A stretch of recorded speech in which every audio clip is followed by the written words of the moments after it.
That was our.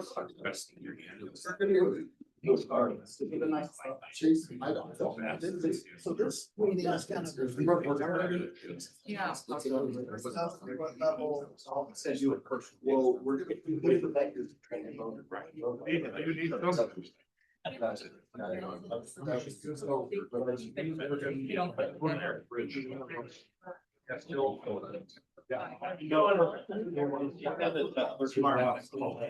Yeah, I don't want to start. I'll get on track. I start feeling like a house. Just that license built the road. Their road. Yes, the planning officials that have an RSVP.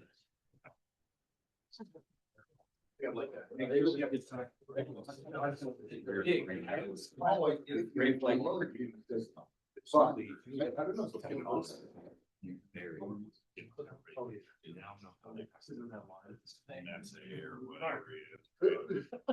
Oh, we go. I just assumed that. Yeah, he is. Well, we. All right, everybody, welcome. You guys can keep eating. That is more than fine, and some others will work in. We are missing a few people who will be, let us know they're going to be late, but very excited to get this going. I remember for Annette and Jessica, when I did this 2 years ago, one of the scariest moments because I had no idea what I was going to be expected to do. It was maybe the only time in my life I ever had anything close to imposter syndrome. But luckily, Nice. that's the habit when you are a cocky individual. But just know this is going to be just a good experience where you're going to hear so much. You're going to learn a little bit more about what's going on, and there'll be plenty of time to express your thoughts and stuff. And as they say, there are no bad ideas, which is wrong. There are really, really bad ideas. Who says that? But I just want to talk. But what we want to do is work on them. One of the things I'm going to try to do, and you'll hear more about this tomorrow when I speak, is I really work on an idea of make yes happen. And that is the idea that even bad ideas can lead to good ideas. Sometimes it's discussing why something doesn't work when you find out all the reasons why it needed to, and you start to figure out how to make it work. So we're going to try to make sure everything that is done here today and tomorrow, and then throughout what we do on council is always looked at building on things. We're not trying to instantly end things. I'll talk about this a lot more tomorrow, but once you say no, things end. Yeses keep things moving forward until eventually if you have to get to a no, that's fine and understandable. But if you start with no, you don't know what could have been. So we're going to get to that. So this is going to be great. We're going to have a good time. I'm excited about everything. I'm just welcoming. I waited till the mayor took a bite of food before I am ready to introduce him. As he has a few open remarks as well. So Mayor.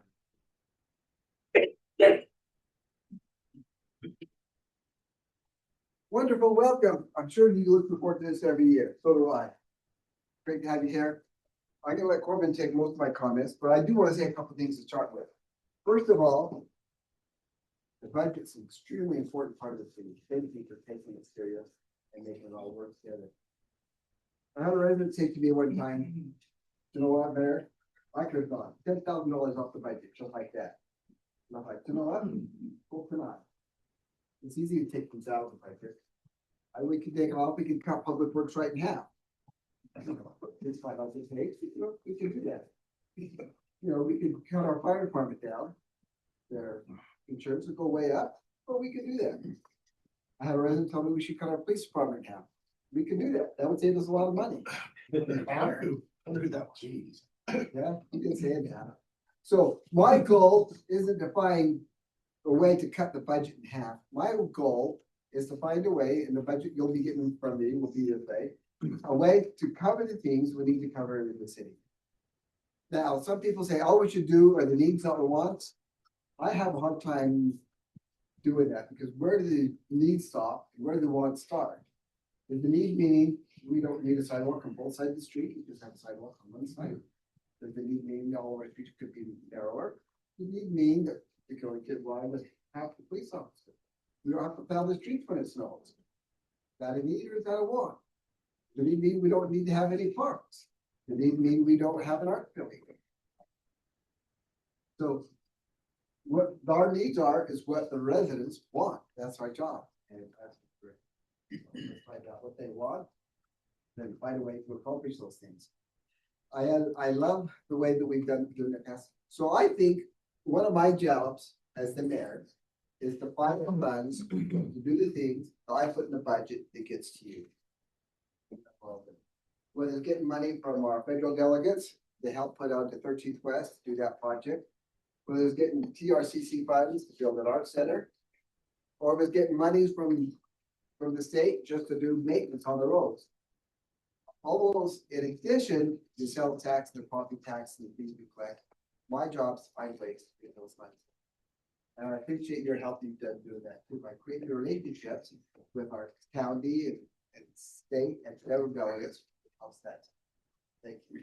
So that's what we need to do is decide what the essential things are we want to accomplish.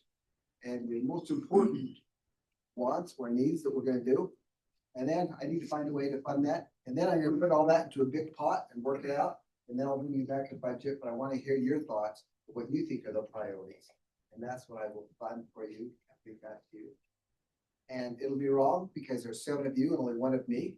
I'll agree with it. Some of you will, some of you won't. And then you guys can massage it and sausage it and turn it into what we have as a budget. Which means all of you won't agree, but the majority agree, it'll pass, and that'll be what we do for the next year. So thank you for doing that work, making it happen. Thank you, Mayor. Thank you. Well, you want to take a couple minutes? Sure.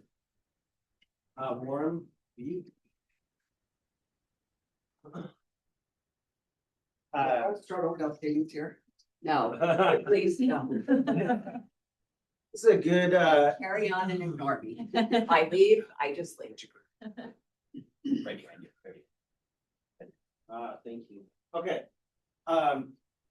We do this retreat every January. It's a good opportunity for us to, lead into the new year, lead into the budget process, work on finding commonalities and priorities. But it's also a good time to reflect back on what we've accomplished in the last year, what's been done in the last 12 months. Started thinking about, okay, what have we accomplished in 2025 and what's occurred in 2025 as a city? And as we started putting this list together and we started going through month by month, I was blown away at how much we've done in the past year. So I want to show you real quick. Just since our last retreat, what have been the unusual things that have happened in addition to just our routine, everyday service levels? We opened up the 86 South Bridge just after the retreat in the winter. You may remember doing this ceremony in the dark, in the cold. 86 South opened. That bridge now seems like, how did we ever do without it? It just opened less than a year ago. We started new volunteer committees. We sent firefighters down to Los Angeles to assist in the LA fires. We got new extrication tools with the fire department, and we had officers win NAACP awards. That was just January. February, Judge Coons retired. Dan Etchell wins a statewide award. We started more emergency management efforts. By March, we had our new judge, Judge Holton, get sworn in. We had SWAT operators get awards, again, statewide awards. We started up providing 78th South. By April, Daughters of the American Revolution chose West Jordan for their monument. Only place, you know, they only get to put 1 per state, and they chose West Jordan for the one that will be in Utah. Police department started the drone program. We connected 90th South out to U111. That happened in April. New signal lights. We listed here the new signal light on 64th and New Road. But there's so many new signal lights and traffic improvements. We didn't list all the small traffic improvements, signal lights, intersection improvements all over the city. If you go back and look at what engineering's done in the last year, it's a long, long list. We started adding language services to our passport office.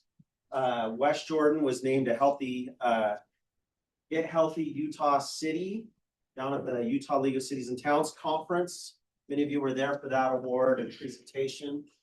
We have the party on the 86 South Bridge, the block party on the bridge in May.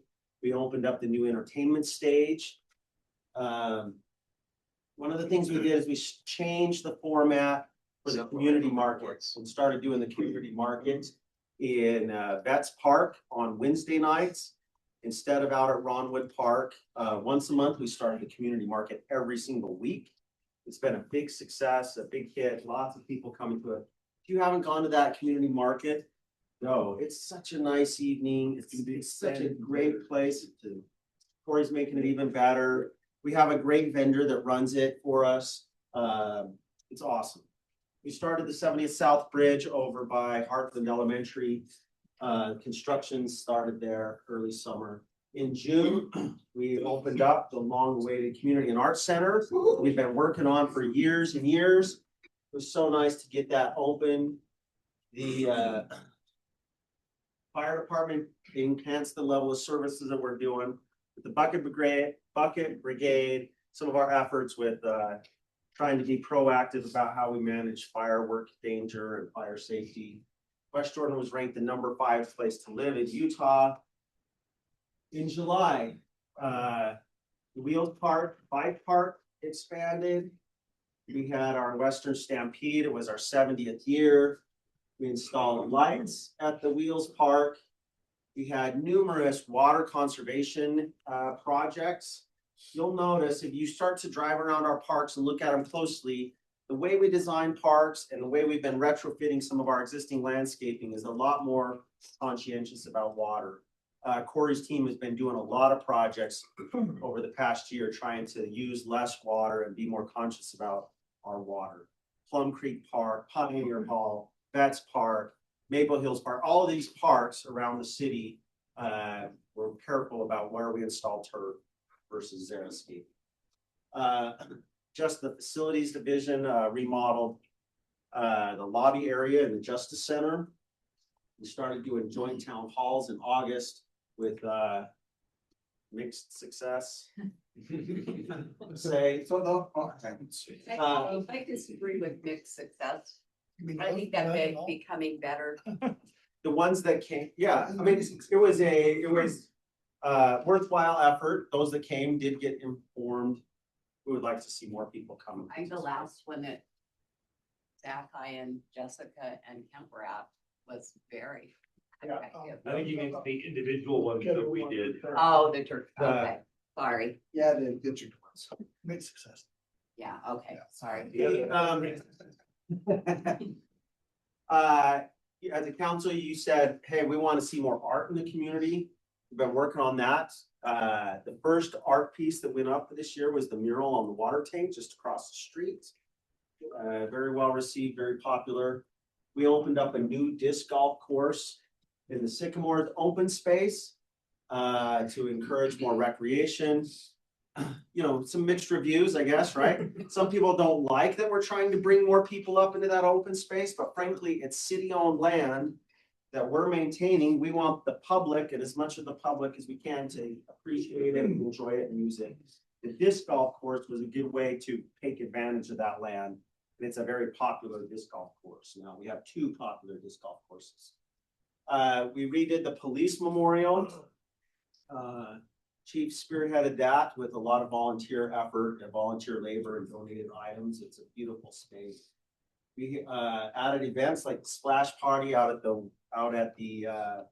splash pad at Ronwood Park, and we finished the cemetery water tank. That's a major accomplishment. We don't talk a lot about how much we have grown and improved the water infrastructure in our city in the last 6 years, but we've added probably 4 water tanks, maybe 5 water tanks in the last 7 years. really enhanced the system, improved our redundancy, added booster stations, made some main lines, and overall, our water reliability is much, much better than it used to be. Our ability to manage the way when we buy water from Jordan Valley is much better because we have tank capacity. So we're not buying on peak hours when water is most expensive. We've done some huge things in the water department. In September, further improvements in the Wheels Park, another art piece there, that big flag on the Wheels Park ramp. It's fun. It makes the park very iconic, very recognizable. There's been lots and lots and lots of social media posts out there, and it's instantly recognizable. If you see it, like, oh, that's West Jordan. You recognize it because of the flag, because of the dump trucks. Angie's on a state records committee, big appointment there. We started a new service with Crafts and Cravings. We had the 9/11 day of service, where we did 30 service projects all over the city. It was a big success. A lot of people volunteered and got involved that day. We pushed in new engine number 55 just through September.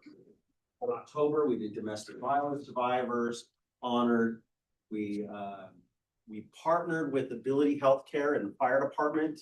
This is another one we don't talk about a lot, but I really believe this will change fire services going forward. And I think we're setting a model that you'll start to see other cities emulate across the state, where we're looking at the holistic care of the residents we serve, not just coming in with an ambulatory response and then leaving.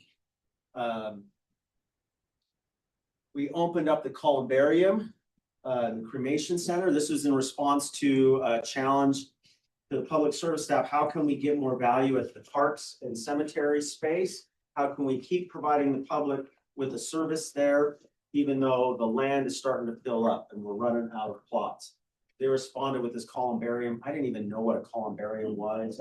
They had to teach us. Within a year, we got one approved and budgeted and built. Corey's team did a great job there. Started naming snow plows, did the Gold Star Memorial, had a very nice ceremony there, and we got naming rights sold for the Canyon View Credit Union Community and Arts Center. They got over $500,000 in funding for the Community and Arts Center. In November, we announced, we did it back in July, but in November, we told the public about our efforts to combine the Justice Courts, Taylorsville and West Jordan, to be more efficient with the way we serve the public through the court system. So we have shared clerks, we're gonna have a shared facility. We have both judges here today, Judge Holton and Judge Bound. We still serve both communities. I hope we're still in the process of remodeling that space, and we'll show you some pictures later. But I think we are on our way to being more effective in the way we handle justice court services and serving and supporting our judges well with the combined staff, the combined resources of both communities. Chief Wallenstein retired and was sworn Chief Robertson in November. We did our third art project of the year, the Sugar Beet sculpture over by where the sugar factory used to be located. That beats all of them. We've been waiting on that one. Don't laugh, don't laugh. It just encourages him. In November, we had the election. We announced and welcomed in two new elected officials. We're glad you're here. I didn't know about that. You do? In December, and I want to say in January too, we've done 12 concerts throughout the year, First Friday events at the Meridian Center. Most of them are setting record attendance levels. Our January one that we just had was the biggest attended January concert that we've ever had. I didn't know if Linda Ronstadt tribute was such a draw, but it was. 400 people came to a concert in January, right after New Year's, when I thought there would be second. Yeah, I thought there'd be some. Weather is probably a contributor. We have West Jordan was named a Just Serve City. We've done Fox Hollow improvements. Fox Hollow Wash is an area where the Stormwater Division has been making improvements. It's gonna look a lot better than it used to, and more importantly, function better for stormwater.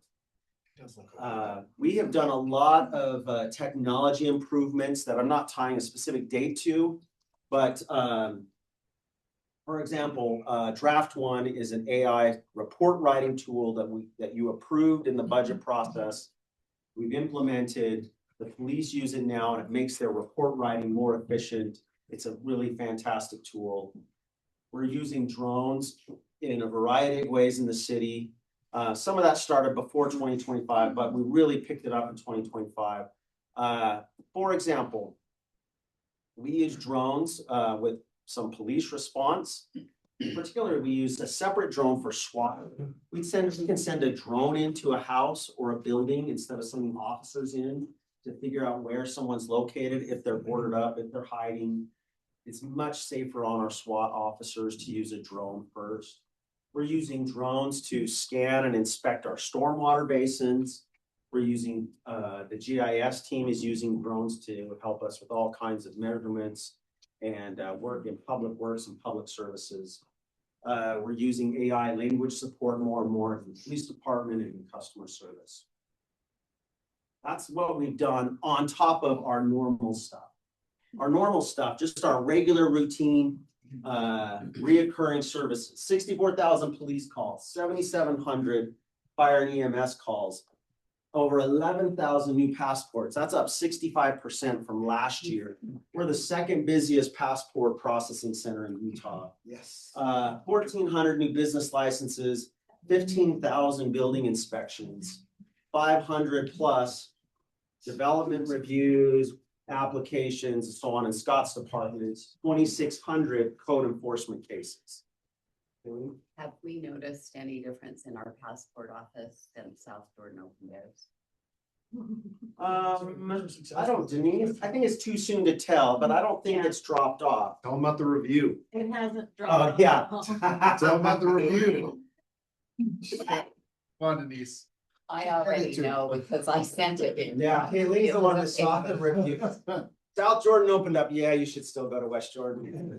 Really? Yeah. Yep. Oh, that face. Customers are posting on the South Jordan website that they need to go to Westland. The difference is our hours, we're open on weekends and we accept walk-ins, and that has made all the difference in the world. I think they're accepting walk-ins now too, though. They'll catch on. We, there's a lot of things that happen in the city that we hope you kind of take for granted. But every once in a while, I want to call it out. We had almost 700 graffiti removals. I'm not real proud about that because that's something we shouldn't be, we had 700 graffiti incidents. Yeah, but we have a team, they get out there, they get on it fast. If you see graffiti in the community, report it, but hopefully you don't see that graffiti mover. We added 250 streetlights and our electricians did LED retrofits at the rodeo grounds. They powered new parks, the monuments, the drone docking station, so on. 55 parks and 25 miles of trails. That's just our regular ongoing maintenance. That's what Corey's team's always doing. And we did 105 different city event days and had over 100,000 attendees at city events. We did 105,000 feet of storm drain inspections. We cleaned almost 200,000 feet of storm drain lines, 2,400 miles of streets swept, 900 subdivision paving projects, 600 potholes, 2,300 street signs installed or repaired, 2,000 dumpsters delivered over the course of the last year, 600,000 feet of sewer lines cleaned and what do I want to say? Blasted out, not scoped, because we did 400,000 feet of filming the lines, 600,000 feet of spraying them, washing them, flushing them. That's what I want. So 200,000 that we didn't see, but we knew they needed to be cleaned. Mm-hmm. Yeah. Oh, so. And You're there. on top of all that, we delivered 8 billion gallons of water, just as our normal course of business. So, Water is the number one sold commodity in the world. Second to that is Concrete, compound and safe. One of which is necessary for staying Yeah. alive, one of which is less. You look around this room, that's a huge accomplishment, but it takes every person in this room and everyone in a really big team pulling together to accomplish all these things to serve the community. We have a great team. We love being here. We love working for West Jordan. This is a good time at the retreat to talk about the future, but we've done a lot and will continue to do a lot just to serve the public. Okay, thanks for letting me hijack your time for a few minutes to share that with you. Thank you. Okay, I think Warren is going to warm us up. Although the mayor already, Right. I know Dad said not to touch that, and he did it anyway. Who said not to touch it? Yeah. Dan gets mad when it says The thermostat, not. Only that. I know that the icebreaker activity is why you all come to these. That's why I'm. So this That's is a why fun you one. have to break the ice. Very true. So this is a fun one, and this is coming from somebody who, prior to working for West Jordan, used to leave conferences altogether when they would say that get in groups or let's round table and be like sayonara. That's why the chief sat by the door, but okay. So you cannot leave. But this will be fun. So you have a very special piece of paper. Let's just take notes. What you're going to do right now is you are going to think of somebody that you admire, somebody that's famous and somebody that is currently living. It could be That one person with 3 criteria or 3 people?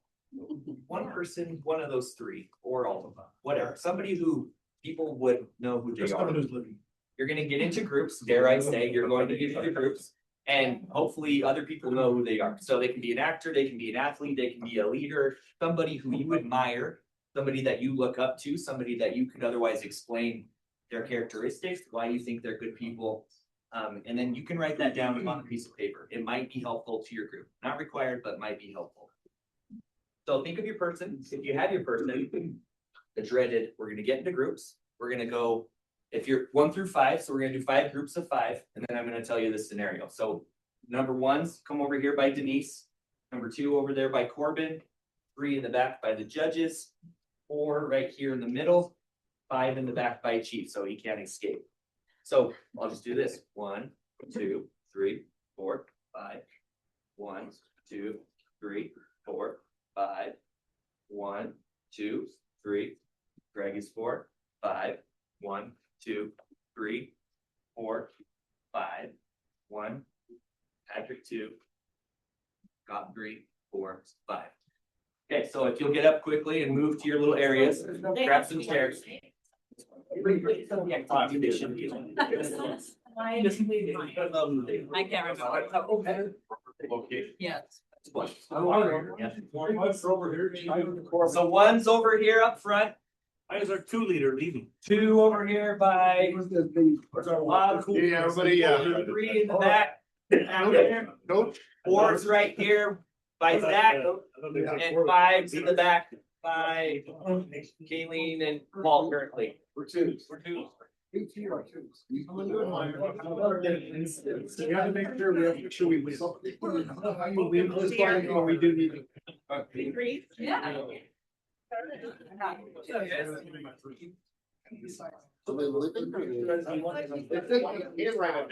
it just might be helpful. Or pick somebody. Yeah.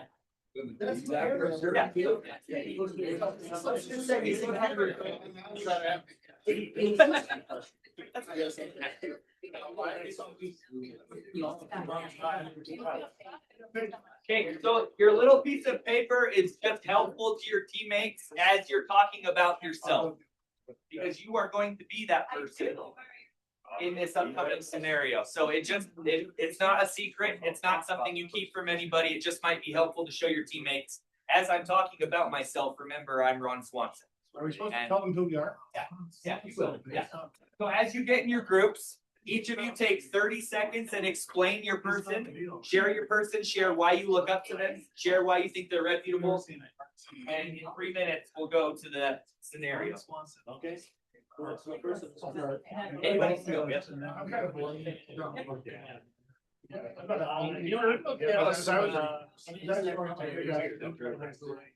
the 49ers, because I always want to see a lot of people, and I admire him. And you guys are the right film. But what I expect most of these athletes is, and it's never been I didn't say what, he's still winning.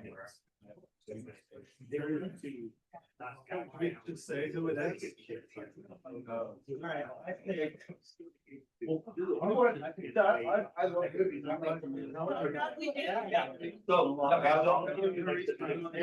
If you don't share with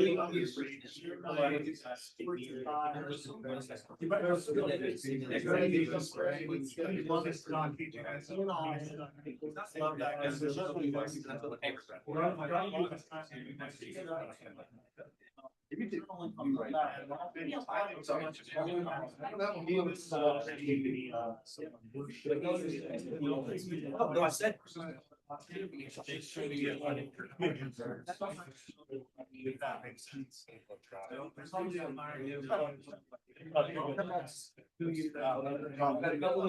want to change the name. I guess.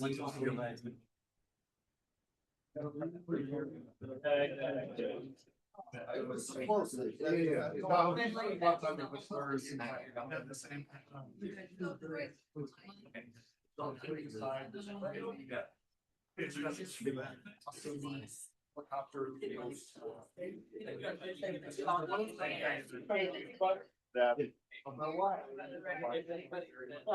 My wife got. That.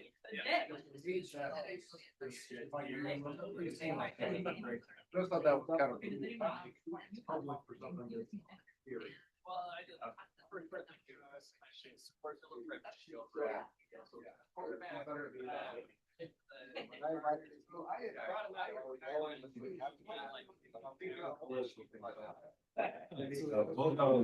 I almost did, talking about Trump.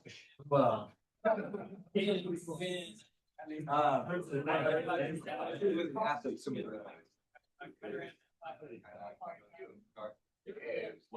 didn't want to follow that. That wouldn't.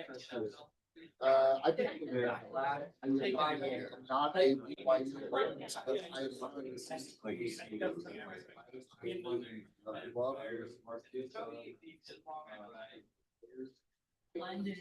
When everybody else.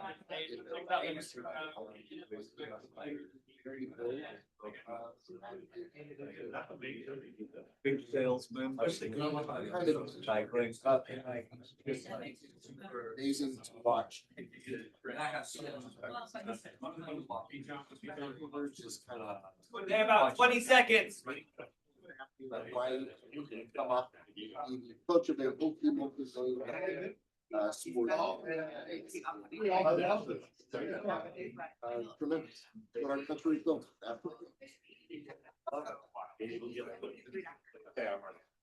Justice Kennedy.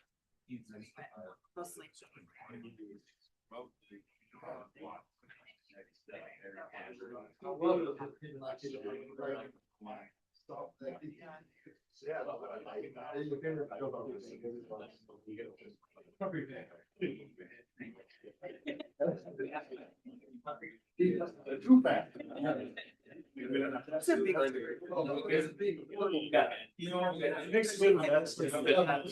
Feel like yours are.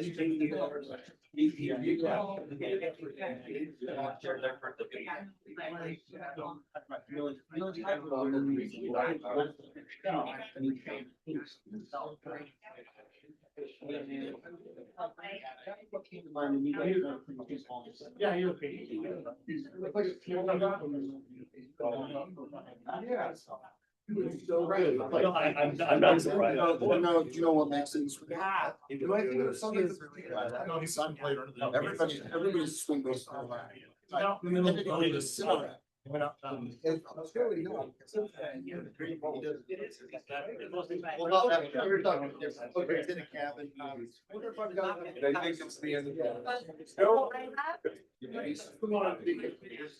But then I thought.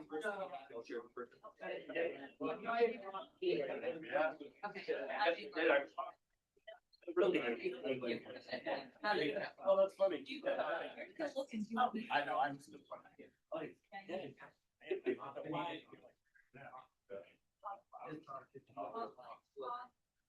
That's why he's smiling when he brought it up.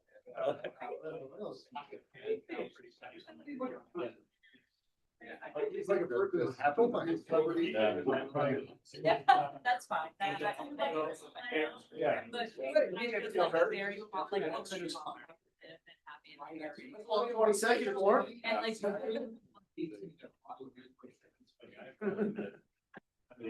So y'all think this should be- Alan.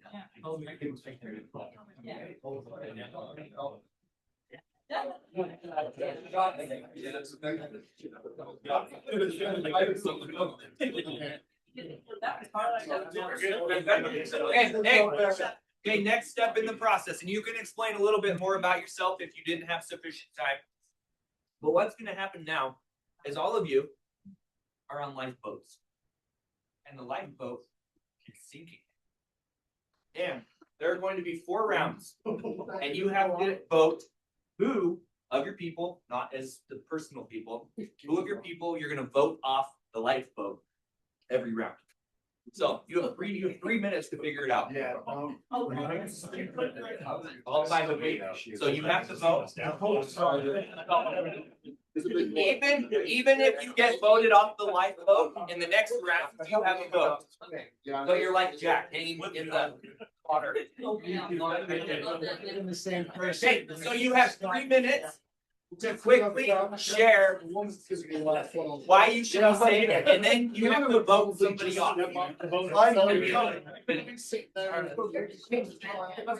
Right, yes, correct. Remember, you're talking as if you are the person you just shared about. Okay,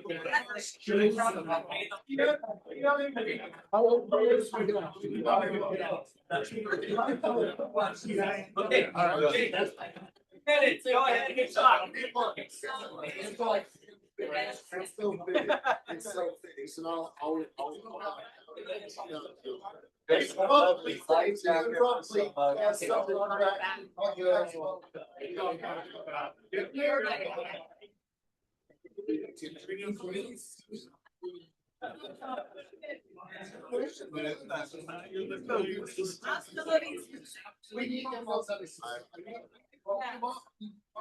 We need fish. Be honest. Sometimes, I mean, you gotta. I think it's funny. I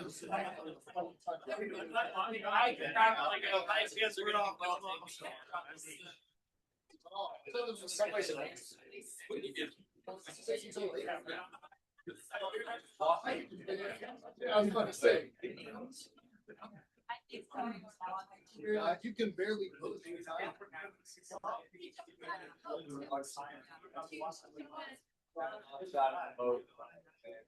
Stands up and he's like, I have my wallet in my pocket. Walks back to the boat. So what?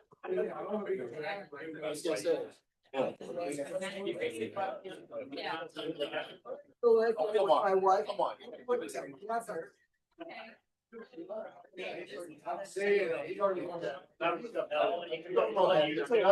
There's coming up while he's finally jumped.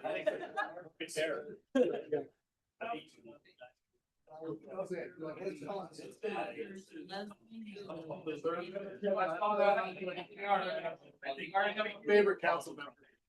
Well, I have a shitty day. I go home and watch a couple episodes. Okay, you have 1 minute left of this round. All day for. You know all your rounds. Yeah, these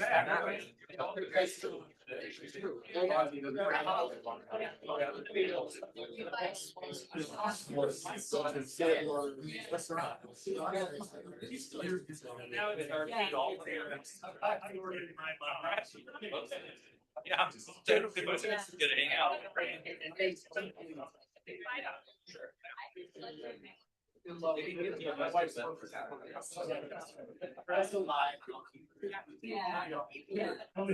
I have absolutely.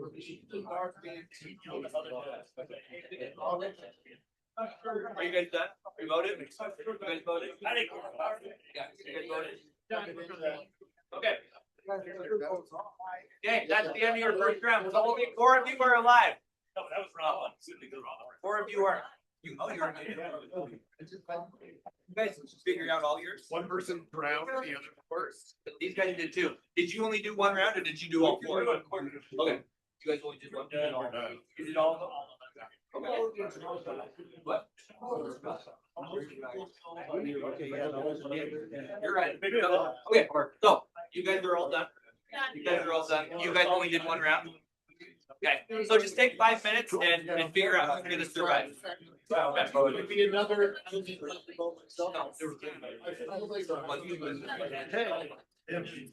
guys just leave one person here? Did all? Sorry. So yeah, we're gonna have them a few minutes and then they'll just. I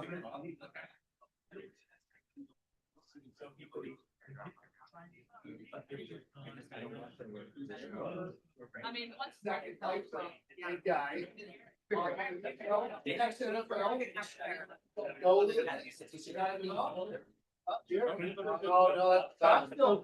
I had Phil today, but he can't fish. One of the. I want guys. Hey, if I'm you, keep doing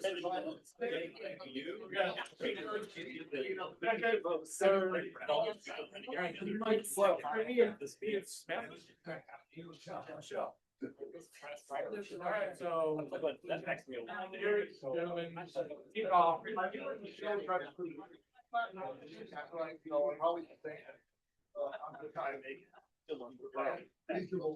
And I would still have that success, like try and get. They're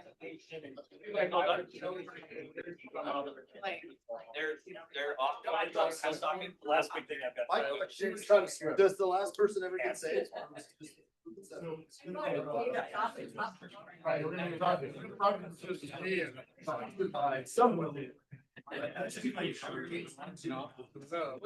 Okay. Water area. 2, 3, 2. We assume. Should be the chaplain. It's like chaplain judge.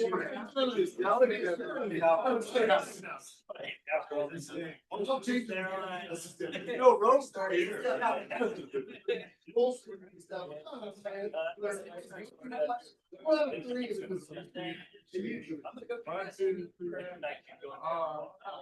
Take it out here. Okay, everybody's done. Everyone has a designated survivor. Jerry survived. Designated survivor. So really quick. Some of you, we were supposed to go round by round, and if I didn't explain that clearly, I apologize. But some of you may have jumped right to it anyways and gone straight to the gun. Or yeah, Keanu Reeves sacrificed himself. Yeah, Keanu Reeves stepped off. Yeah. So you definitely had different personalities, different objectives, different ways of going about who was going to be the last one in the life raft. So real quick, just a quick designated person, explain who was in your group, who survived, what was your logic in getting to the final person. All right, so our group had Dave Bautista, you know him from the Avengers and tell me. Jonas Vingegaard. Yeah, no. Michelle Parker's swimmer, right? Skier. See, I don't remember. Keanu Reeves and I had Jerry Rice, and the last one left was Jerry Rice because he had to keep the Super Bowl rings for good luck. And he also beat Michelle Parker in rock, paper, scissors. Alright, back here. Who was in your group? Who survived? So we had a couple of athletes whose names I can't remember, football players as I recall. Rivers. Bijan Robinson. Had Mr. Rogers, Leslie Knope. Yes. Juliet Gordon Lowe, who is the founder of the Girl Scouts. And we chose the founder of the Girl Scouts to survive because we figured there was that survival instinct and skill set and also morality all in it. There's out rounds 1 and 2. The because they football weighed too players much. are They gone were weighing first. both. Yeah. Hell yeah, Dave Bautista, we kicked over for to just sick in the raft. Alright, group in the middle. All right, we had Everybody has to. Grandma Hilton. Cindy's grandma. We had Jack Wells, CEO of General Electric, former CEO of General Electric. Kalani Satake. Go good. Okay, good to know you. We had Denise. Oh. What was that last one there? She was the first one off. Becky was Denise, you should have planned And it. it was, David French, who is an author, a JAG officer, and a Harvard lawyer. And David French survived. Wow. Or grandma.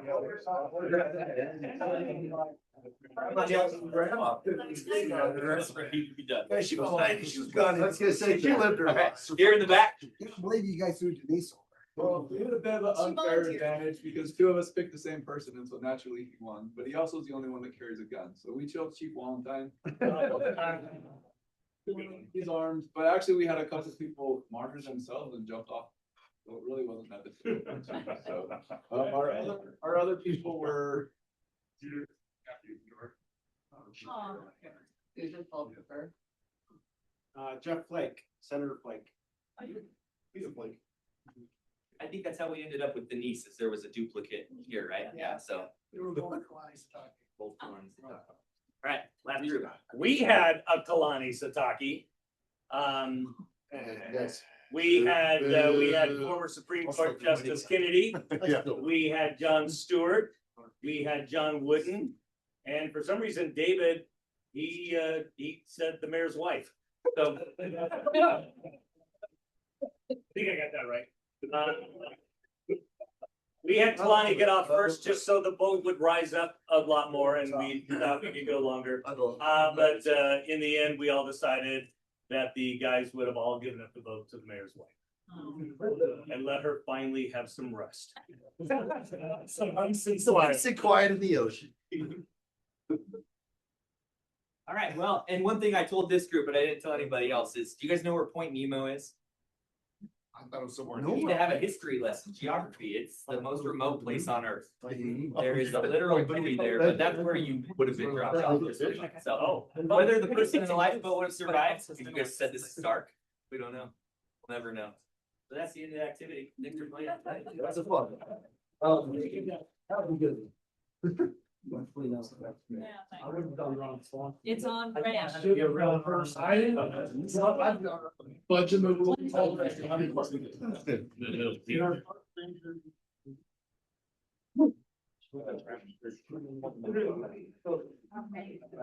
like comfort show. Is awesome. Yeah.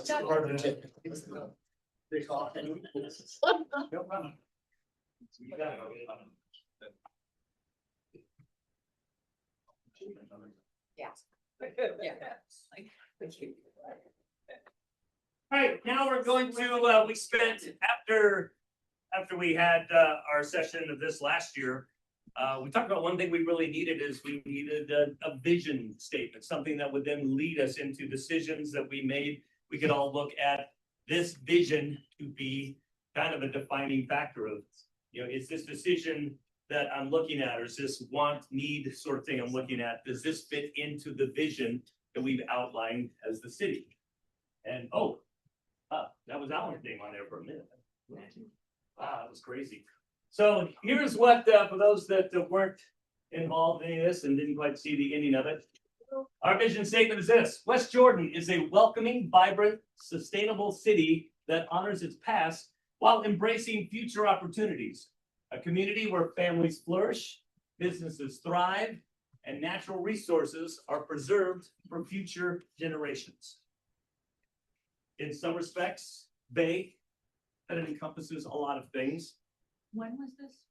This was over the course of the year. I think it was, around June, I think we Yeah. kind of landed on this one.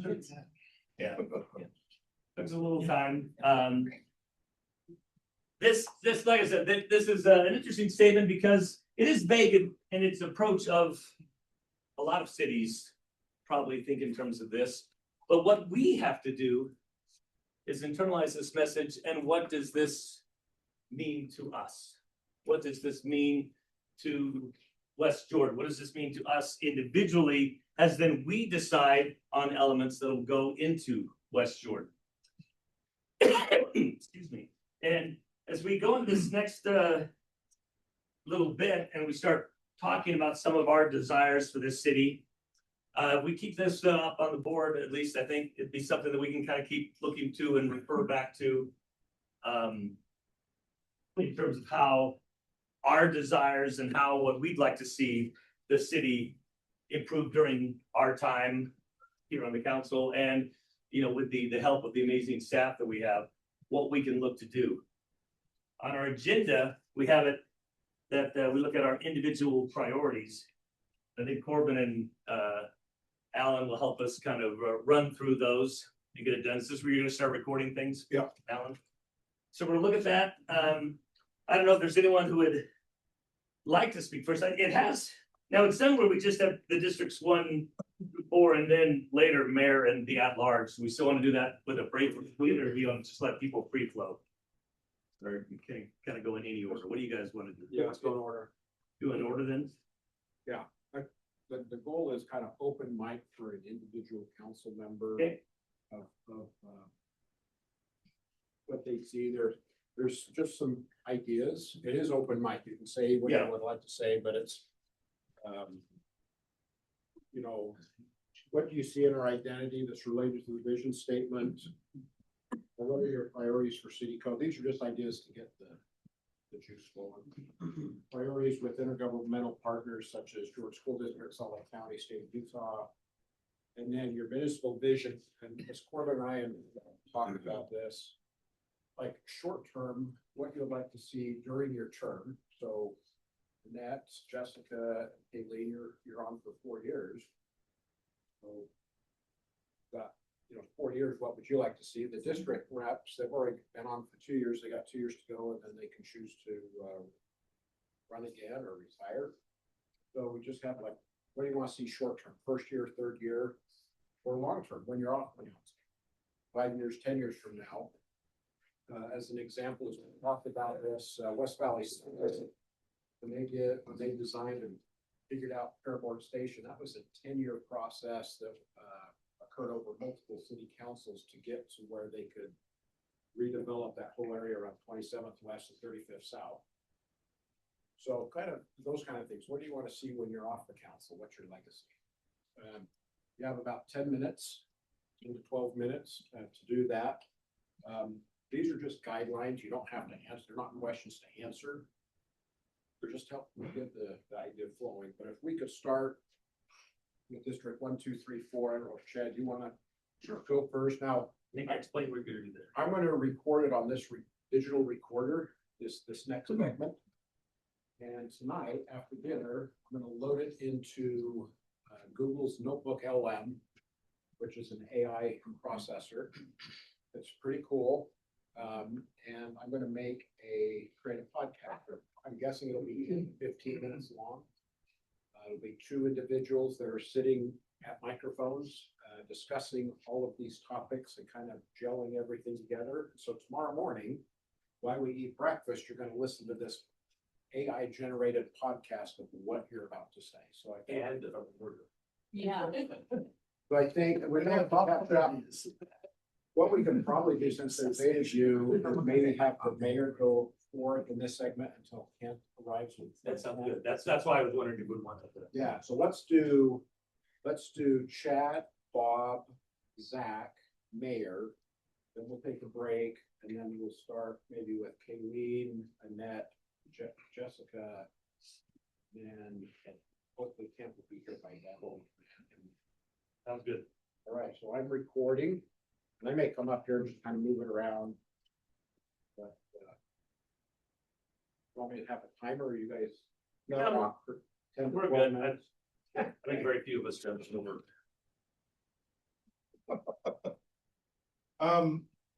8 years ago, Kayleen and I came to this meeting for the first time, and so we know exactly how Jessica and Annette feel 8 years ago. And I'm sure there's some things, and Zach too, since you're on year 10 or 11 this year. Lost him. There's things that we priced at 8 years ago that we're still like, what happened to that, right? So don't be afraid to say things you want to have done, because it might happen, it might not happen.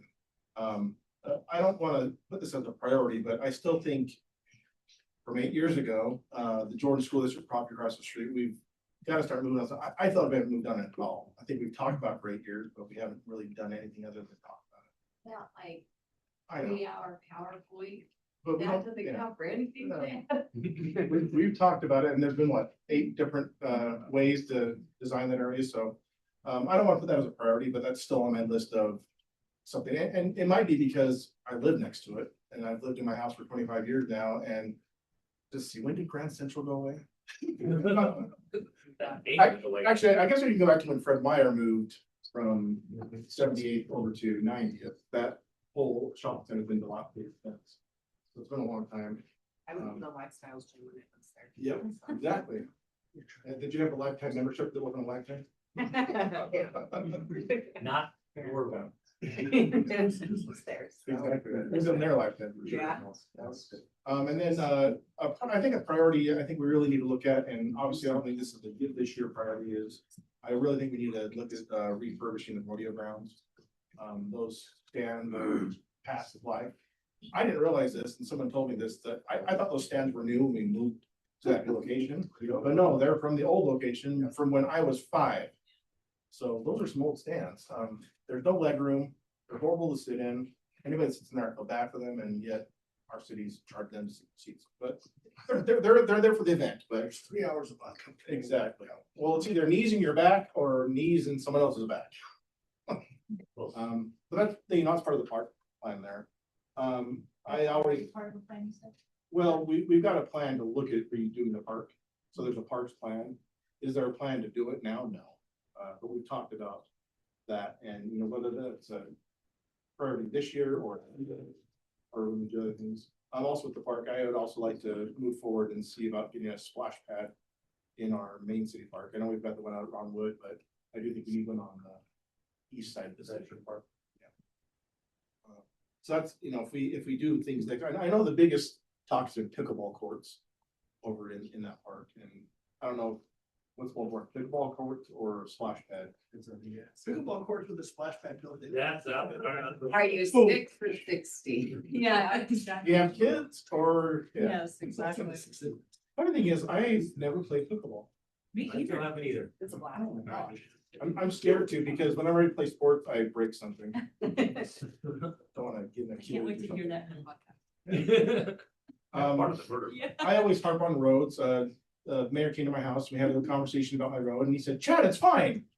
I said, you don't live here. So we had our conversation about that. It's interesting to, you drive down, so all of you have seen the cartoon, Cars, the Disney cartoon. Right? He like tears up the whole road and gets stuck there, and then he fixes the road, and everyone's like, nah, going down the road, so nice. That happened on Leland. You drive down Leland, it's like being in the Cars movie. And then you get into my neighborhood and it's back to the monkey part. So The beginning of the car. I know it's a budget issue. I know it's a timing issue. We can only do so much at once, but and I'm not saying just my neighborhood per se, because I think most of the east side neighborhoods are in more need than the west side. See how most of the west side. You don't live there. Well, but that's the thing. That's the thing is, your neighborhood is probably 20 years younger than mine, but my roads haven't been done in 25 years. So that's what I'm saying. So, we'll go from that. And then I think my last one was a Costco, no, I was kidding. So, someday Costco will come. My Costco. Yeah. Bob, your turn.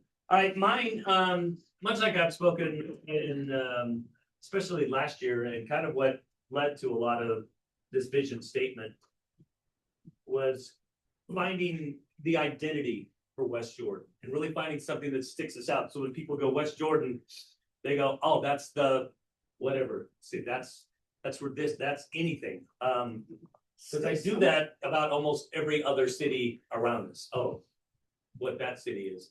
And I've always looked at West Jordan as being like the world's largest bedroom community. People wake up, they leave, they come back, and I think that's what's really struck us as to why we don't get the really nice steakhouse, why we don't get that, because people look at as a place that we leave and we come back. And that's why we have so much fast food, because that's what bedroom communities need. I need something to eat on my way out, and maybe on my way in, I'll grab a bag of something to come in. I want to find ways that get us out of that. And it becomes a catch-22 with that, because again, a lot of these kind of places don't want to come to a city that doesn't have the infrastructure for that. And it's hard to build the infrastructure for that if you don't have those things. So I think West Jordan has been in this catch-22 for a fairly long time. And I want to see that start to break out and start to do something different. So with that, since it's hard for us to instantly just build this beautiful downtown where the Jordan School District is and build up all of that and just say, snap, we're gonna get that done. What we have to do is start changing the minds of the people who would then build into that. And so what we need to do, and this, again, this is just the world according to Bob, is that's why I was talking about change our identity. What is our identity? What makes us stand out? One thing that I think will help do that is more, and I know we just saw we had 105 event days. I don't know how many of those are actual events, or they're like, hey, it was, you know, taco day, and we were a part of that because the city said something. I want to see more big event kind of things that bring people to West Jordan. So it's a combination. The people in West Jordan can enjoy the event. It's right here. I look at our egg hunt.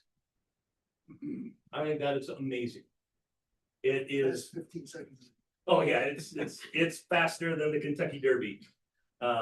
So I think we need to talk to Guinness about having, Yeah. you know, what's the most exciting under a minute event in the world. But if you've been to that, you see how many people come, and a lot of them are West Jordan and a lot are non-West Jordan. That's the kind of thing I want to see us start to, what can we do to create more of that kind of feeling? Maybe not quite as big as that is, because that is a huge undertaking, but try to find events that we can do that signal to the rest of our neighbors around us that we are, now it's gone, oh, there, it's still there, that we're this welcoming city, that we're welcoming them in, and we are someplace you want to drive to come and do something. With that, you know, like I said, different events. I've talked to the city at times about doing, and again, in these, I've got one event going on next weekend with the Wasatch Improv Festival. It may or may not be the big event I'm hoping it is, but it'll definitely grow if we keep it here. We turn it into Midvale into something big. And my hope is that in this much better facility, that's gonna grow. But it's the kind of thing where we're looking at, we're saying this is a national festival. And we have been, not that it matters in any way, shape, or form, we have been in the top 5 most desired festivals for entertainers to go to in all but our first year, which means the first year no one even knew we existed. But in the second year, we were already one of the top 5 in the country. And people said we put on such a fun show for the actors and performers that they wanted to come. And we've been in that since then. You should show us. Well, we're gonna look at that a little bit. In fact, I would like all of you in this room, free tickets to come to the festival and come out and just check it out.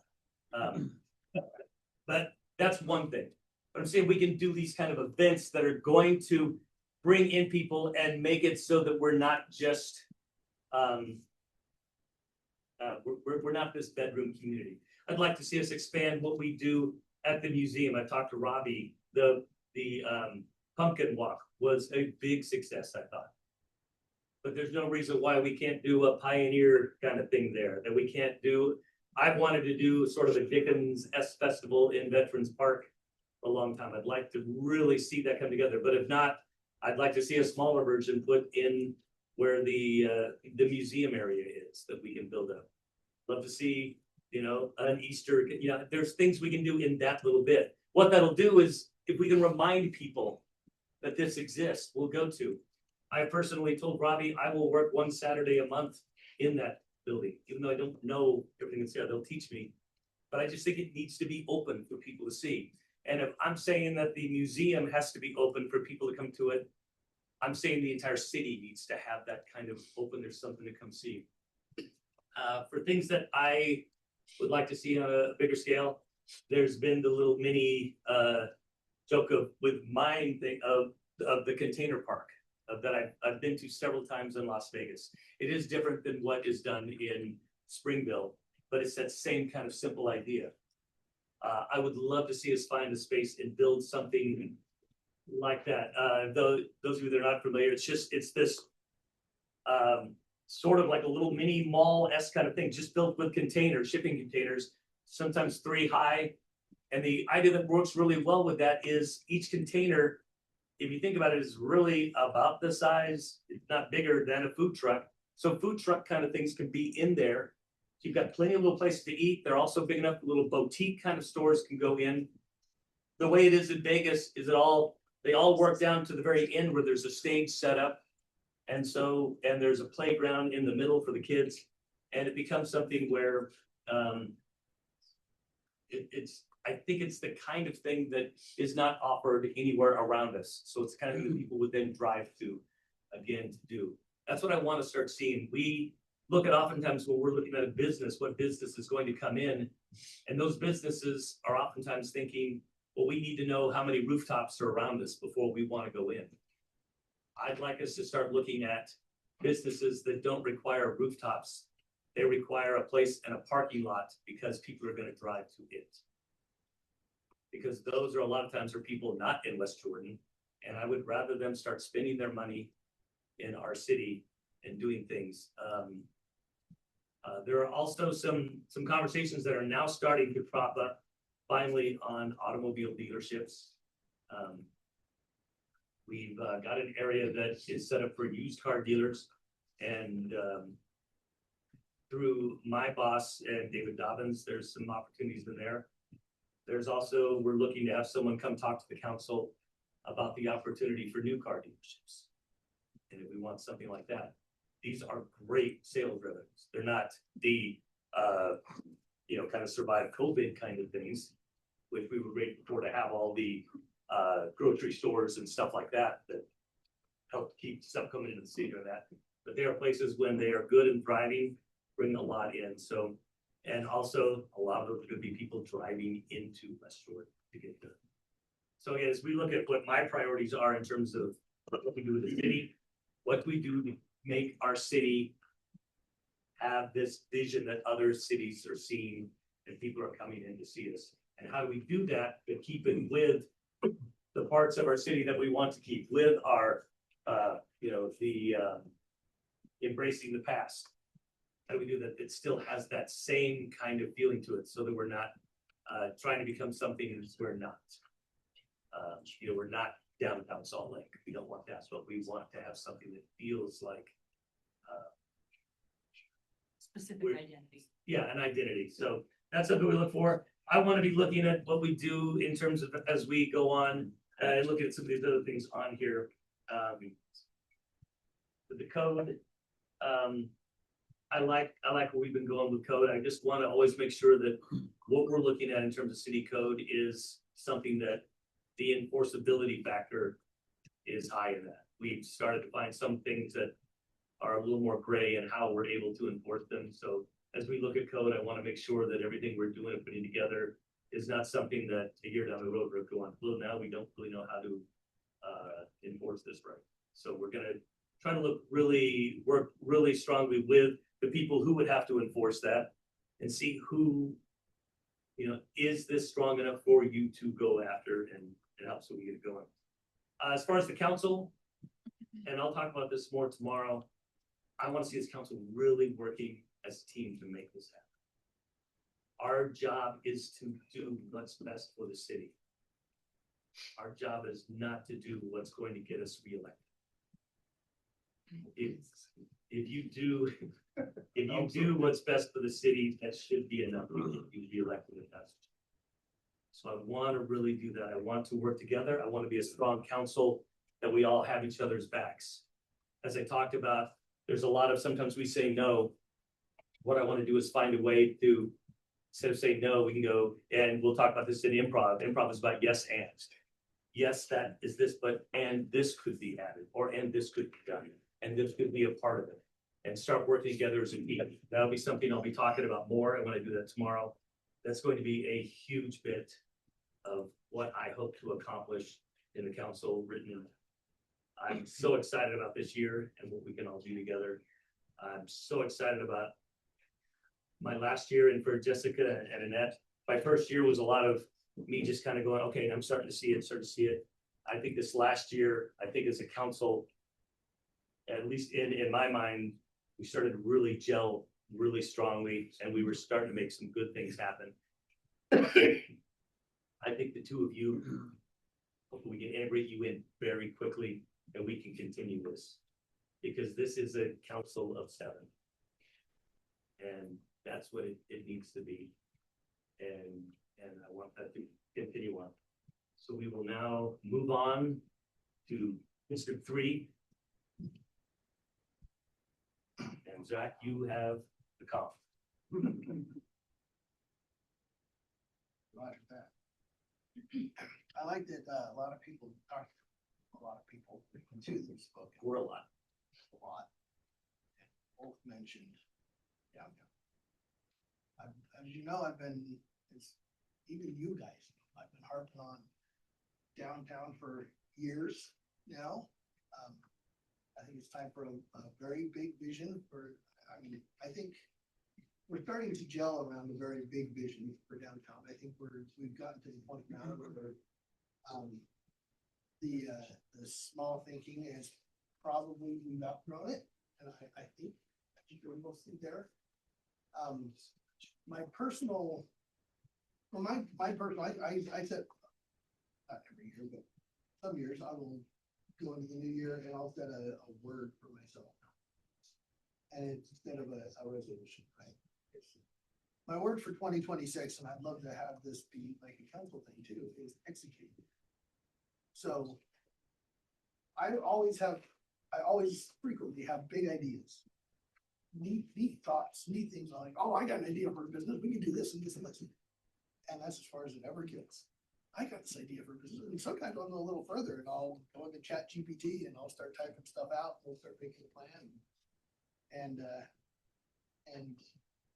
then that's as far as this year, my goal is execute. I want to bring something to fruition. Even if it's just getting a ball rolling, but it's getting a ball rolling. It's getting it. So when it comes to our downtown, I would love to see this year in 2026 something happen. We've talked about it, we've planned for it, we've got a stationary plan, we've got stuff. I want to see an agreement in place. I want to see a developer interested with a site plan. I want to give me something tangible that we can look at, we can point to and say, look, we're making progress, it's moving. Stop talking about it, start doing it. Now that's going to require you talking about it. So that's one of my thoughts on as far as downtown goes. And that was going to be my last one, but since you guys both mentioned it, so that's downtown. Another one I want to see continue. This is something that we started on now. Is the public art, the water tank, the beat. We got the beat. So cute. My kids love it. I think it's awesome. When I came in the other night for our swearing in, and it was already starting to get dark, and it lit up, dude, that was like a welcome to a place. Like you mentioned, this is how you know you're here. I love that. I love that we set that money aside a couple years ago, and we finally got something done. I want to keep it going. We've got those two. We've got the flag painting on the side of the thing at the wheel park. Let's keep going. Let's snowball this sucker. Let's make it bigger and bigger and bigger and better and better and better.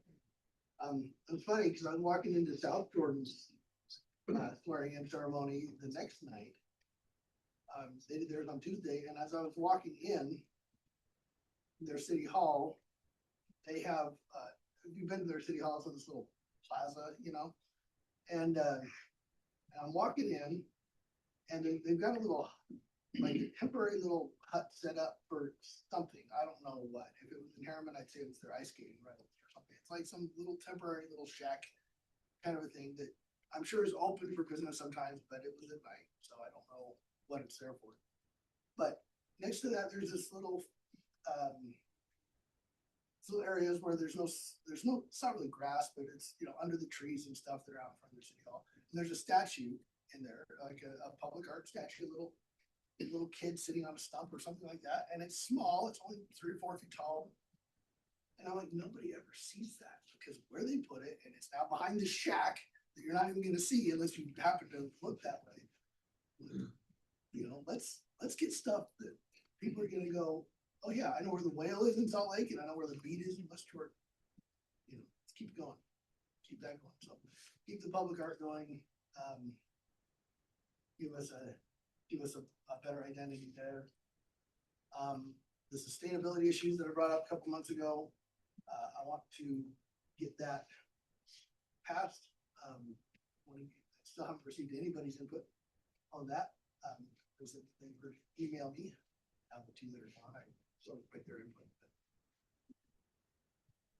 I'll catch you good. But I'd love to see some of that, working through our budget and our goals, as a city. I also want to see the council not be, hesitant to say this is what we stand for. Not necessarily sustainability issues, that's one thing, but other things, whatever it is. Things that apply to the city, not big national, you know, immigration enforcement issues or whatever, although there's maybe a city role there. But things that are the city's role, I think it's important that the council says this is what we would like, the direction we'd like the city to go. Even in this form of government with the mayor separate from the council, we still have a voice in that. And the best way to express that voice, I think, is with resolution saying this is what the council is. So there's that. Art, the downtown.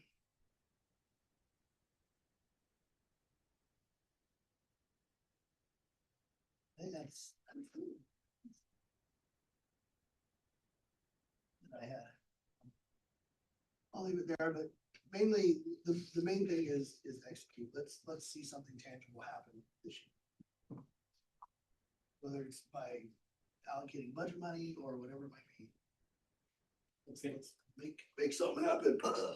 Now Kent has come in, but I'd like to give him more time to still get his thoughts together and eat food. So we'll continue on and have the mayor's thoughts. Thank you. I like where the council's going, that's great. The rodeo is one that I would really rodeo fans. And if we're going to do something with there, let's, like Zach said, think a little bit bigger. We talked about maybe the possibility of closing this, we could use it year round and make it, like, we could do bigger functions. In West Jordan, we don't have a place where a lot of people can gather under roofs. It doesn't exist.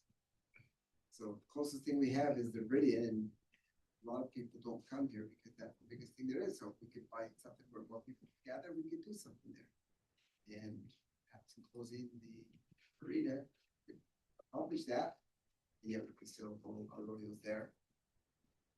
I think the Western Stampede is a wonderful thing. Carries West Jordan forward. It'd be great. Blowing up Boston that bigger, which is part of our other discussions that's coming up later. The other one is, and I know it's not ours, the airport. I've been working with Salt Lake City, Mayor, Salt Lake City Department of Airports. I think finally to a point that they're going to start rules, great things for that. Dedicating the money they've been putting into Salt Lake City Airport. Now they're shifting that money as Salt Lake City gets done and shift goes into West Jordan and Tooele. More concerned about West Jordan. I'd love to see that thing just become modernized. Something people use and know. There are so many people with extra money to fly. I love them to fly into West Jordan, catch a car and go visit a business, visit an event, fly back out. The day will come, it may be 50 years down the road, 30 years down the road, 10 o'clock will finally be done.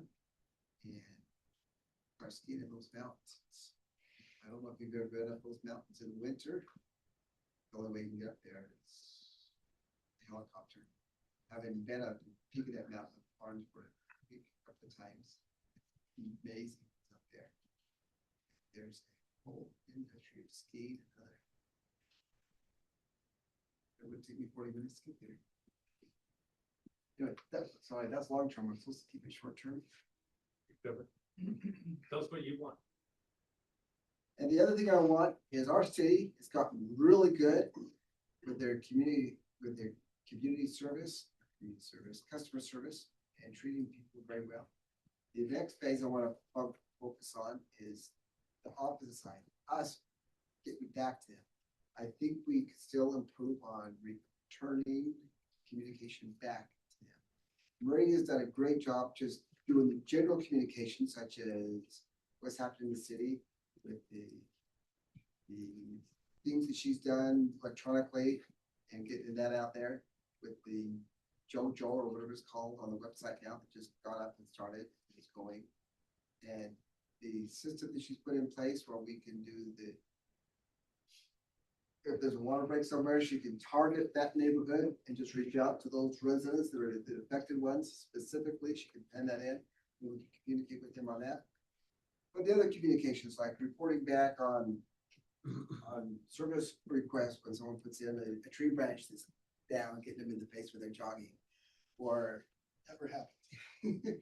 or if someone reports, the dog barking and where is that in the process? It's gone to court, what happens after that?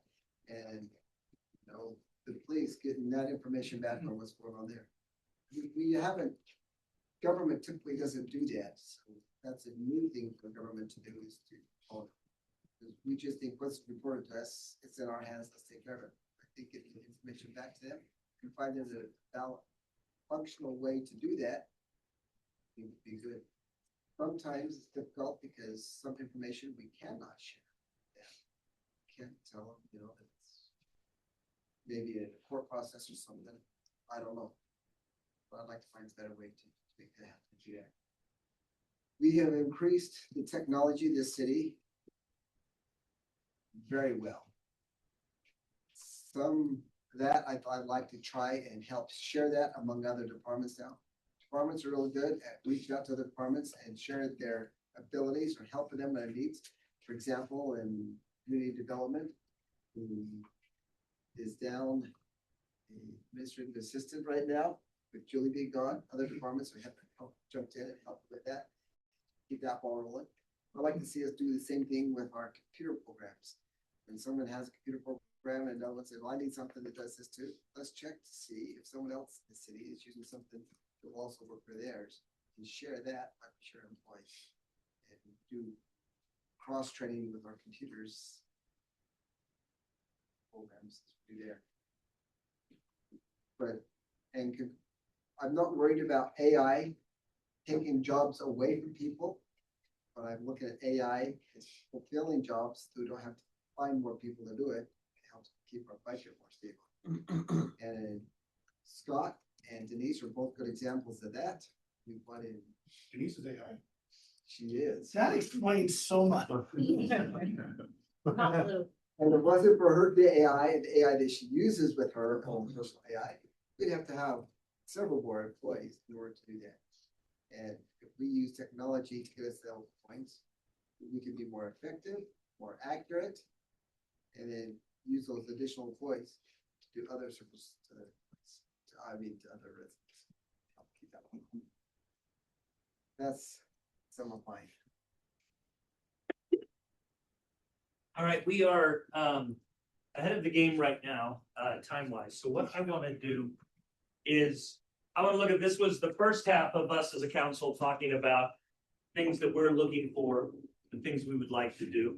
And I don't know if this will work quite with the podcast, if not, just cut this part out and go on with the other stuff. But what I want to do is look at what we have said in this first half, maybe some thoughts or some expanding upon things as we get a little bit of time, or things we maybe forgot to say. I'll start off in one of the things that that I really want to see us be able to do. And it goes to, since this is really a meeting that leads towards the budget. Every time we think of something we want to do, it a lot of times we don't get the big idea going because of budget. Because we've got so much we need to do. And the big ideas become wants.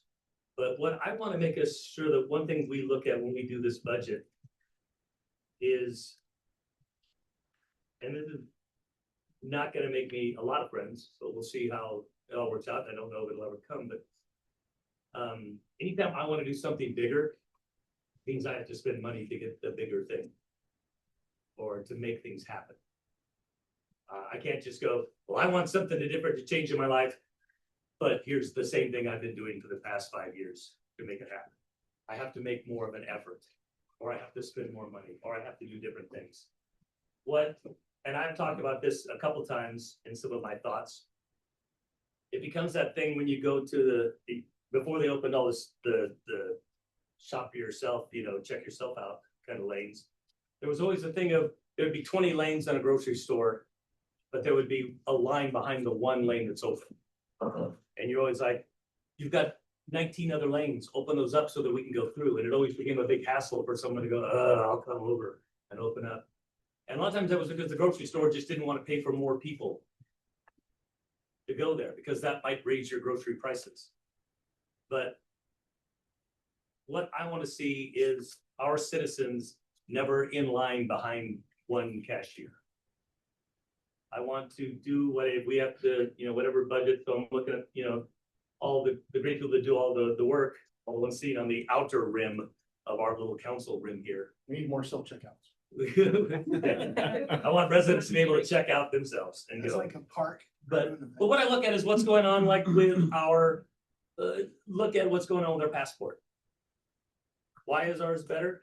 Well, we've got a better staff, obviously, but there's a lot more customer service with that.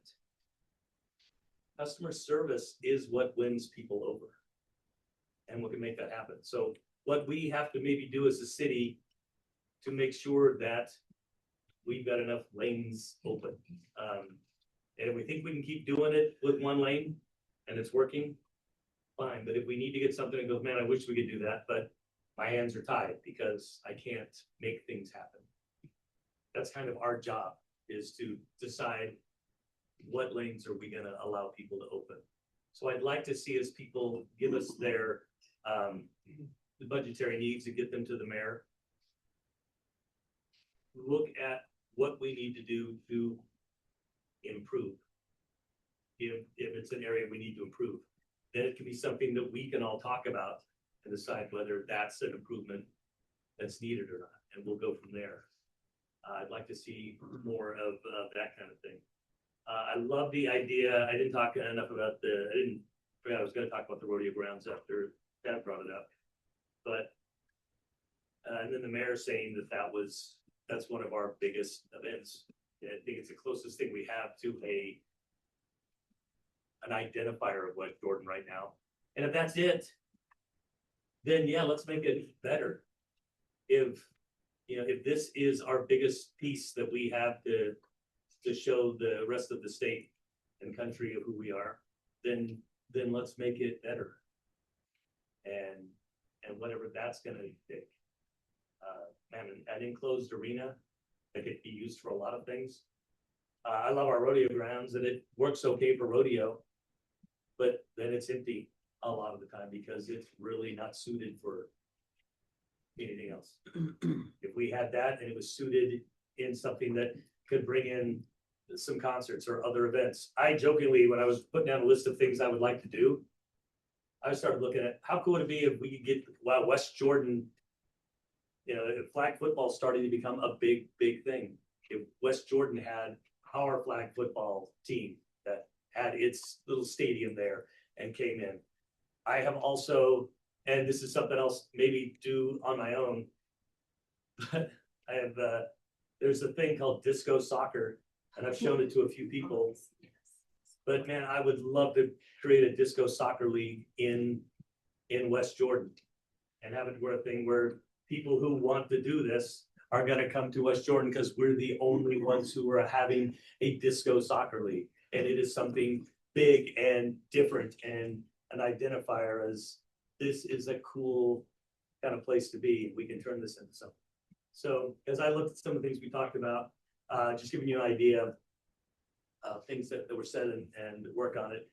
We've got easily a good 10 minutes or so we can talk about things that were said, maybe those that haven't spoken yet, and you don't have to give away your things that you want to talk about, but you can talk about just some of the things that were said so that we can, get a little more light, because that's what I want to do as a council. I want to keep just building on ideas, not just going, yeah, that was your idea, this is my idea. Let me investigate your idea further, let's talk about that. And then when I talk about mine, you guys could help me create my idea better. So it's not just 7 big ideas, it's ideas that all start to gel together. So any thoughts anyone has said about any things that were said so far?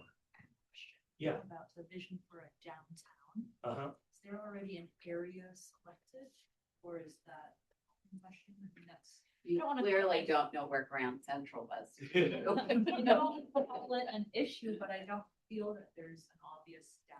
Well, what we're looking at is kind of where the Jordan School District is. And what you're saying is right, we need to build that, but we have this area, 78th and Redwood. Across from City Hall. yeah. Yeah. So where the Jordan School So District that is, when you're talking about these big plans for a downtown. and what we have to look So what at district is, building is, right, is getting them somewhere. And it's not just that they need office space, they have these big freezer units that need to be housed somewhere. So that's something we have to do, and that's going to cost us money to do. And again, there's some things that we have to do knowing that the money will recoup. In 15 years down the line, we'll get that. Speaking of the downtown, I showed Ken some pictures. I was in Orlando in November and I stayed at the Portofino, which is part of the Universal area. And it's done to look like this Italian seaside village. And I took a ton of pictures of just the way they laid out this hotel, because this hotel looked like a city. It didn't look like a hotel. It was all laid out to where you would have these little turns and things, and they would just lead into weird little amphitheaters for no reason at all, because a hotel did not need an amphitheater looking little thing, but there would be one there. And that's where they have little weddings and stuff like that. But Yeah. they had all these little things.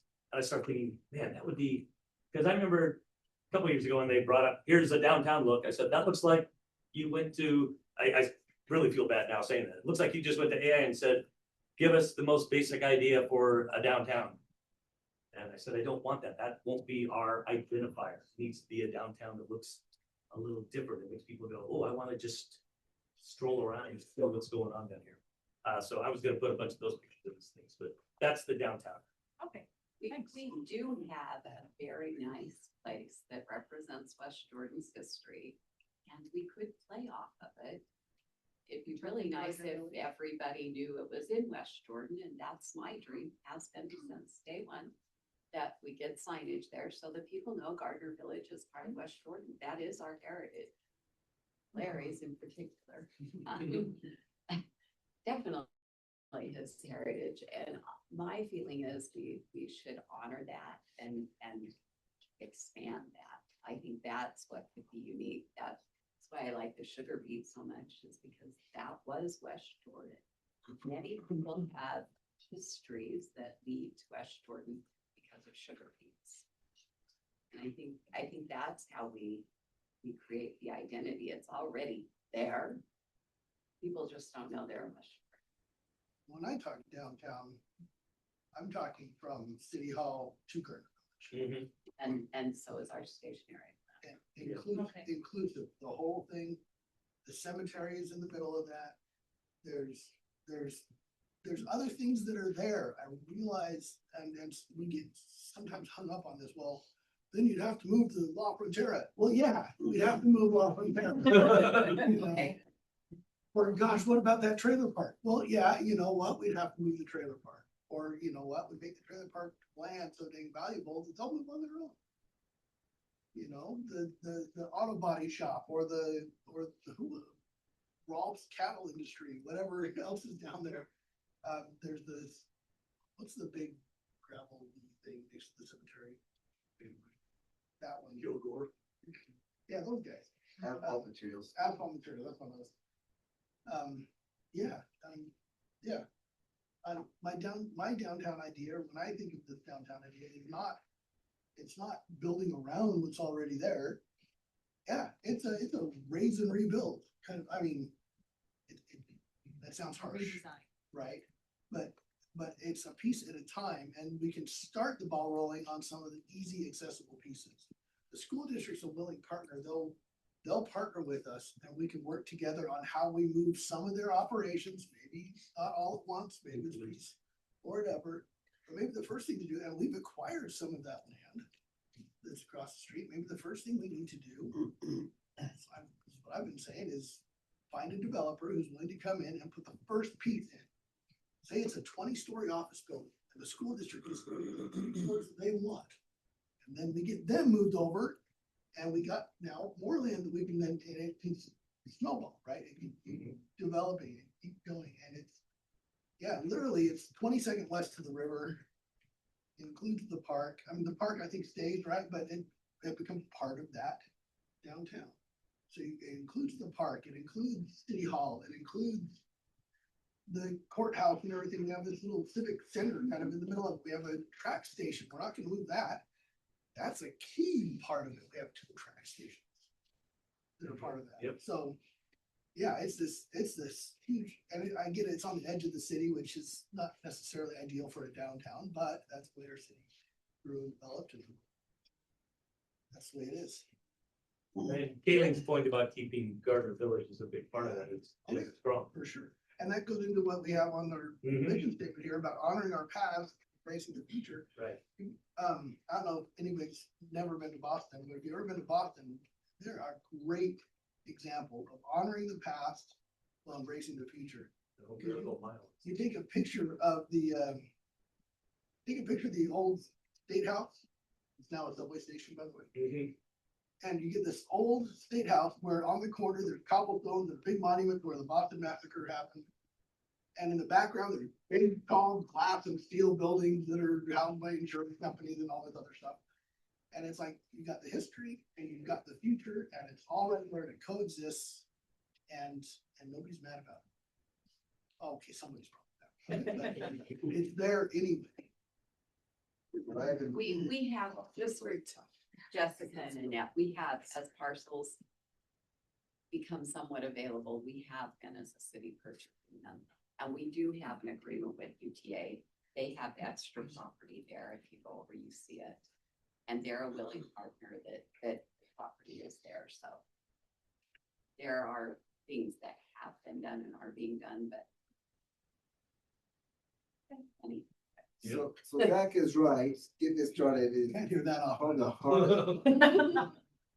You know, and we have bought a couple of properties, but I know that we have been looking for some developers who are willing to take that fight. This requires some risk too, so by development. With some risk. First fighting stuff. So I jump in. Yep. Mayor spoke about enclosing the rodeo arena. Mhm. You just asked, what are our thoughts while we listen to people giving their thoughts? I love the idea. Then I thought, what about the fireworks? So it has to have a retractable roof, obviously. Very easy solution. Or a glass roof. There you go. Just get the drones to fly inside. The Diamondbacks have that. That's true. So it's awesome. It is possible. I was on that project. I know that engineer. Oh, wow. It's a We big got an station. expert, we got an expert. Anything else, anything wanted to say about, stuff they heard and any thoughts they might have? Again, those who haven't spoken yet, I don't want you giving away your stuff yet, because you'll have time.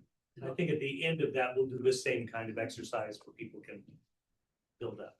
I apologize that I still have, I don't know what I missed, but I would like to tag on to Chad's with the rodeos. I do think, and you mentioned, it is one of the things that does bring people into our city, that they pay for. Yep. And I'm a fan of that. I like revenue. Yep. And we do need to do something, and we talk about it every year.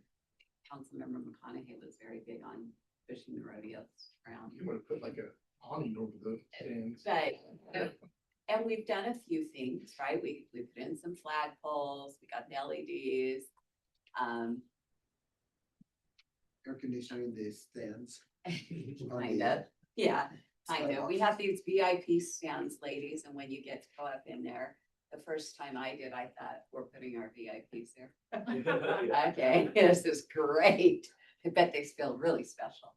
Um, Well, there's VIP and then there's VIP. Yeah, well, I mean, the cool part of it is you get to look right over the chutes and see, and that's really awesome. And then you can be on top of the animals in the back, and that's pretty cool. But you're also glaring right into the setting sun, and now that we have the sort of AC, it's better, but not as blazing the first year.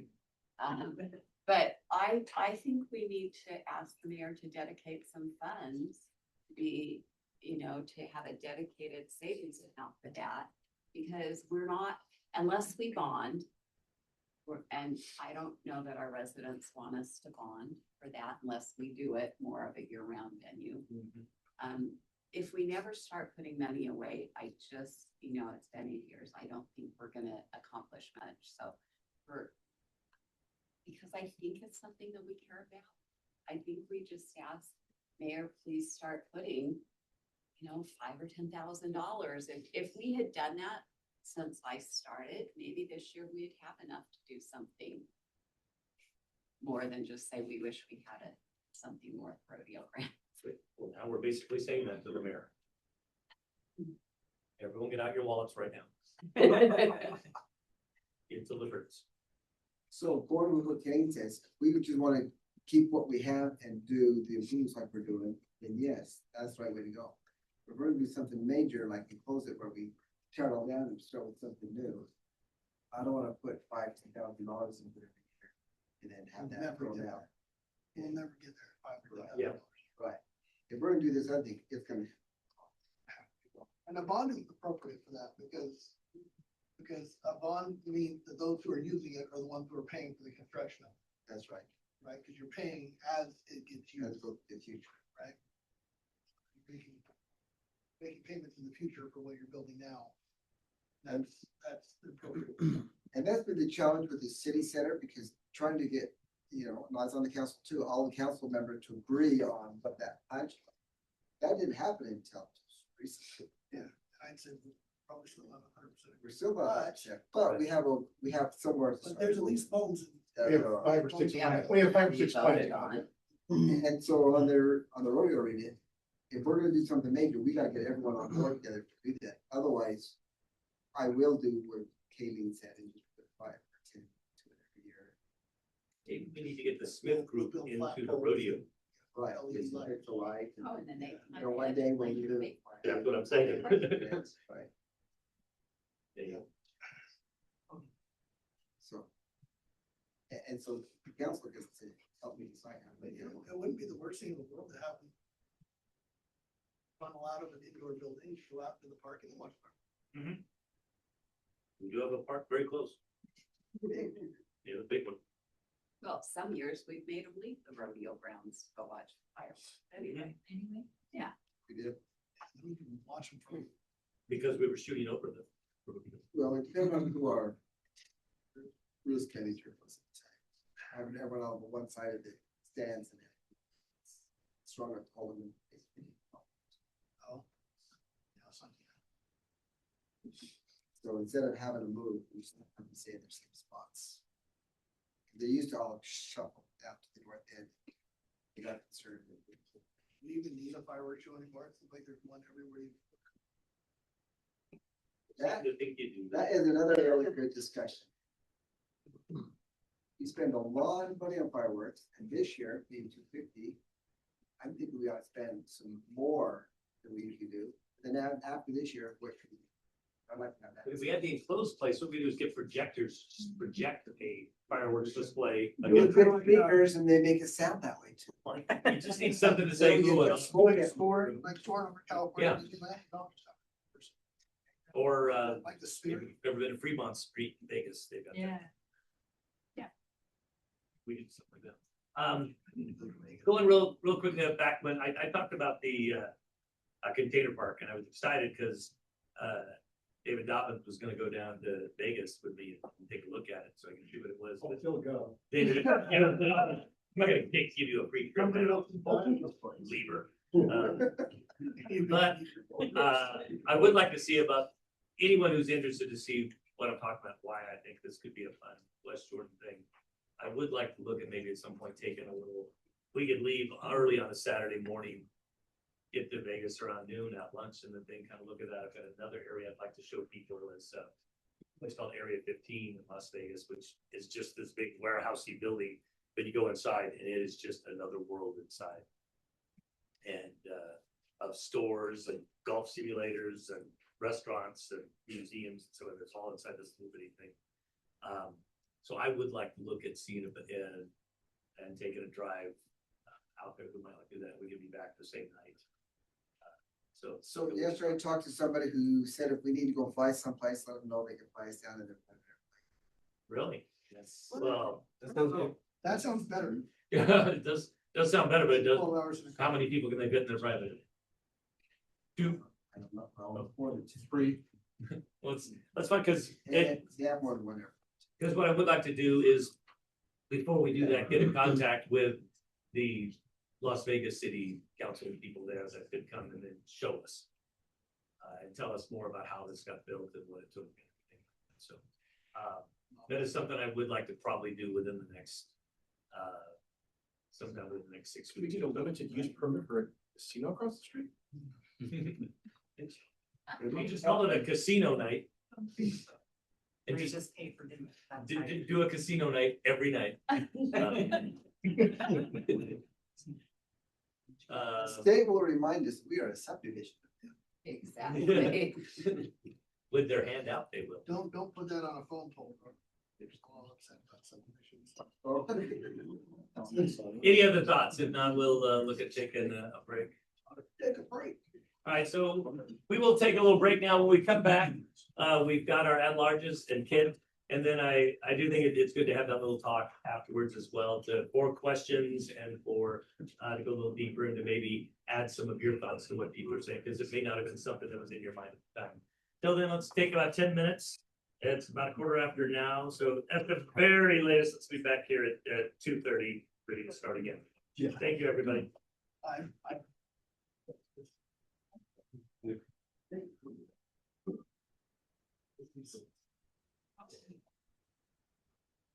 Challenge.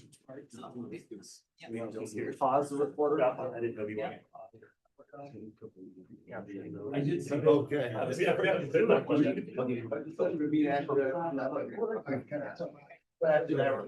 No. All right. Oh, that was.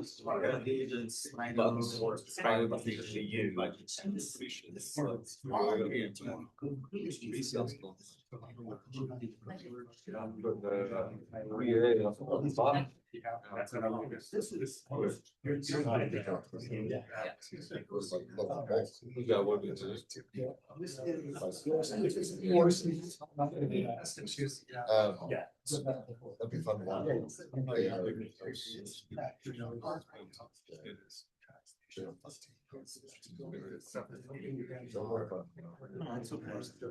Well, not record.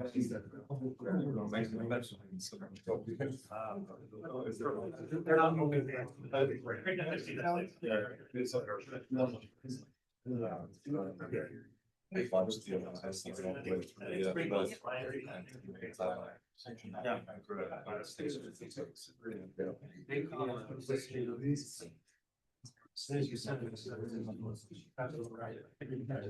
We're gonna do like one main. Thanks. We'll, Prioritize all the ongoing. now I definitely have to get it done in the next 2 weeks. So, yes. I gave a couple of. That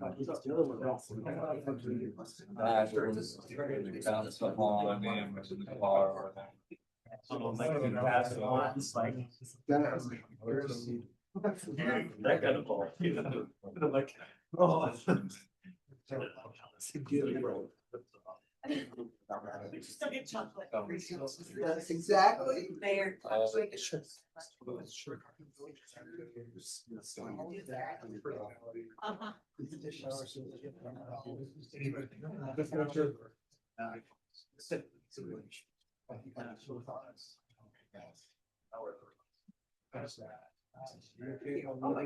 That would be. Anybody want? Are you able to them? I think I got you. Huh?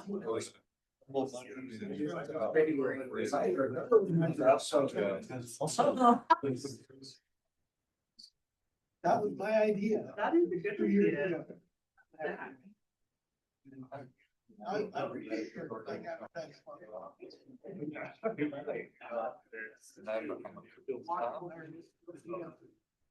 Get good notes for what we want to. I have.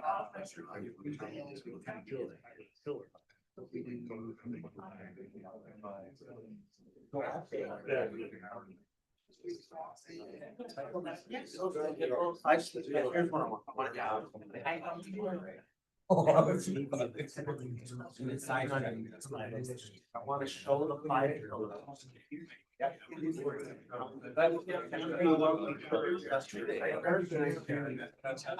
These themes, these are just doing the right, or we've heard a lot about. Infrastructure. We heard a lot about. Desert. Sort of one I, maybe that is like. Maybe we just slide out ratings or the. Further down. Open box. Here's the other.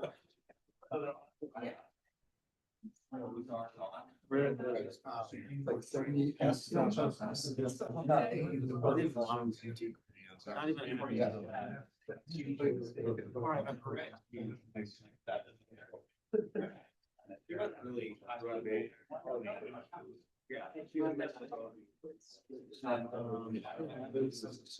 Two years. Okay.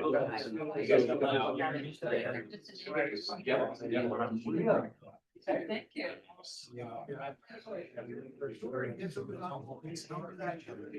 Come up for red on those. I can present it.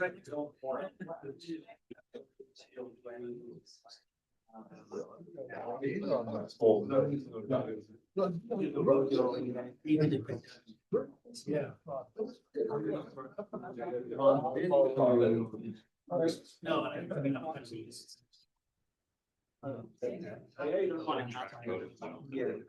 Similarly.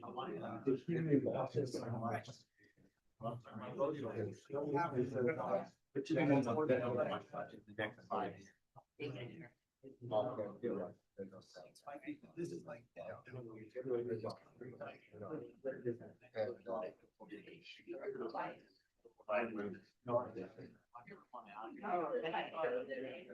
Yeah, I mean, it'd be good.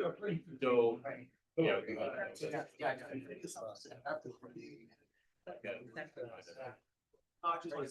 Where are you? I mean, we don't use the word.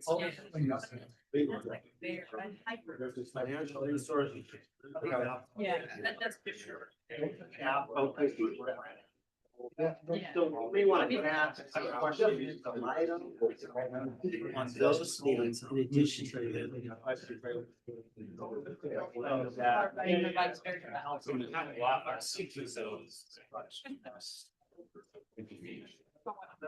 Yeah, so just staff. I noticed that they're. Now they're all being grumbling. Yeah, it always. No, they're like. I got to see what.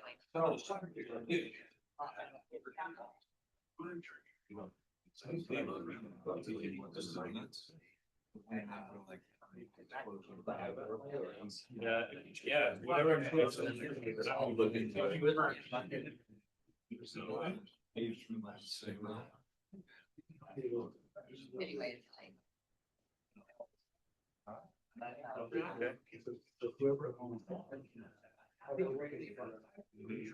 Yeah.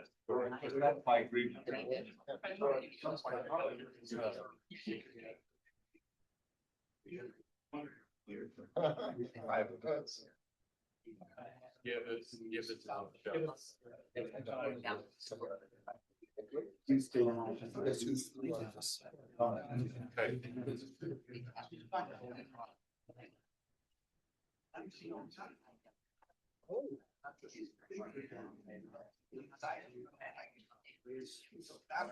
We want to try and have one more officer per 1,000 residents. That's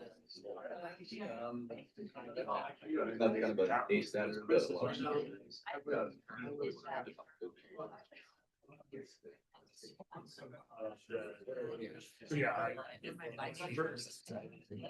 That, yeah. Check the rail. That's what that's what it says. I don't even know. I don't even want to go with that.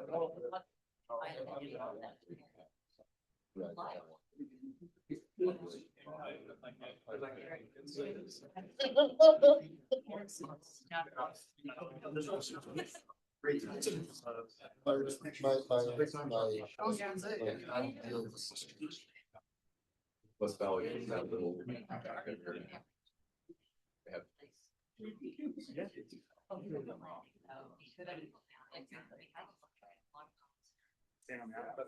What other city has? Oh.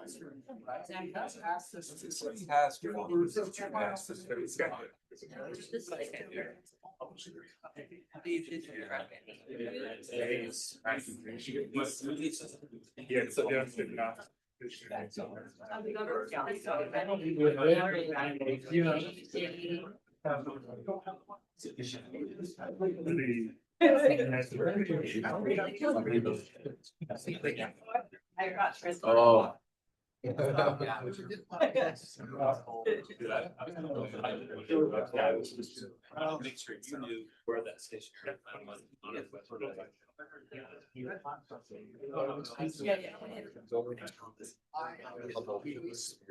Seem crazy.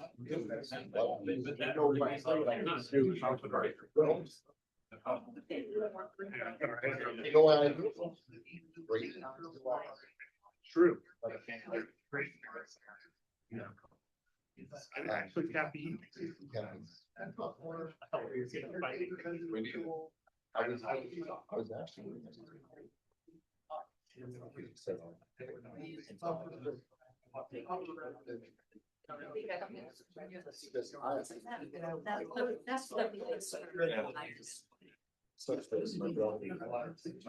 I'm doing. I'm leaving. I can't. I live in that neighborhood.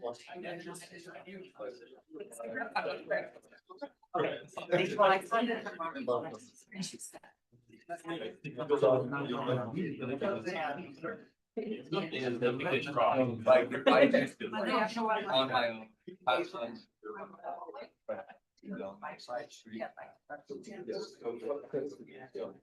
And like, how do I?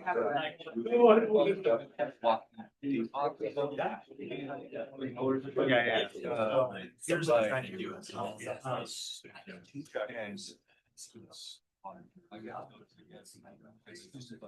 Overdo it and just right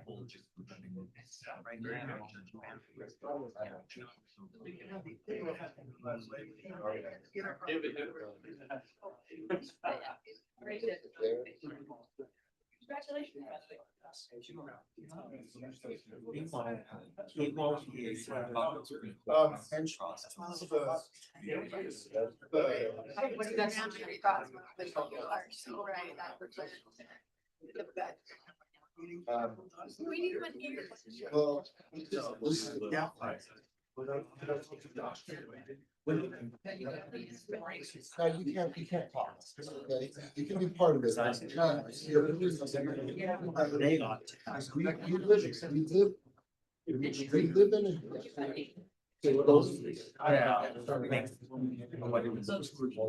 But. We do want to. Sorry, we don't want to do this. Take this. Spot. Here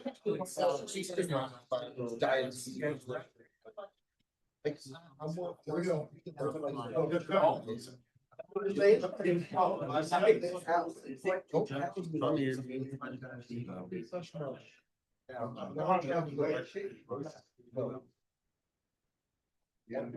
Did you know what they're gonna pay you?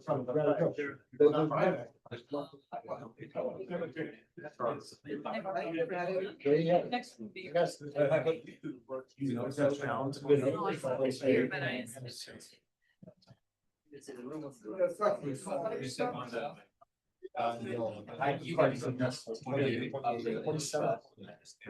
It's like.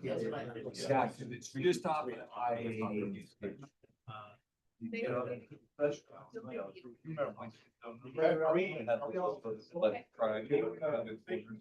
Old lynching shot.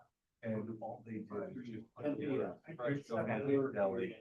Red and white background. Like. America on off. But.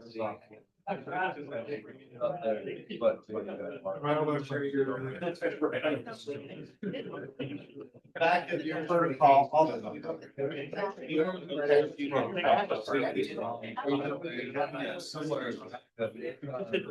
I know, I know.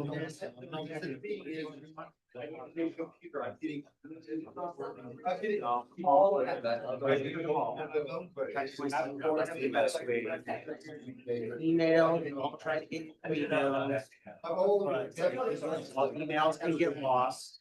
Yeah, email can get lost, and I don't do email. I try to only look at emails one a day. I don't get through all my emails in that period of time. So. We have to.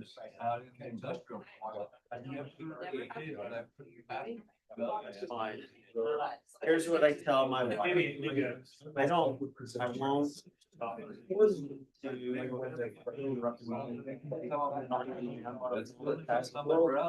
twice in a row.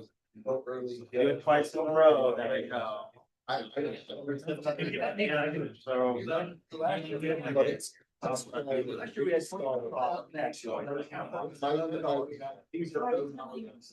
month, that would be roughly 60.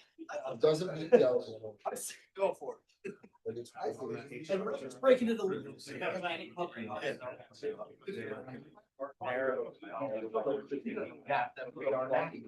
You don't want someone else to. Yeah, if it becomes, like, I think that's already. That much different.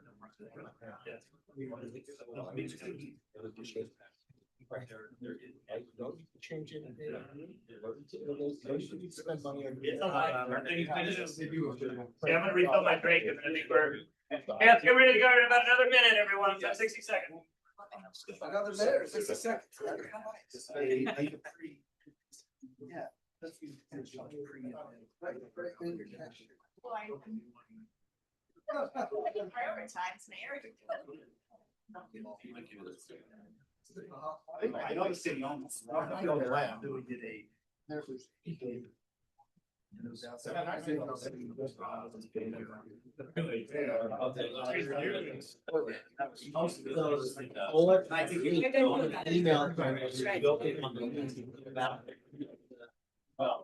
you guys. No rest for the You weary. guys are where I'm gonna go in first. I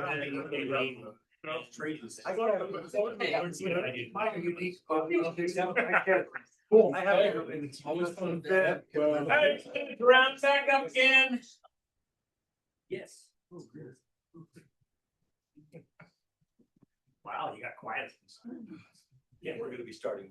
Okay. I need you.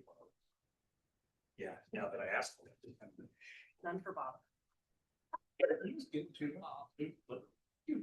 Yeah. Not alphabetically. All right, we'll get started here, the same sort of thing. With the people start working their way back in. I like the way that went, to have some good little feedback and talk. Again, that's kind of the main thing about what I want to see as a council that we do. Want to thank you. Things that we do is be curious, ask questions, add to it, be thinking, oh, that's not a, just think, how can we make this happen? What's the yes here? What we can go. So we're gonna go with Annette, Kent first. Yeah.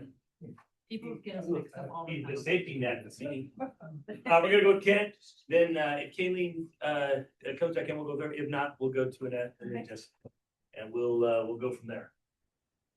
Okay? Do we need to press play on the recording? then? I already got it. Okay. Looks like it's going. We're all playing.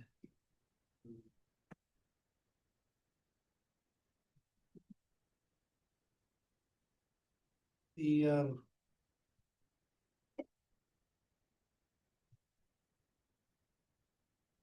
should I wait for? Good.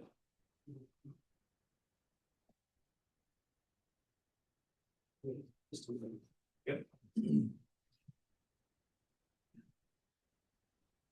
Doing the podcast, this is where you talk about the murder site. Yeah. I'm gonna put that there and see if they have. I'd like to see is more murder.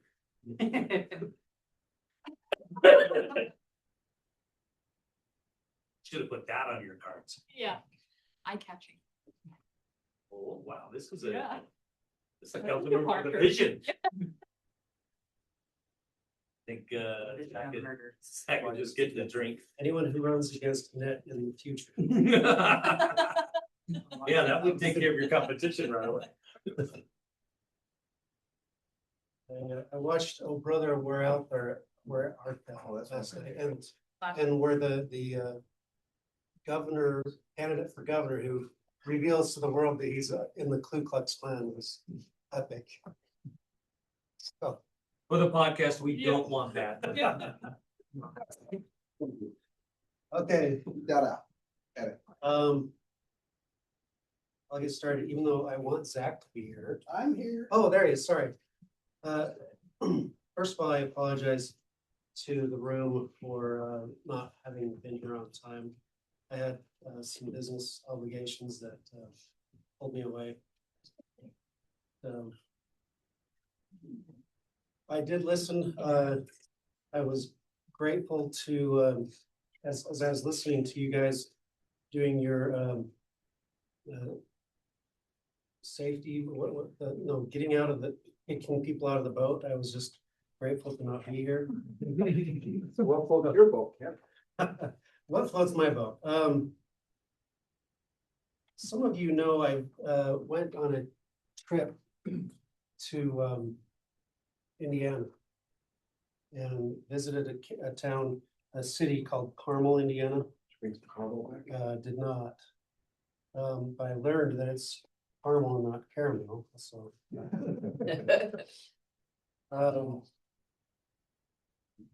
In that trip, I saw a city very similar to ours, they're a suburb of Indianapolis.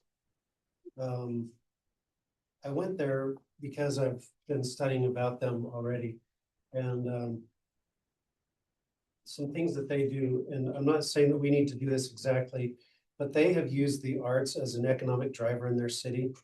They've built a large world-class concert hall in their city.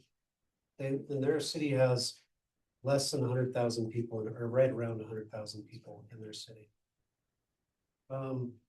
Interestingly enough, they actually have an LDS temple in their city as well. So we'll have one soon. They use, they've gone into great debt in order to build their city. They have used tax increment financing to drive development that is good for the city. And by using the tax increment financing, they have been able to help developers build developments that aren't just profitable, but they are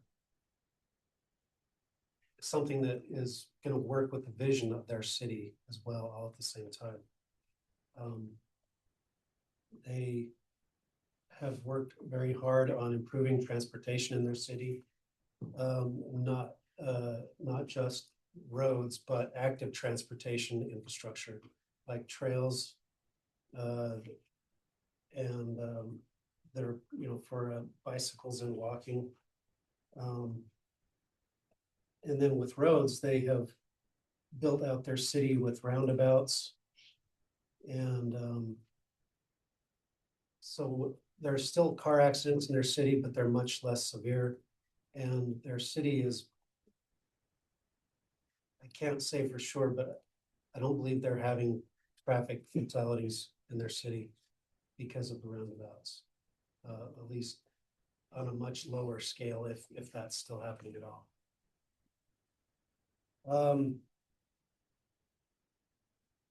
That said, I wanted just disclose to all of you that I reached out to the past mayor of Carmel, Indiana. His name is Jim Brainerd. And I asked him if he'd be willing to come and visit our city and give us some ideas. And he is coming next month to visit West Jordan City.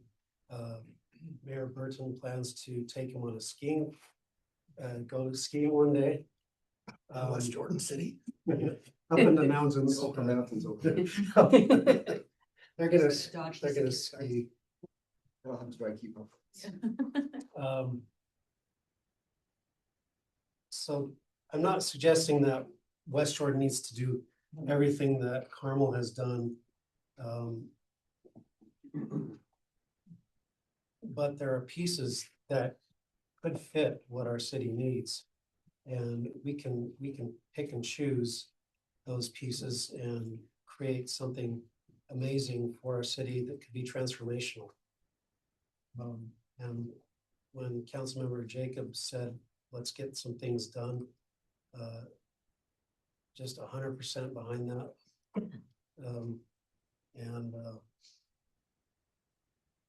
The city will have an option. Mr. Brainerd is interested in working with us as a, what's the term I'm looking for? Consultant, thank you. He's interested in working with the city as a consultant. And that's something that the council may or may not choose to fund. But I think it could be a big deal to have his input. There's a lot of risk doing something like they did in Carmel. Financial risk. It's not just a happy road that we would all, it's not the road to Oz. But the yellow brick, yeah, it's not the yellow brick road, but I think if we start implementing some of these things, we're a healthy city. I heard Mr. Lee say how we are now officially a healthy city, implementing things like a stronger path network, active transportation network in our city, having separated bike lanes for people even out on the streets. One thing that really struck me when I went to visit Carmel was the roads that they have. A lot of their roads that are 2-lane roads are actually now 1-lane roads in each direction. Instead of having 2 lanes in each direction, they're now 1-lane roads, and they put planter boxes on the outside of the inside lane, right next to the lane of traffic. They have these beautiful planter boxes with flowers in them, and you have a 10-foot wide bike lane on these roads. And the reason they can do it is because of the roundabouts that they've implemented. Those roundabouts create a constant flow of traffic on those roads where the roundabouts are being used. And so you don't get the platoons of traffic that all come up into one spot and wait for that light to turn red while the road in front of them is completely clear. You have constant flow of traffic.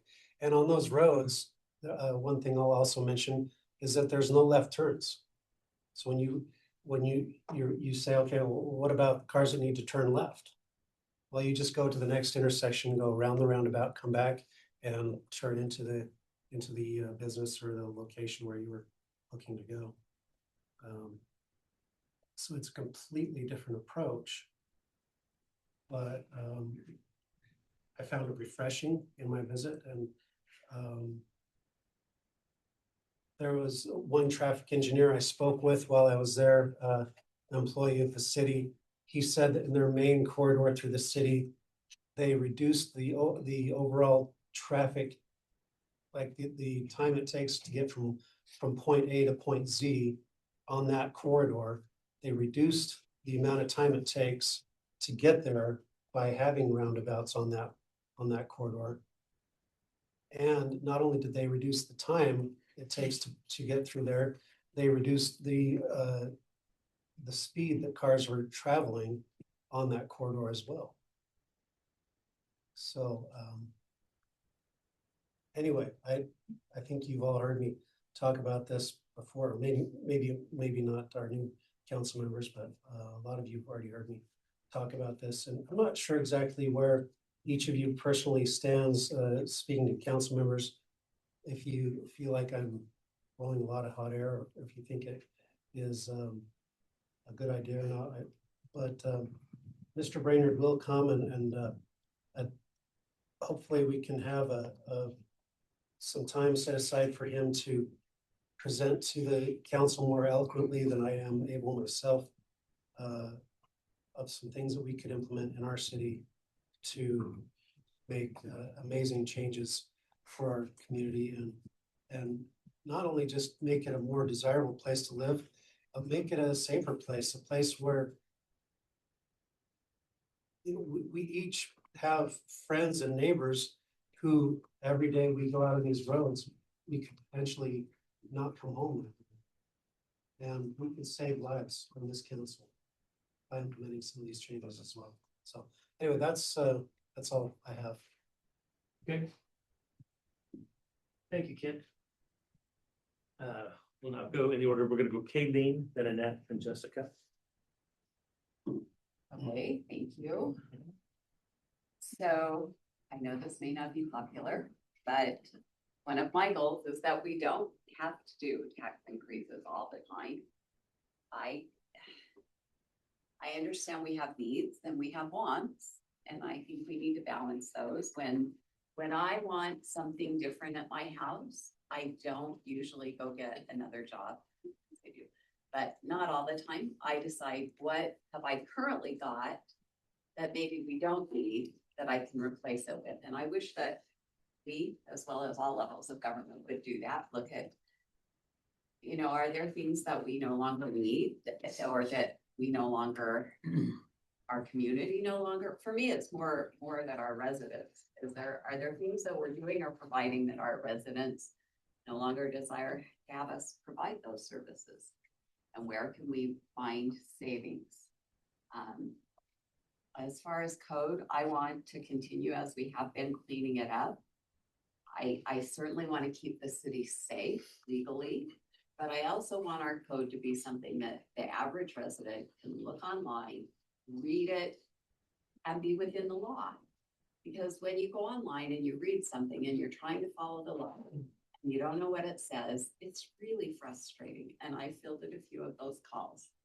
And I hear it in their voice and I've experienced it. So for code, that absolutely is where I want to continue to go. I think we've made great strides, but I know we have still plenty of room to go. I do want to continue to work on the aesthetics of our community because I have heard before people have been taken down different roads in our city to go to industrial areas and stuff about placing their businesses here. And they're out based on looks and we are working on that. So I think we need to continue that. As I said earlier, I am in favor of doing something with the rodeo grounds and to me, whether we start, I think it's important that we start saving now, even if we do decide to bond in the future. Because then maybe we don't bond for quite as much and maybe some of the extras that we might want but aren't needs, we'll have the money for and could put in. I think we need to develop deeper relationships with our legislators and our county council members. And when I asked about oath of office invitations, I was told that we weren't going to have paper ones. And those weren't being sent out, but yet our award ceremony, I get a paper invite in the mail. And not only that, I had a legislator I was talking to about something else, and I said, are you coming to our oath of office? I don't think I got invited. And then they immediately went through their paper invites and said, I don't have one. I said, oh, ours was an evite. We didn't have very many people there. I do want to thank Suzanne Harris, Ken Ivory, who else? One more.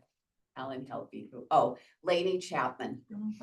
All of them for coming to our event. But as I looked on social media and saw who attended what, we're the third largest city. And again, we kind of got ignored. I appreciate those that came, but I think it was a mistake not to send a physical invite, number one. And number two, it's that relationship, and we need to continue to build those because they're essential. I want us to maintain our southeast quadrant for a job center with good paying jobs. I want us to have the strength and fortitude to remember that's what it was set aside for, and push back on developers that want to fill it all with homes.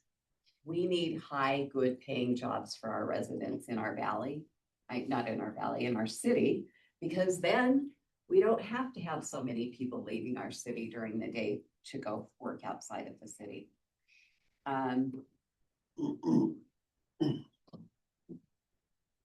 Just something someone said, I thought, well, maybe, I think it was Bob, but maybe we need to, as a council, look at some kind of incentivizing our local residents to open up local, unique restaurants in our city.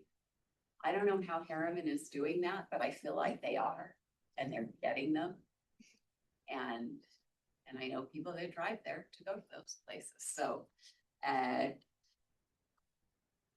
agree that we need to, it would be great to get more people to come in and spend their money and recognize our city for the great place it is. And lastly, I wouldn't be me if I didn't ask for these three things. And these are things residents always, whether it's on social media, knocking on doors, or just at the grocery store. They want a Trader Joe's, they want a Costco, and they want a steakhouse that starts with an E, not an A.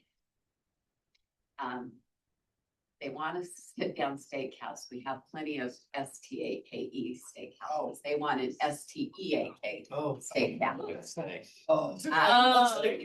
I know, I can't help my husband looks. So, and you know what, as the third largest city in the state, it's ridiculous that we don't have something. And I know several economic development leaders that when I said, well, how about Ruth's Chris? They're like, really? Why not? People do not realize how many multi-million-dollar homes are in this city. We have got to change the perception that we're this poor city. We are not. We have the income, we certainly have the population. I'm tired of hearing we don't have enough rooftops. Why are we the third largest city? Oh, because we have the most people. So we do have enough rooftops if we're housing all those people. So I think we really need to push who we are better and show who we are better and cooperate, communicate, and collaborate. Thank you. I believe that was the poet Vanilla Ice. It was stop collaborating. Oh, sure, he stole it. We're gonna take a quick. You can't hear the word collaborate without. We're just replacing batteries. You got a problem, I'll solve it. They wouldn't want these old batteries, they're free of charge. You know why you should never enter into a drive with a calendar? These days are numbered. These days are not. The batteries are likely either working or dead.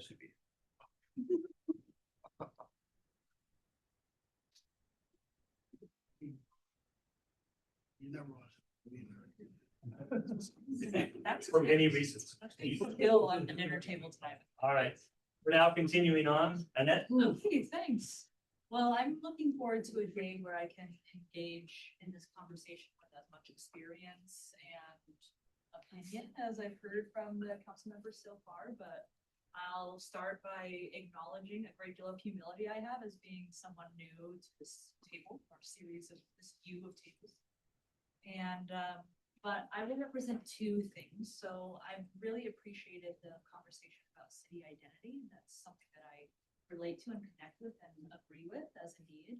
But I also want to highlight what's also on here in our pillars, which is that sense of community on a philosophical level. So this isn't so tangible, but something I'd really like to see in that, like maybe within my term horizon, is people in West Jordan start to identify as being from West Jordan. I hear a lot of people say, you know, oh yeah, we moved here, you know, X number of years, we moved to Salt Lake. You know, we moved here to Salt Lake.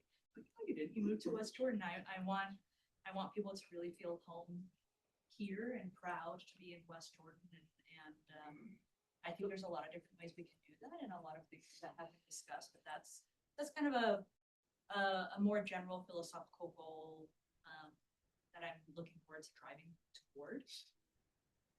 I think you put in the wrong batteries. Yeah, it says battery low, just so you know. I'm Stop sorry. just a moment. What kind of triple A I got? Do you need some? Try lifting it up higher. Oh my God. It's okay, batteries. It's okay. It's gonna be all right. Like, where's the? Hey, guys. It's okay. Sorry. A lot of our stuff is rechargeable now. Tracking Yeah. down. Triple A batteries, it's not squeezing. Yeah. So I didn't know I can. You get That them was- out, where you- Christmas morning. Source. Sam's Club. So is there a history of like being debated or something? Never been debated. No, it's just talked about and we have no control because Costco has to make a decision. Yeah, we can't force Sure. businesses to come. We can invite them, we can incentivize them, we can show them why they should be here and how it profits them. Yeah. But they also have their model of how they decide. And it brings in a whole lot of tax revenue. And so have we tried? Yes, yeah, we do. No, David just has been applying for other jobs. Oh, sure. David just can't wait and tell everyone. They're gonna get one of those things. David, you're stuck here forever. Yeah, I'm confident in that. We want a Ruth Chris inside. That doesn't start with an A. It's with an R. It serves huge seriously trying to things, figure bigger out than you how will to- believe. What's the steakhouse that's? We lost our only steakhouse. It's just Yeah. That's how E, you not worded an it. A? I knew the red. Religious steakhouse versus it. Oh, like STA. Yes. Okay. He said starts with. I got it. Like when you get to the third letter. I got Yeah. it. No, I got it. I got it. I got it. I got it. Oh, that's good. That's good. It was clever.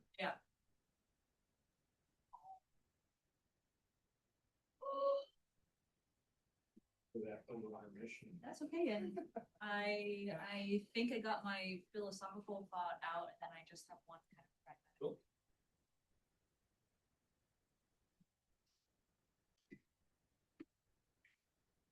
You got record a little bit. Yeah, I was curious about Cost that. budget, our budget. All right, and we're back. We'd like to thank our sponsor, Ruth Chris. Remember to use that code.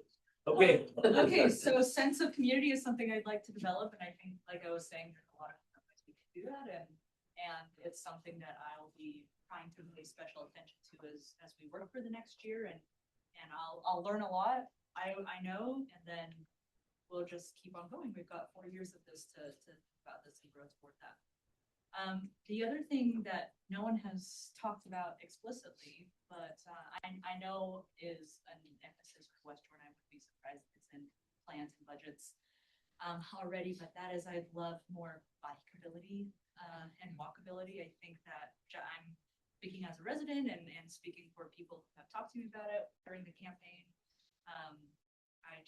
I've lived in other places before here that were very bikeable, and it's something we miss as a family, and I think it is something that creates that sense of community. If you can bike to your fun and bike to your steakhouse and bike to your whatever, then you don't leave the city, which is, I think, something that we're all trying to go towards. So that's something a little bit more pragmatic, that if we're talking specifically in the budget, if there's some way to do that, to move towards more bikeability, I'd love to explore that. That's everything for me. Great, thank you, Annette. All right, yeah, we will hear now from Jessica. Okay, I want to kind of piggyback on what Annette said with the community being new. And first of all, thank you everyone who's been so helpful with questions and work. And I'm learning that council is like, have you guys seen Return to Me? Not Return to Me, My Big Fat Greek Wedding, where the mother says, I'm the father is the neck or the head, but she's the neck. And I'm like, okay, council's the head, but all of you are the neck. Can you guys keep us going? So thank you. Well, in my first year, I think what's really important is to become an effective council member, and that's just making sure that I'm listening to fellow council members and residents, and then of course staff, and because there is a ton to learn, even in the time since the election. It's been crazy, the amount of knowledge that I gained, and so I'm really grateful to be here and to be part of the community. I think it's really important to be part of a cohesive team. So when you spoke about that, that's something that is very important.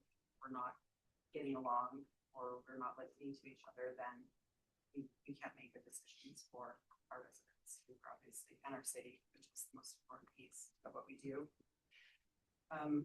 Sorry, I wrote these things down as we were going through, and so the other night, Kaylee mentioned that there was that town hall meeting, and what I really appreciated about that was how, even though we didn't come to a decision, there was no solution made. Those residents, I think, really appreciated that we were there and that we were listening, and that the developers were open-minded instead of just saying, no, this is how it's going to be, and you guys have no decision. We're working with Barbara. And so that was a really great, it was like 2 hours after I'd been sworn in, and I'm like, oh, this is Another 2.5 hours. Yes. So no, it was really great to be a part of that and see, our city in action. So I look forward to seeing more of that. And I know that we've kind of beaten this, and a few weeks ago I had lunch with the mayor and Corbin, and we talked about the downtown, and I think that spot would be so cool. And you talked about South Jordan, how they have it with all, it's just kind of like a plaza where everybody kind of comes together, so that brings in community. And I also think too, if we had that, we have the walkability, because I used to road run quite a bit, and then I almost got hit by a car twice, and so I don't do it outside anymore. And Just a bike. yeah, and so it's scary. So to have more walkability, and to be able to be outside and not have to worry about losing your life because somebody's not watching for you is is really important. And it also again, it brings a sense of community because we're around our neighbors and residents, and it also helps us to feel safe too with that feeling of community. So code enforcement. So to Kayleen's point about industrial areas. So as I was canvassing, I remember there was a night I went out and canvassed, and I had someone with me. We were one part of the neighborhood that was pretty, it's nice. And then we got farther west, we got to the neighborhood. It was scary. And I'm like, I'm not going.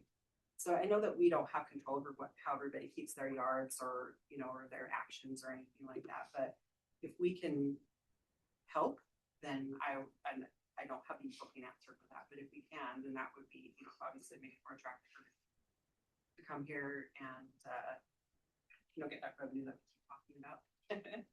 And also if we can help, because I had a lot of emails about people's homes and like fire hazards because the weeds were overgrown. And so I would always ask, like, do you know if this person is a senior? Do you know if if they're active, like, can they get out? And that's where the email would stop, because I don't know if they just didn't want to respond to me in that, or if they did find that out and make an app. So, and we might already have programs in place for, seniors who can't get out in their Learn yards. this name, Rock. What's that? Learn this name, Rock. Rock. Okay. Jackson. Okay. So we can, okay. So if we can, even just get some volunteers to help them with that, that's something that, I thought was. Anyway, again, I'm excited to be here, and so thank you. Excited to have you. Oh, All right, so we've got, good to know. again, some extra time that we can talk about some of the things that, that were said and look at that. One thing, Kent, that I thought was amazing, with what you were saying, you mentioned the place you can't make any left turns. I was at a town hall meeting right before right before the swearing in ceremony. And it was about 90th south of 1075 west, where they wanted a traffic light forever. And it's been this, we want it, and the whole drum they've been beating is safety, safety, safety, safety. It's gotta be safe. How many kids are gonna need to die before this happens? And then, and UDOT kept saying, it doesn't meet the criteria, it doesn't meet the criteria. Finally, they said, all right, we can make it meet the criteria if we put a median down 90 minutes. Then you can get your light. At this meeting, it was all angry people who were saying, you're telling me I can never make a left turn again in my life? No, we don't want this. And so it was interesting to see how quickly the safety issue went out the door when it was convenience that got hit to them. And I brought that up because I like being transparent. Just going, I want you guys to know that I have been fighting with you for 2 years. It's the first thing that I got brought into on the council. And now you're telling me the thing I fought for 2 years is not the important. I said, so, we need to look at it, and UDOT is gonna make the decision. And they may decide convenience, safety, one of those is going to win out. And you're gonna have to be okay with it. So it's interesting to what people, talk about. Just to dovetail off of that comment, Bob, one thing that Carmel has done over the years, and it's like something I would have never imagined, but they have taken over control of IDOT, Indiana DOT roads that come through their cities. They've just said, no, we'll take them. And they've actually taken them and received money from the state of Indiana by taking those roads. Of course, there's an increased cost by taking those roads, but now they control those roads and they do with them as they please in the city. And I don't know, that seems really far-fetched to me, but Yeah, that's. because I don't trust UDOT, give us the money. Yeah. But the city received money from the Indiana DOT for taking those roads over. And now the city has been able to install roundabouts on those roads where they otherwise wouldn't have been able to. And they even came up with a new figure 8 style roundabout for freeway interchanges that could be applied in locations that intersect with Mountain View Corridor and with Bangor Highway. So anyway, So Just- how did they start, Kent? Did they Yeah. start like on collectors, what did they start on there? Really busy roads? How did they roll this program out? the roundabouts specific. Yeah, like, did they choose just one, like, did they choose like a 90th or a 78th and just do roundabouts all the way down? that As I road? understand it, they chose corridors. That's just like you're saying. They chose corridors because a roundabout in isolation does zero, Right. does nothing. Yeah, it does something, it frustrates. Yeah. But as far as traffic flow, it doesn't really help traffic flow. It's roundabouts in succession Right. is where it actually starts to help traffic flow, because when they're in succession, they start to eliminate the, those platoons of traffic I'm talking about. So do you know, did they like execute one 5 mile stretch or a 2 mile stretch or what did they? I don't know exactly how they started. That's a great question for, And are we Jim, going to you can- invite him, is he going to be here on a second or fourth Tuesday, or are we looking at trying to schedule something else? do you know what days he's coming? I'm looking it up. But we may have to, it doesn't need to be a mandatory, council, but we may add another. So one question with that, so I'm not familiar with the history of the city. Were they sort of like a West Jordan, which is fairly established in our routes that we have right now? And then made this change, or were they able to jump in on It this? wasn't just an overnight change. Obviously. Mayor Brainerd served for, I believe, 6 or 7 terms. And if you look. This city has a hard time getting to 2 terms. Yeah. It took that entire time, under his leadership to get to where they're at now. Interesting. So, it's not something we do it's not something that is completed in our term of service as council members. But it's something that if it got started and under, You guys should serve intern. no, I hope not. And, I'll be dead.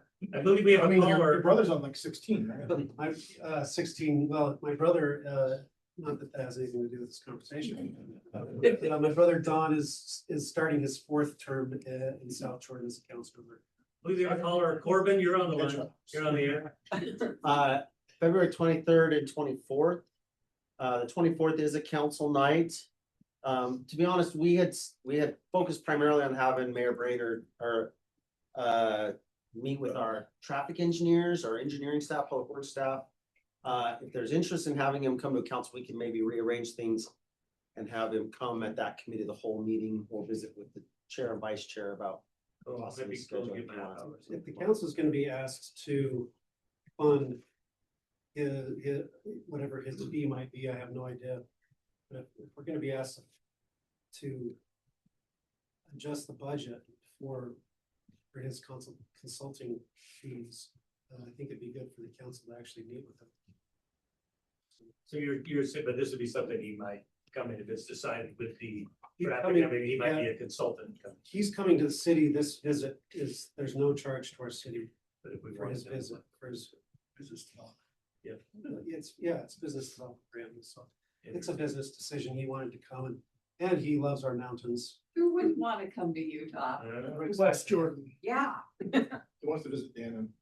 No, but I think we can definitely look at a half hour or so, just to at least see if something we want to look at, because I'd like to get more with the city. One thing I like that they did, Kim was saying they created this concert hall that was way bigger than what their city is needing, but big acts come into that concert hall, and which brings people into it. It's literally a world-class concert hall they have in their city. And it's a smaller city than us. Smaller population, smaller footprint. It's not a mini art center.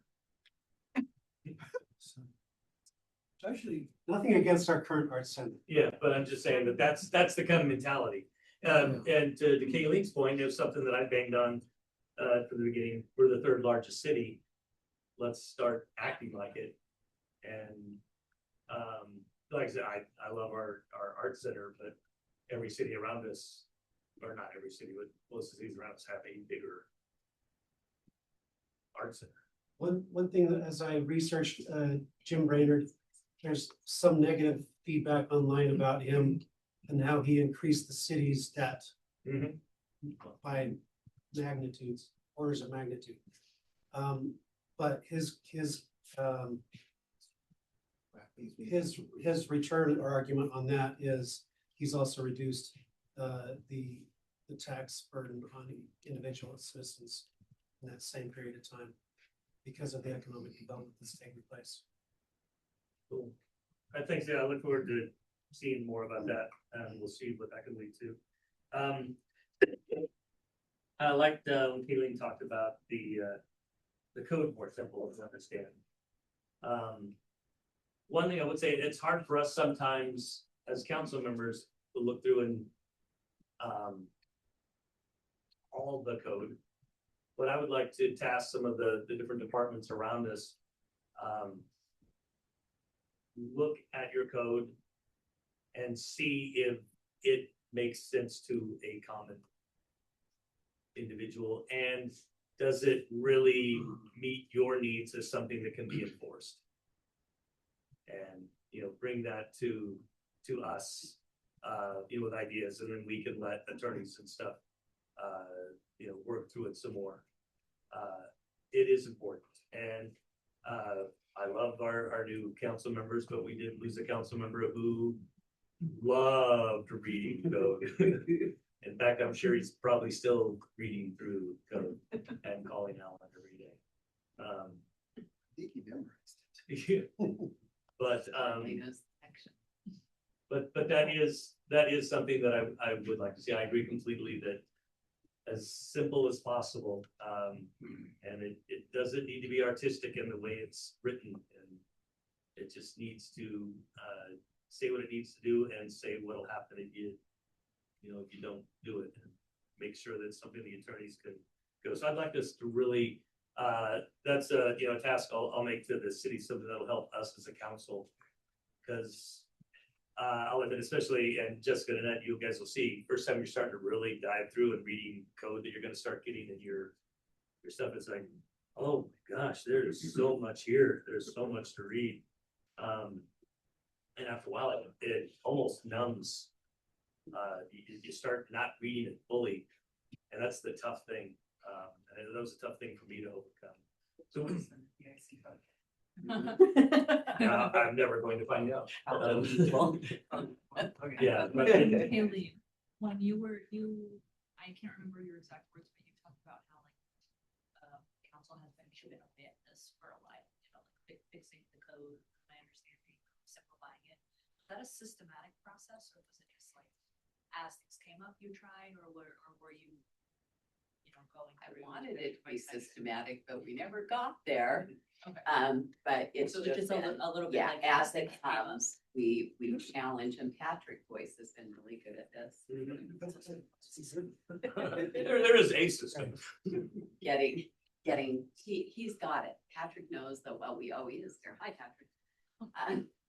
That we want it simplified, and that the object is not to add more lines. The object is to delete. So as code comes before you, you'll get a red line and a legislative. And the red line, you'll see a lot of stuff is gone.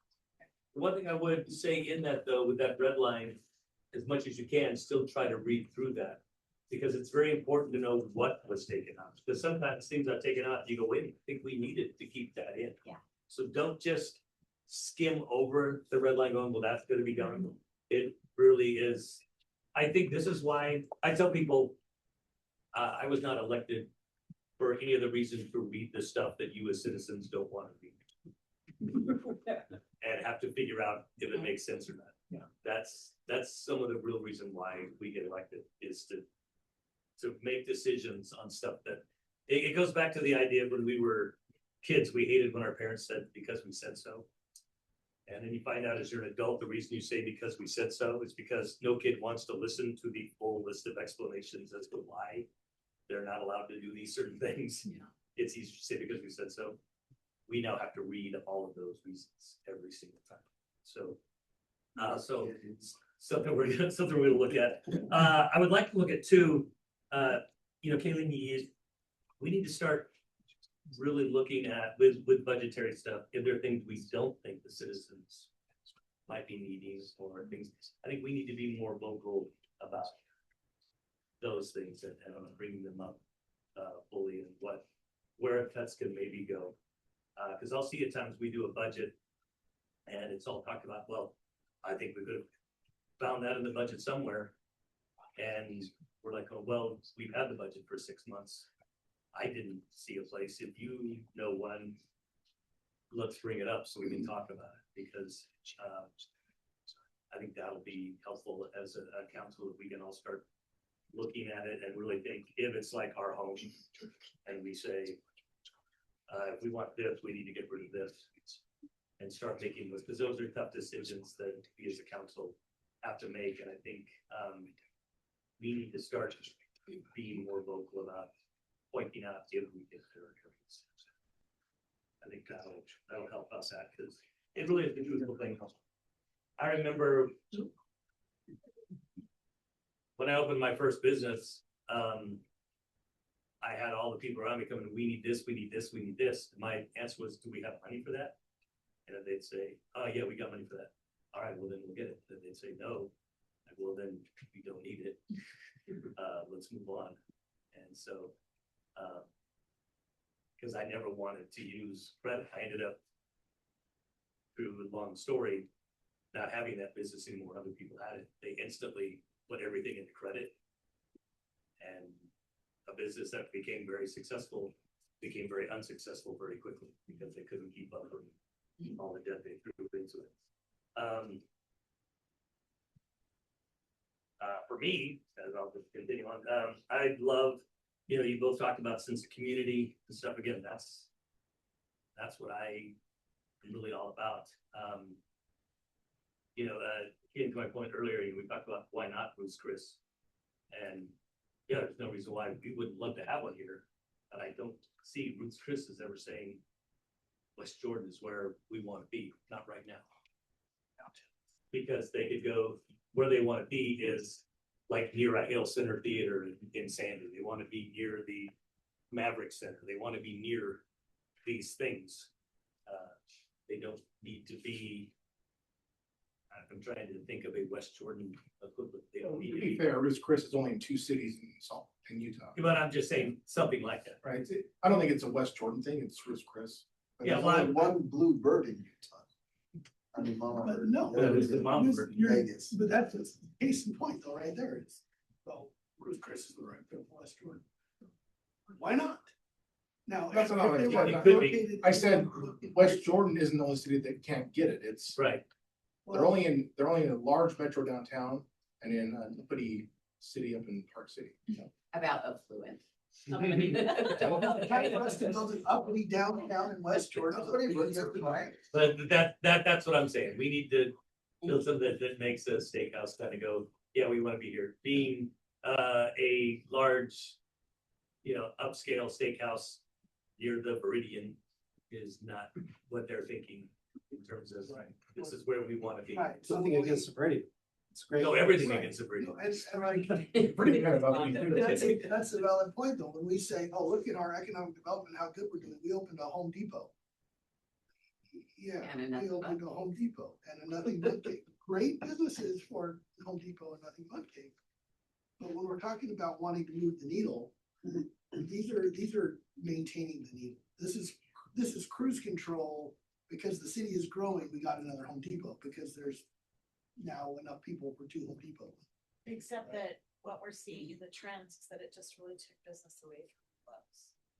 That's the hard part, is right when we open up businesses that are so similar to each other, a lot of times they're cannibalizing the business from the current business. We aren't seeing any increase in sales when you put the 3 of them together over what the 2 of them were. That was actually a good question I was gonna bring up. But talking about though, about how we see ourselves, if we don't see ourselves through rose colored glasses. Right. And I don't know, speaking for, David, the outgoing David Not Dove. to speak for David. If he looks at that and thinks, That'd be time to email. You might want to wait until tomorrow. but, is in talking to big things, to bigger kind of entities, how do they see West Jordan? Do they see West Jordan as, this is definitely a place where we see a future for this, or if it's no, we see a future for another grocery store or another, Taco Bell. yeah, Taco Bell. What kind of things do you see? So the discussions, so I've talked with almost every store. Right. Restaurant we've talked about, I've spoken with directly last year. Part of the challenge is that for example, there's a certain steakhouse in West Valley, Taylorsville, that, you know, we would love to see, but when they draw those circles, part of it's just a function of they've already located in certain areas, and until there's a bigger market that justifies them going. They'll just keep cannibalizing our And what- residents. You know what? You know, I've run the reports that say, hey, we can show that we've got this leakage from Western residents driving out of Western to go to a steak place. They're fine with that. Yeah. Because they're fine with their restaurant being packed, they're fine with people waiting. They would rather have that than have, say, 3 restaurants where people get in quick. So what they're looking at is the west side. So they see the growth. They see, you know, they run the roof, everyone talks about it's the rooftops. But they see the west side as the potential for them in the future. So a lot of these stores and restaurants you've talked about are looking at that west side. I think once the southwest quadrant gets adopted, I think you'll see more interest because then it will be approved and these entities will say, we know that the residential is coming, we've got a place designated for commercial. So I think you'll see that. They do look at demographics, they look at, you know, their income levels, the number of households, the age of the household. Those are the kinds of things that they look at. I really think it's just a function of the market needs to mature for us to get into some of those. So it's not that Western's a place they've said no to, it's just that the timing for them is. When we look at Costco, they've had numerous conversations and what they say is, well, we're at 104th, we're in West Valley. We draw that circle and how long it takes to drive. And again, as long as people are willing to drive there, they don't feel the need to build a store until people start to say, we're going somewhere else because of how long. We need to surcharge our residents as they go out in the city. to go to the Toll, place. we become a toll city.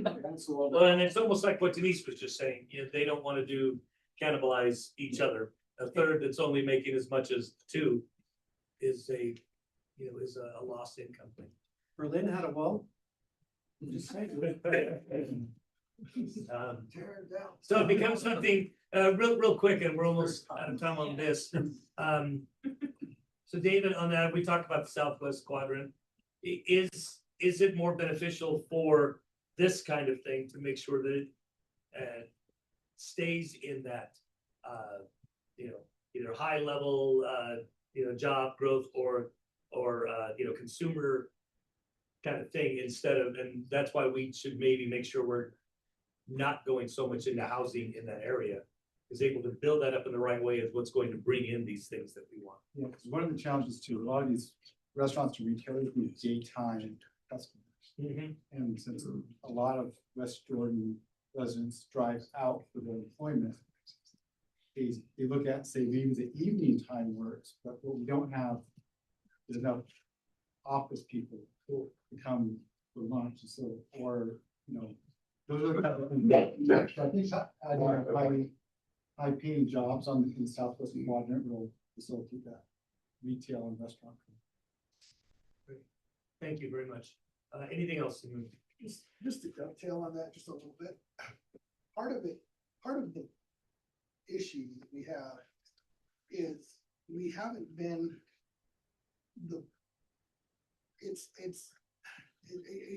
it exists and it manifests itself in lots of different places. You can map out the Texas Roadhouses or the steakhouses or whatever, or the Costco's to the Senate districts. Guess what else we don't have in West Jordan? Our own Senate district. There's one in that Senate district, there's one in that Senate district, and there's one in that Senate district. And guess what? They all kind of overlap West Jordan here, piece there, piece there. Part of the problem is that we haven't, and I don't mean we, the 7 of us, I mean we as a city, and I'm talking about the 110,000 of us, haven't seen ourselves as a place that these things should come to. Right. We have seen ourselves as the poor little redheaded stepchild. And we haven't assumed an identity of, no, we are going to determine our destiny. we're not gonna just ride to South Jordan, West Jordan, Sandy Hook, South Jordan, West South, Sandy, Taylorsville, whatever, right? We have been playing small. We've been punching below our weight. And it's time to punch above our weight. It's a mindset shift that has to change so that we're not stuck with, oh, well, you know, when you build it, we will come. I was like, no, come and we will build it. And we gotta flip the script. Yep. If we keep playing the same guitar, we'll keep singing the same songs. And I'm an orchestra, something big. Okay, anyone else? Okay, good. Well, I think as we wrap this up, again, just think about these things as we keep going. These are the things that should be driving us over this next year, the things we talked about. And that'll bring this episode to a close. We look forward to talking next time. Look forward to the podcast. Tomorrow morning. Okay, now we're gonna hear from our staff updates. Thank you. Feel free to say it. That wouldn't be awkward at all. We're gonna have the presenter sit right here. Thank you. We wanted to have time where we could just listen to the AD. We're gonna take everything we've heard. Tomorrow, we're gonna try and coalesce it into groups and categories and then ask you to prioritize. We've heard individual priorities. We've heard you comment about individual priorities, but what we haven't had is votes. Say, okay, well, here's where the majority lie in their wishes, wants, and needs. So get ready for that tomorrow. That's what we'll do at the end of the day tomorrow. We'll bring in Slido and take some prioritization and voting exercises. Slido. I want to move forward now with staff updates. We have a number of items we want to talk to you about. We're going to go a little bit different than the order here on the agenda. We want to start with some of the topics that are just more of an update or have a decision point discussion, and then at the end get to the items that are a little more open-ended. So Corey, I want to start with the Ronwood Park, an update on where things stand at Ronwood Park, and an update on where things stand in our efforts to get a rec. You can move that chair back. And I was wondering, Should I just stand? or not? Yes. I was sad that Corbin switched it because things might have been getting boring and now we get the fun stuff.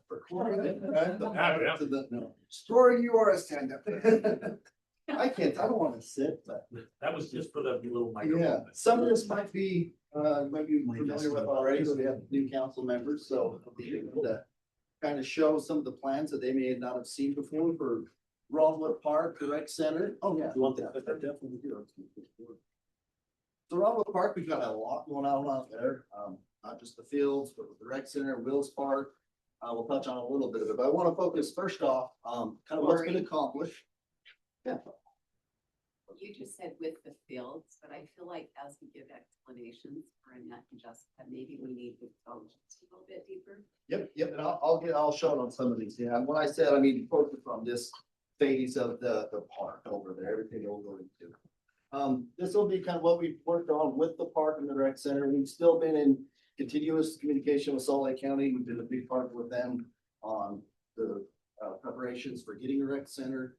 We worked with them, in previous master plans, the county's noted a need, for a rec center on the far west side of West Jordan. Fortunately, the county master plan was scheduled to be released. It was first supposed to be August, then the fall, and it still has not been released. So I can't give any updates on that, but I just wanted to put that in there. Corbin can maybe speak to it a little bit more. We're working with Method Studio in Salt Lake County. We've come up with several designs. We've actually gotten far enough along. What we have heard from the county is we were the furthest along. We got to the point where we had a rec center. They were giving input on windows and where to place things. And so the county was real happy with how far we've gotten thus far. But with the delay of the ZAP tax, we've kind of put that on hold as far as we can get. Let me chime in right there on the delay on the ZAP tax. A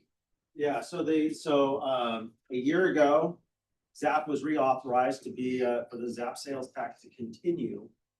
Their normal schedule would have been then in 2025 to have everyone submit the ZAP proposals and to issue the ZAP bond. Oh, perfect.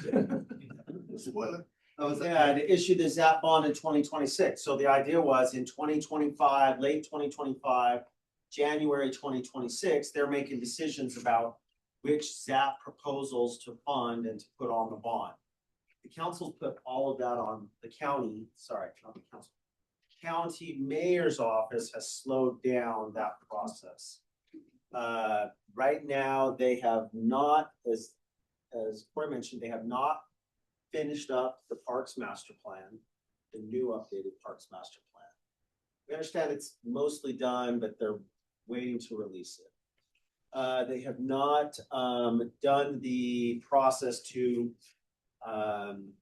accept the ZAP awards. That was supposed to occur in August. They've not done that yet. Talking to the county, saying what's going on, they are, I don't know if it's a secret or not, they're a little hesitant on putting the ZAP bond on the ballot this November because the county just did a property tax increase this last budget year. They're worried about taxpayer fatigue. Even though ZAP is already authorized, even though it won't change taxes at all,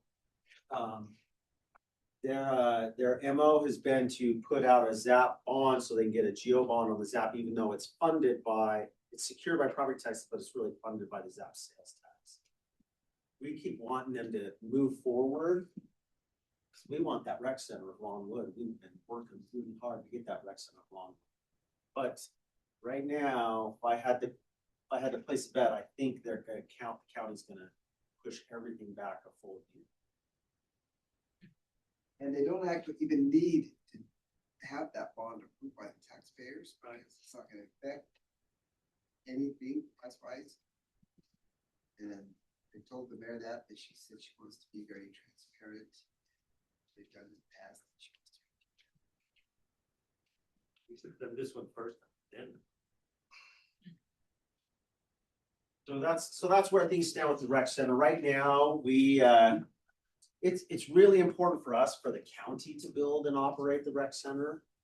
We want it as a community, but the county's in the rec center business. We're not in the rec center business. Rec centers take on a lot of ongoing funds to operate.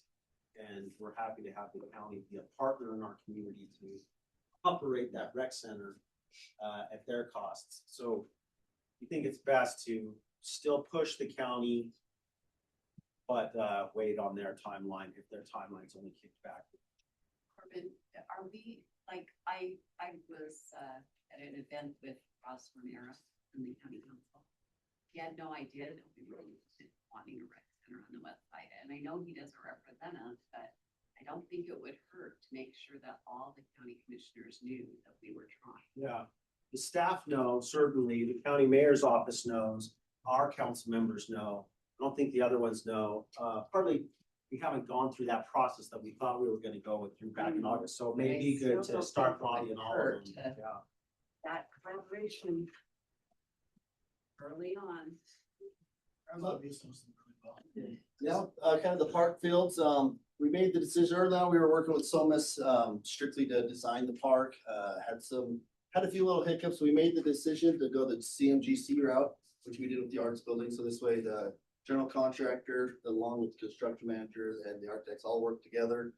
We've hired Kenny Singh as the contractor, they've already started working on some value engineering. The last piece we're waiting for is finalized electrical plans for the park out there, which we got word that they received yesterday. So we should have full cost estimates for the park here in the next couple of weeks. And then once, another part of this project is, it's kind of actually got a separate project. So to add all these fields, all this new park space, we have to build an irrigation pond, pull out the irrigation pond. We're lucky enough that one of Greg's employees, David Murphy's kind of spearheading that project, but it is still, it's on campus there. I'll show you some more pictures of it here. What is CMGC? Construction manager, general contractor is what it stands for. So they, instead of just hiring an architect engineer who makes the decisions, usually a lot of times boots on the ground, general contractor can have ideas on how to cost save things, but because the change order process is with all the architects, engineers, this way they're kind of partners together, where the architects even rely a lot on the general contractors in the field to find ways to save money. Many feel it saves money. Sounds good. So we're excited to do it. I'll move along quicker. This is the concept design. It's pretty much what we're working off of. And when I say pretty much, All of these are little features, like I said, number of fields, but they're a different playground or a different volleyball court, and those were based on when we had our community survey out at the park and people got to go and choose what they wanted. We put in what we could.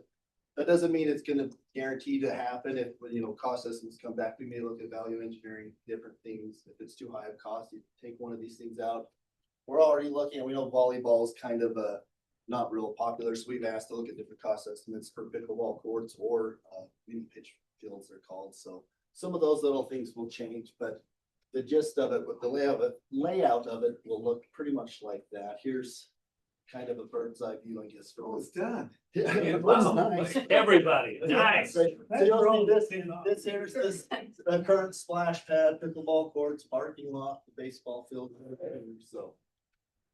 Real pretty. This field is an artificial turf field, so it'll be artificial turf to be used really year round. I was in late December, I was in Park City, they have an artificial field, it was fully lit, 200 kids This year on is not a good year. it. I know, Park City though, they were taking advantage of it by playing on it, it was great. Do you have an idea how many parking stalls? I do, I have it written down. Okay, That was the biggest issue with the current park that we have, soccer park, is. Yep. Yep. And what we've added, so there's parking lot here. So, cause a lot of the residents live, I think it's that top bridge right there. Lot street market. There's drop offs, which is nice to drop, but they didn't want the cars lined up here. Exactly. Cause it is a long walk up to there, so we put a parking lot here. And also on And this far, somebody built one right across the street of it. on the far north side, but then we'll have a new road also that comes in. With parking lot there, another parking lot, so trying to keep them really in the Keep park. them off the neighborhood road. Yes. These triangles probably. No, that's dangerous. It really is a big park, and if we use the existing park, there would be a lot of walking, if you have a game here. So we wanted to make sure. Walkability. Okay, so here's our construction timeline, Kenny's saying, I just get they're few weeks behind, but they're still confident in all of the dates. Their goal is the end of September 2026, so this upcoming year. To have the entire park complete. So once we get going, it'll be really a big snowball. They're gonna go fast. The first thing you will see are these restrooms.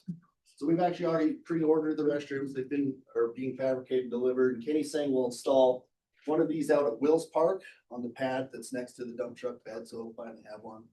And they'll be working on 2 of these throughout the new part of the park, a restroom with a pavilion attached to it. Those will be the first things you see. And then as everything else goes, it'll go pretty quick. So the irrigation pond, we do want to bring this because it will impact the current park as well. So one of the goals we've worked with Greg is getting the entire park system on a new irrigation pond, which will free up the water for the residents for everything else. And so we decided to put that irrigation pond behind the existing water tanks. So that will be being built, and then they'll be tying in the old park into that system. So we'll be having to dig up a little bit of the road to dig through there, but it's gonna be a lot of that going. But that'll be one of the other first things going on as well there. This is just a layout of what's everything for people, new council members. This is where we're building all that new park. The future rec center would be in this area. And then all of the work going on in this park there. So you can see it's a big complex. It's gonna be, in my opinion, one of the better regional parks around. Okay, here's where we worked, just to give a quick image of the rec center, one of the options, like I say, we've still tinkered, so this is the existing parking lot with the road going through there and adding some more parking. Wills Park is up there, so this would be a shared parking lot with this skate park, rec center. So we like say, we got far enough that they were looking at, okay, if we're gonna run this as a county, we don't want west facing windows, because our people are gonna be sitting here, so we got that far along with them that they were pretty confident in what we had done, so. We talked about that. Before we go to soccer, any questions on the park? Yeah, Sorry, can you clarify something? Yeah. Kenny Sing's timeline has construction complete September, October 26th. Yep. Is there a growing period? Is there a period, like, yes, yeah. will you clarify So we put in the RFP, construction versus when the park will start Yes. getting programmed? so we put in our RFP and we're planning on not part of doing any program until April 2027. So this will give us a good 6-month growing period with the grass. Okay. So, We've got an artificial turf field, like. or maybe in October 20. Let me, it might have been October. I think we give a full year actually. So sorry, I'll clarify that. So. Yeah, it was a full year. I want to say the October, because we have the soccer lease until the end of 2027. So sorry. It is October, not April. So the grass will be seed. All of it but the one field that's artificial. And that one we can't start to sod. Yeah. We haven't got the cost yet. They're doing an analysis on that, but from what they've done, it will be sodded. Their first quotas that are giving us, but they're doing the cost. We asked them to do a cost analysis. And they're doing also with artificial turf, they're doing costs on the different makes and So manufacturers. my question is, if they do seed, will it be available for play? We'd still do a full year. We still want a full year growth of seed sod. Yeah, for field use. You guys as long with sod as with seed. For sports field use, yeah, you do want to try to get it as long as you can. It's not just, it's just to let the roots established and to really get strength in the soil systems. Yeah, there's not a ton of I built a park, we got on it with sod, 6 months later, we had to cancel all sports, we had to redo it. Because we got on too How do you soon. do heat management? That's good. So what we will be doing, let's see if I can get a picture.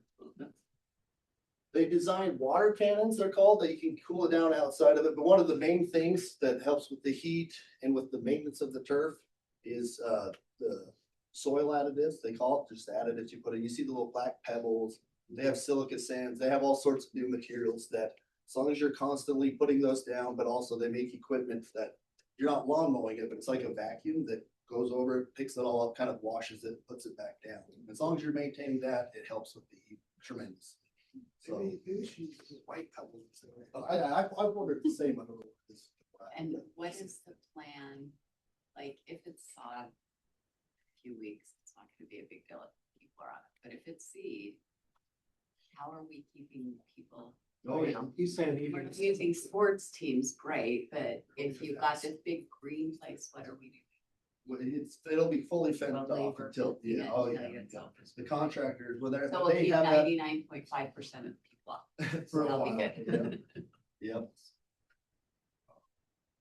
Is there questions on this? Is the artificial turf field, is that an ad alternate depending on cost, or is that At this one of point- the primary things? And one of the primary things, the reason being is the irrigation ponds we've built has been designed based on that. So in order for, if we decided to make this grass with the cost for irrigation there, plus the cost of then having to upsize the holding pond for the irrigation, we looked at it, it was even six, so.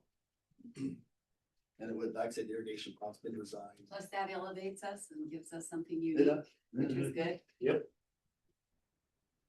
Okay, so now we're gonna shift gears real quick to the next, nice little segue,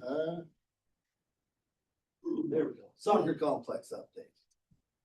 All right, so, We just get rid of that federal organization. Yeah.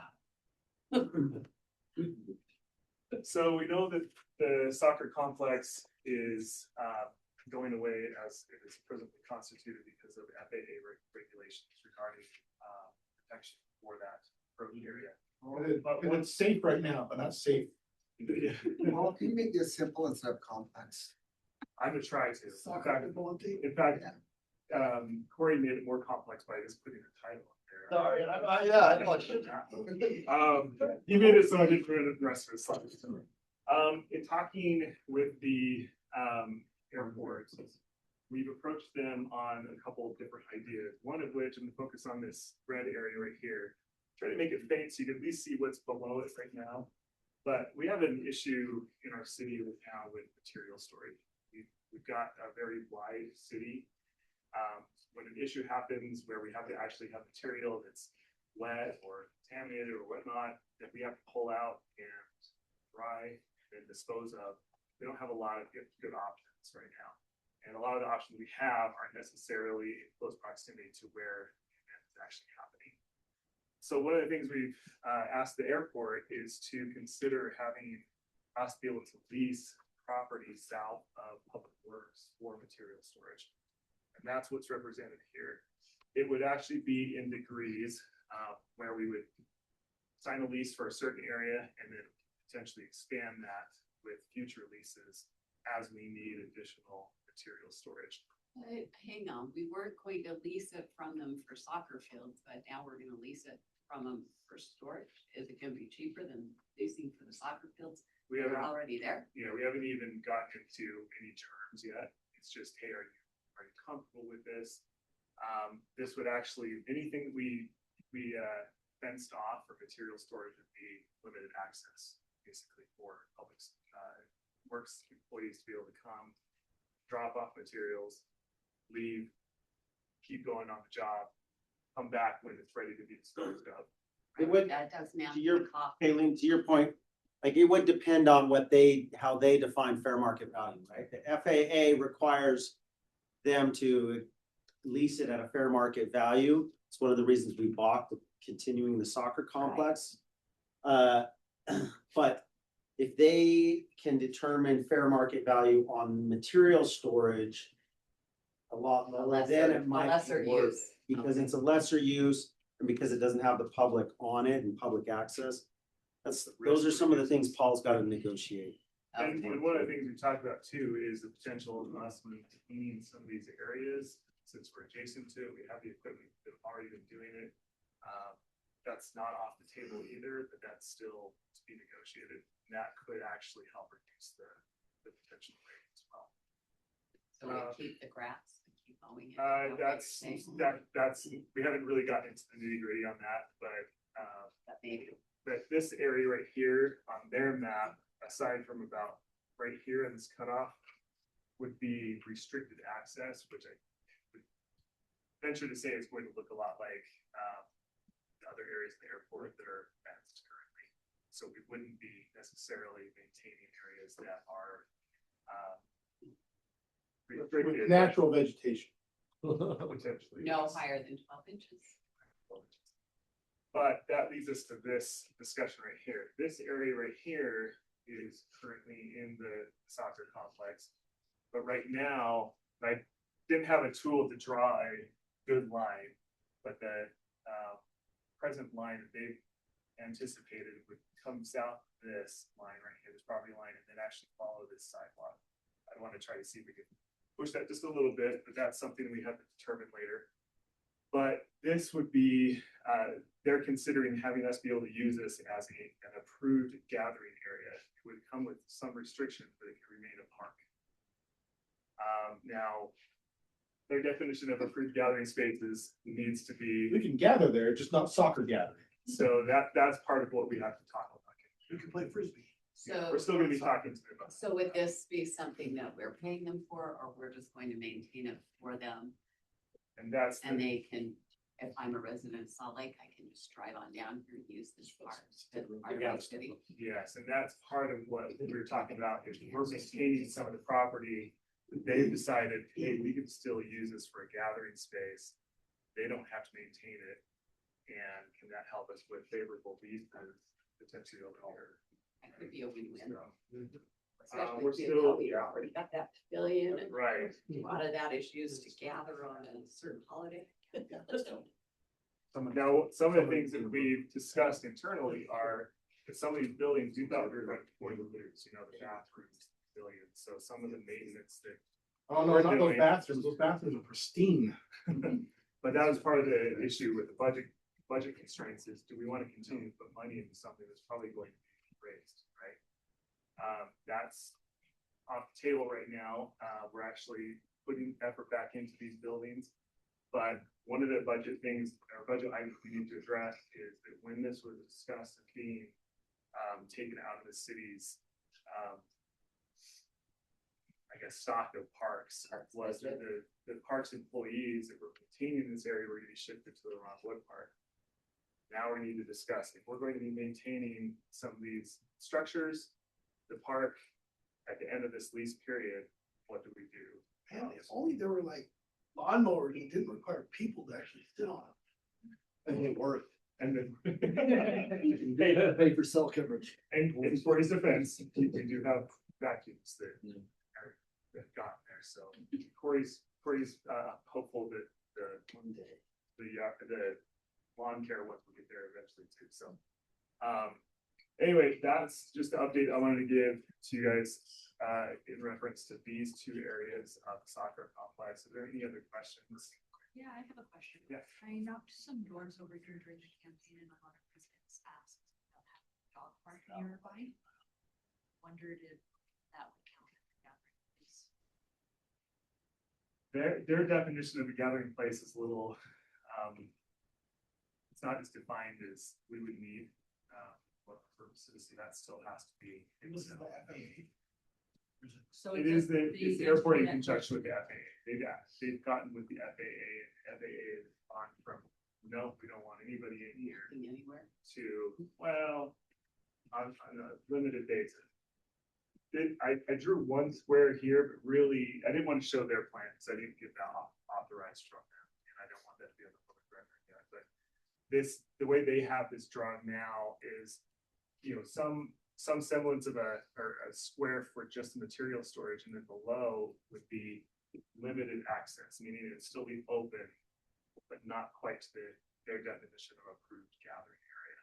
So these are definitions that still need to be So it's a Or mystery. During John. more defined. These are part of our ongoing talks with the airport. I'm on the toxic air over by the airport. I'm sorry, Chad, what did you say?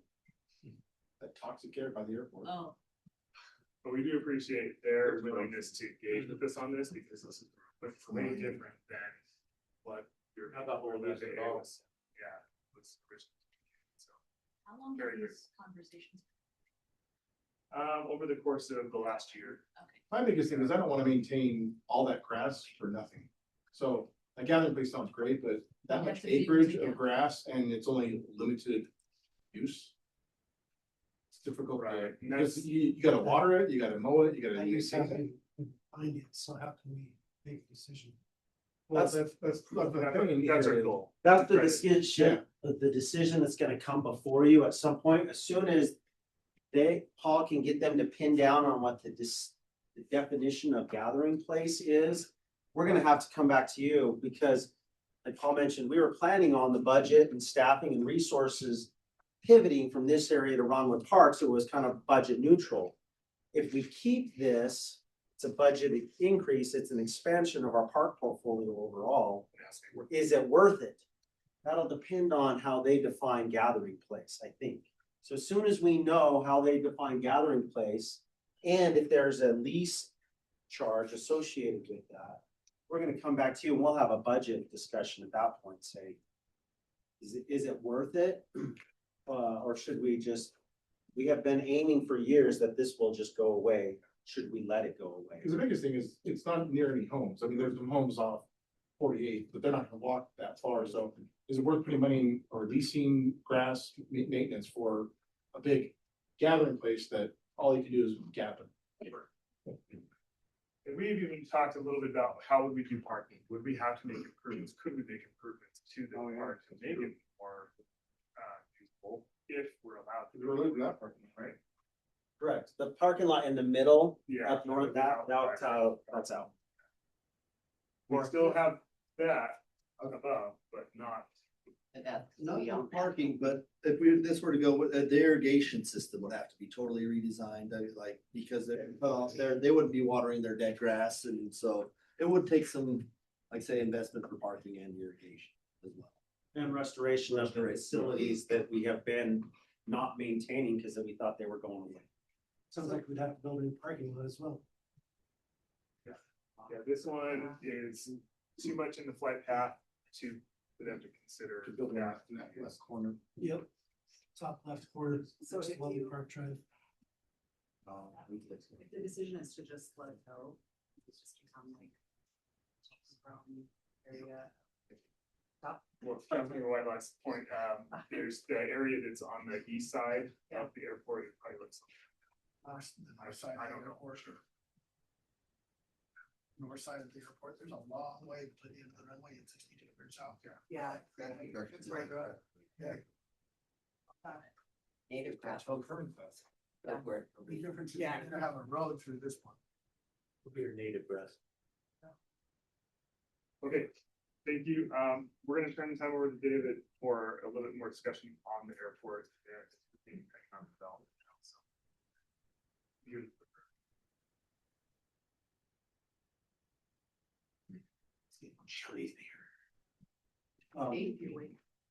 So just quickly, the airport adopted its master plan for the airport itself last year. They have made their application for the control tower. So instead of using, pilots having to use the tower at Salt Lake City Airport, they would have their own tower here. So they're going through that process. They have started some improvements to the airport, including the apron, taxi lanes. The runway extension is not planned until towards the end of this planning period that's in the master plan. What they're saying is they'll extend the runway when there's demand for it, rather than build it and see if there's demand for it. But that wouldn't open up to the larger airplanes once that extension is made. Use that code for working away. Olympics and see if we can get federal money to. So they have a 3-phase capital improvement plan. Most of this is all related to the airport itself, improvements to just the airport. In terms of development, they've identified 2 areas. So this yellow area, so north is to the right on this map. So north is going this way. So this is the east side. They've split it up into 2 areas that run north to south. So the yellow would be what they want, what they call aeronautical development. They want it to be compatible with aviation uses. So that's what they want to see. This other color right here, the far east side, as you get towards Jordan Landing, would be what they call non-compatible.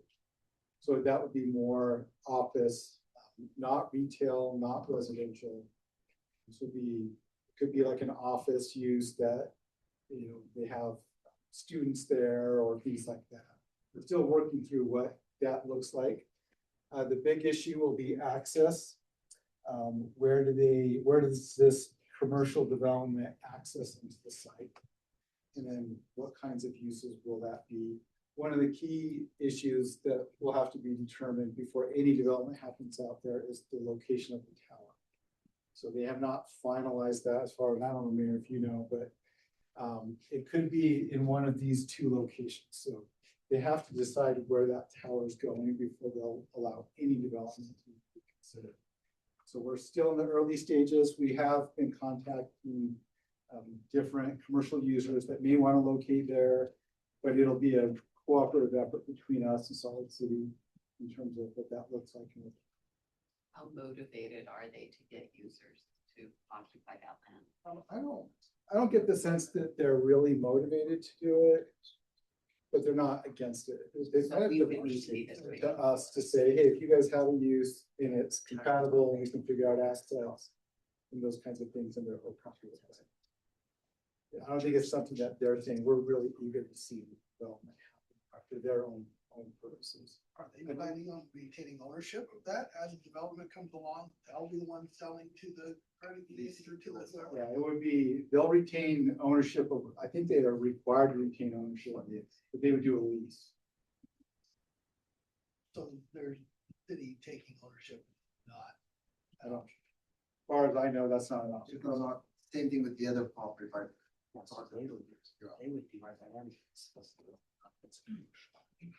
According to the state or according to the FAA? So it's really in the early stages. Again, we've been working with them, the mayor, been involved. But at least the master plan's adopted, we know that we've identified future development potential. Now we're just figuring out what the timing is, what they want to see there, and what kinds of users would make sense. So I can't have a home with 2 to 4 kids, but I can have a charter school with 100. That's an interesting philosophy. It's for safety kids. Oh, okay. Oh, it's for pointing. Yeah. You have to call the Everyone charter knows that. school airplane. Airplane tech or Online something. navigator point. Yeah. You are an idea man. Oh, really? Yeah, that's right. It- Any other yeah, questions? Yeah, it's very. That's all I've got this year. I take. Please don't think Zach is clever. Yeah. They access those I repent. commercial areas. Where would the roads access happen? Yeah, so we've looked at down here, right there, and then right here. Okay, the existing road is. But again, that's. Because they don't want. It's the only way to get to that side without going through the airport itself. So they won't allow, so they have to be on that far side. But we're gonna build a tunnel under 70th. Speaking of 70th, if you look at that drawing, you'll see how that's going to be their main entrance into the airport, which is why the signal light is there. Yeah. And we talked about how it's got a lot of other light. That's why. Tunnel idea. Open the city up. Hey, it's two of them, two dealer.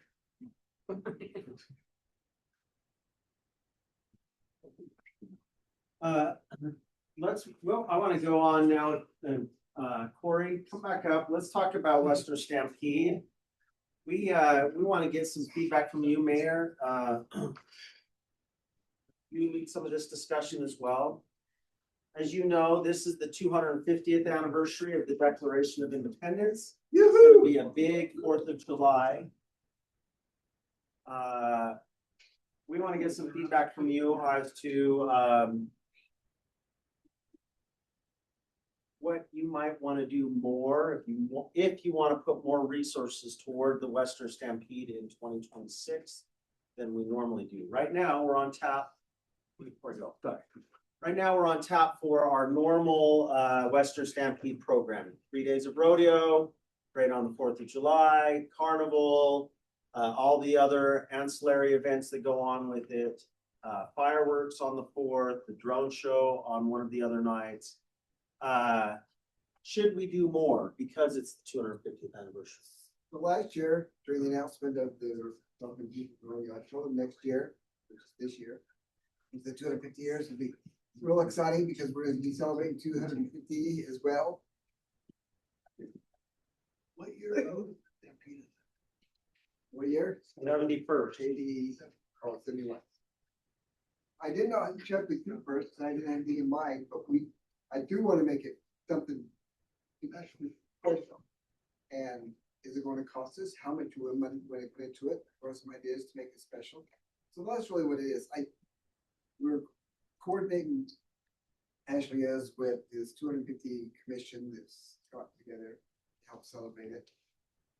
But we got to decide what we want to do quickly, and if we need to come up with some money to do it, because July 4th is right after our new budget.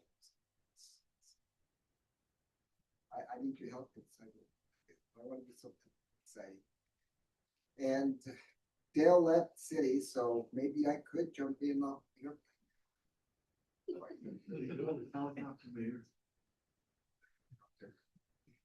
So we'd like to hear some ideas. Yeah. Well, she let our kids do it, so maybe she'll let. I do have life insurance. Ooh, now she's definitely. Maybe And she'll want after you to watching It's a get Wonderful hired. Life, I have to get more dead than live. She'll pack your parachute. So generally, we have a drone show one night, fireworks on the 4th. Do we want to just do it that same way and maybe make the fireworks bigger, fancier, spend more money in fireworks? Do we want to do a laser show, which are kind of pricey, but I hear they're really cool? I don't know, there's some things.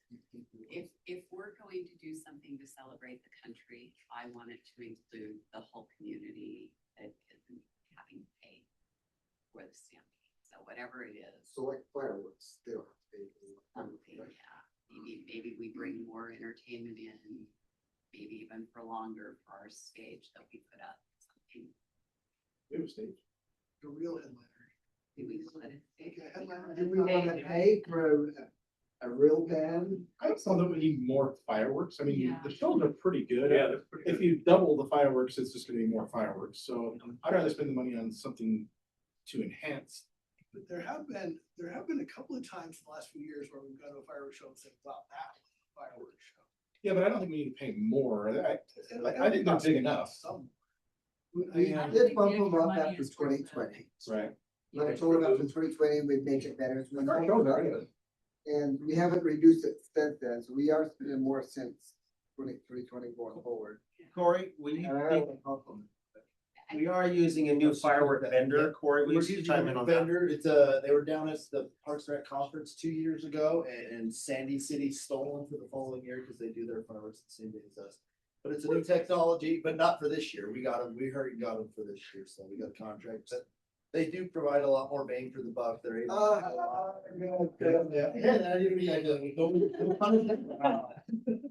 But it has a little bit more variety, so at the same cost, so we're hoping that'll already be an improvement. So our parade is very well attended. People pack into that like. for saltwater taffy. And you guys are very good at sharing saltwater taffy. So is there something we could do to make the parade bigger and better? Do we want to pay people to bring in special floats? Are we happy with the float? Those balloons from the Macy's. Slow parade. sooner and only do the parade on half. My biggest complaint with the parade is some of the time you Yep. are 150 feet away from the float. You want- Because he's on the other side of the street. Shut down the road, put it in grandstands, I don't know. Something so you allow people Two to. people that save their chairs for a week going to basketball room is good. That's fine. They can still sit there, We're on one side, but. See when they'll start this year. but I do agree with that, Street alone sooner. that big, long stretch of just, oh, yeah. You know, Wide stretch. They'll start. Yeah. It's hard because it is a state road and there's limitations, and so that also makes. State Street is also a No, state no. road and Murray closes half of it, Yeah. so it's gotta be. We're actually getting worried that one day they're gonna not let us do that. Again, We're gonna relationships, keep trying, yes, collaboration. we're trying, and we're lucky that Lori in engineering helps us have a relationship with them and our staff. But I would agree with that, that would, I think, weirdly instantly up our parade if it was a more closer event instead of. We also need to get better or more dignitary VIP types. They go to Provo and they go to Murray. And I don't know why they skip us, because we're right in between. and we're bigger than Murray. And, yeah, well, our city is, but our parade is. So back to the parade. Do we want to do something to make our parade The parade. bigger? I like the, Yeah, yeah, it's a good idea. And apparently we wanna shrink it. How can- Well, I think the width. cutting the belt, Wait, make it yeah. skinnier. the But width do we we're not want to gonna- pay for floats? What do you mean Bigger pay for budget floats? Who We sells? already paid Can for we a get float. some like Who sells? colonial How many did you want people to reenactors? That would be fun. Who sells? I'm sorry. I asked, could we get some like colonial reenactors or something, or five band or, I don't know. Yes, we could, just take some money, but yeah. Do we people want to do really If it's sell 250 their access years. to that kind of stuff? A lot, especially if it's a 4th of July parade, that's even more than they can, because they're called upon to be in lots, even high school bands a lot of times can charge. When I was at Butlerville days, we did ours on the 24th of July, and we had to pay to get some high school bands, because they get offers. Well, So yeah, you do have to pay for some, especially. Bring in deals with. But Let's Makes get it it quick. You Makes have to it be able to get it. I attended something, I think in Orem, but it was all about the Revolutionary War and there were. Oh, it's they- amazing. I love it. Yeah, have you Yeah, been there? yes. Yeah, they set up tents and they Yeah. do Should we do reenactments. something like that? I think something like that in the park, or maybe But all we do those it at things are Ron Wood Park, so that we're doing carnival at this park and something around Wood, so that we're balancing the city. I think if we could do that around our Stampede, That might would be kind of fun. might be cool way to celebrate, and that I would be in favor of. Well, we talked a little bit about closing that bridge again, that one day when it opened up and it was closed and we turned it into a little neighborhood thing, I wouldn't mind seeing Something like that.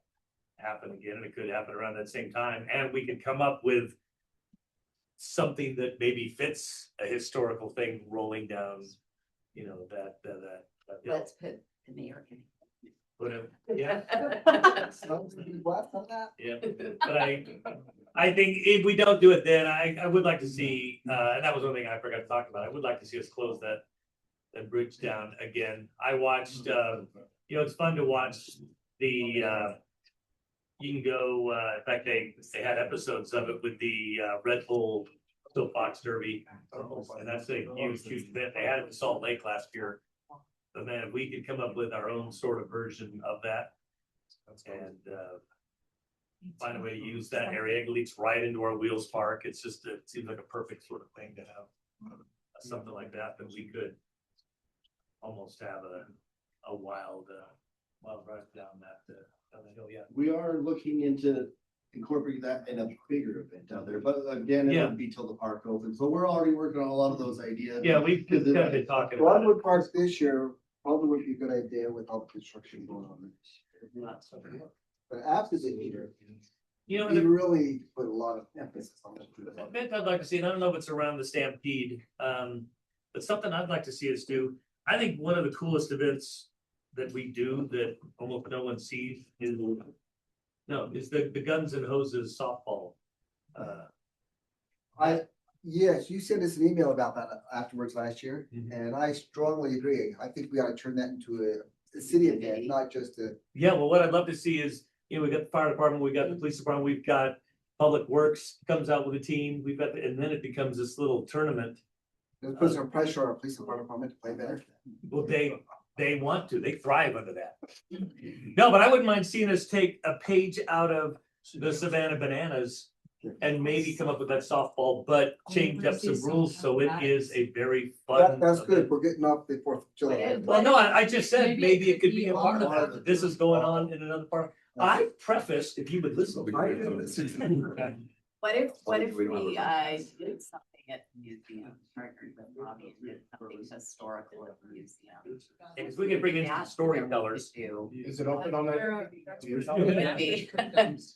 Is that a Tuesday or a Thursday? Yeah, and is the moon full?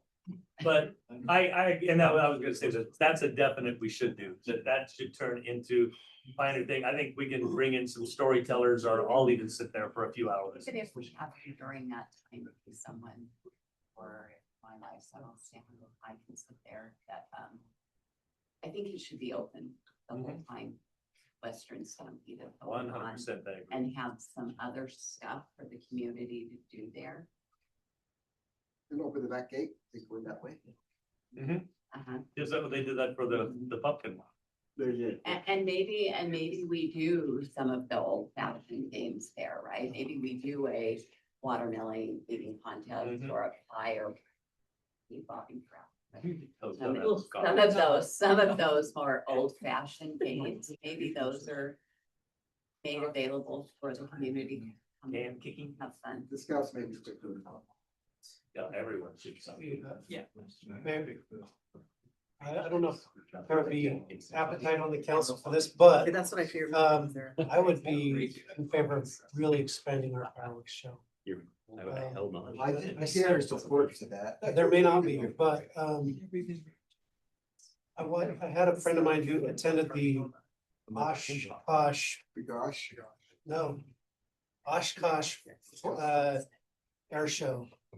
And he sent me a video of this fireworks show at the Oshkosh Air Show, and they actually used airplanes to shoot off fireworks. Yeah, you sent that video to me. And that's right, I sent that to you. I didn't send it to any council members, but my thought was, let's embrace the airport. We have an airport in our city. Let's have some fireworks coming out of airplanes in part of our. Could we see about, maybe talk with people at the airport? Is that something where we could almost do an air show? And having an air show in West Jordan, I think would be incredible. We used I to, used to do it. we Yeah, used they to. used to. I think that. Back when there was nothing out there. Creates some problems. Yeah. Maybe you have better pie. Because they were talking about that with my airport committee. I told them to come up with an event at the airport. So I got them. And what if they could come up with our history of air defense kind of thing? Oh, they would love that. More than you could imagine. That would bring a lot of people out to see that. Do we have historic air flyer? No, that people Yeah, can. that They behind, would bring They it. can come in. They I've would got bring them. B19 a couple of times. Yeah, they bring him in. I don't know, I have a video. I should- We get the B-52s to play. I don't think a B-52 is coming to the west. Explain what. Oh, man. Okay, so what I'm taking from what I've heard here, They have a residency in and Davis. unless you guys change my mind on the fireworks, we'll keep the fireworks where they are, but Yeah, Yeah. yeah. but I really like the museum and involved in that and doing a big event over on that part of the park with historic things and getting Robbie to be the one that push that and then give him some money to encourage him to do it at a high level. I like that a lot. So I think I would like to push that. I like the idea of bringing in, doing some stage shows that are very patriotic, get them there. Maybe kick off the fireworks with a fantastic stage show. Do we want to pay $8 for a band for that, or do we want to use our? I think a big band would be fun. So yes. Okay, What, anyone have an idea what, I mean, Corbin has some ideas what they cost. Corbin? Sorry. So no cost. you know, we could get the superintendent's band probably cheap. Bands cost for the 4th of July, Yeah. I was gonna say, that's. a local cover band. Yeah. A good local cover band It would draw people in. that would draw people in, 20 grand for the band and. No, I would tell you it's lower than that. Cause I get good cover bands over at Big Vale for $1,200. On the And they- fourth? I'm talking about on the No, I- night of the Yeah. 4th One of time I July, did. a big. Let's put, I say, I motion we put Bob in charge of getting us cover band for the 4th of July. I can get you a great cover band that What about always like gets people a dancing. nationally recognized? A nationally recognized band on the 4th of July. You'd have to start with getting this, a stage, a big enough stage for it. And so you're looking at 50 grand for the We stage. build a stage. So a We cool, build a small, yeah, we didn't build a stage for national touring acts. We built a small stage for community acts. You're talking about. We could rent a big stage with one out. yeah, one thing you can do if you jump national on it, touring act you're talking about. if you go to the 23rd Army Band. Yeah. They come out for free. And I get them at Midvale every year. But we could jump on that because I no longer care about Midvale. And try to get them for the 4th, because I know they're always booked on the 4th, but we could probably jump on it quick. They're free, and I mean, they do all the marches, but they also do some cool things with little small bands that they do. That play some stuff, and it becomes a pretty good little show, but they hit all the, the patriotic chords, and it's the actual, Army band or, the National Guard. That would Charlie be cool. Corbin's, good job. That would be cool. And I mean, we That's do cool. have the Really National Guard in our city. And if the 23rd Army Band is busy, 22nd Army Band sure is. No, it's 24th, you gotta think bigger. Okay, But that's something, The rabbi. but I would look at, you can look up, and maybe it's, maybe the 4th of July, but you could get some main bands for And you have to be like not 4 years. sometimes the band, it's just if they're free, you just keep going until you find a band that's, free of their time, not, they're free of their cost. so how much are we willing to pay for a band? 10,000? Just call Pam. 20,000? Just depends on the band. Depends on the math. I know. I We'll knew get what the you price 20 is. for Taylor Swift, because I think we can get people to come If in. you get Aerosmith, I'll pay 100. Like, cause you could bring in West Jordan resident James Romero, who He'll do always, it for a very good price. he actually pulls in a lot of people because he has like Yes, I 1,000 saw family following. members. And we could put that with a car show, and his family members would be the whole car show too. And that becomes an event. I don't know, cause like Corbin said something about a cover band, I have a connection to, like a 90s style cover band. Called All Stars, they're really fun, their lead singer is amazing. But we're looking for something more. Oh, I've got, that's, for the last 8 years, I've done the entire, Midvale free concert. So Bob, what do you think is a reasonable price Yeah. to tell them that we're willing to pay? Well, it depends on Like who you're there's looking 12 for. here and 10 there, that's a big. Well, it depends on if you want a big band, like a well-known band. or at least a band that has some sort of recognition. Somebody that would draw us people, right? And I would say Well, what you that would would probably be do, you can go into the eighties, kind of bands that are still out and kind of touring around and find one. You can hit that in there for I've seen some of those listed for $20,000-$25,000. Come up with their names that, Plus the stage. what's that? Well, you have to have a different type of stage. Depends on what you're doing, yeah, I mean, are we talking about putting them on the stage that we have next to the thing or at the rodeo? Where would it go?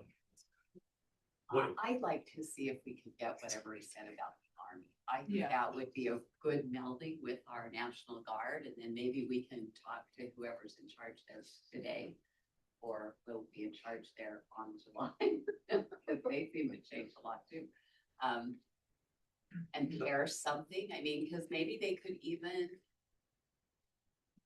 have a helicopter there that people could come, that could fly and be there, and kids could come get their picture with They're our it. Labor Day for us. Yeah, it was awesome. I can try to reach out to the person who's in charge of the band and go, hey, we're definitely looking at this for West Jordan. And I'll tell them, I probably still want you for Midvale, because they won't release me from that thing until I quit. So I personally really like the idea of a more nationally recognized band Mhm. with the big stage. But, we'd be into that potentially for 100,000 more. So that's what it's the Taylorsville Days does. People will show up just. And who pays for that? Oh, yeah, they have their own person that serves in the legislature, and he gets money for it from the Yep. legislature, so we pay for their bands. You do. No, that money, I work We with, should go, I work with Jim, all that money's for Taylor's. yeah, Taylorsville City pays that. They do get money. organization. for that. Jim gets money for that event. I talked to him about that. Not true, but that's okay. Mayor Oberson said that she paid them to do that. So the city doesn't do it, but they pay their crew to do it. Yeah. They give us over. Okay, so. We got the band, everyone's in favor of doing a big band. No, not I think every. he was talking big band, we were talking like Like swing, like a big band, horns and, a big band. not like a big Big band, Not like, every- like a big band. But it's okay, I like where we landed. A big band,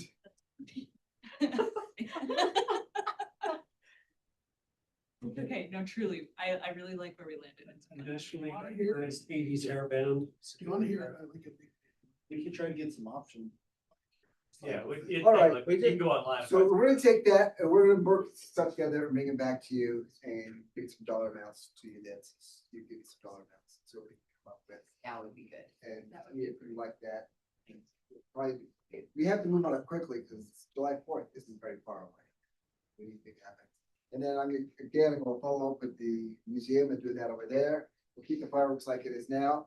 I'd like to do something else. Maybe we could have a special float in the parade. Are we creating a new float this year? Or we were even last year's? I will confirm and double check. I'm not. The one last year is gotta be 2 years old, maybe 3. I said, I think we're getting a new one, but I want. I think it's 3 years old. Yeah. Because I didn't Yeah. like paying money to pay the new one every year, so. Yeah, the one we have is like 3. Most people don't remember it anyway. So if it is the year for the new one, then we can make it more historic, patriotic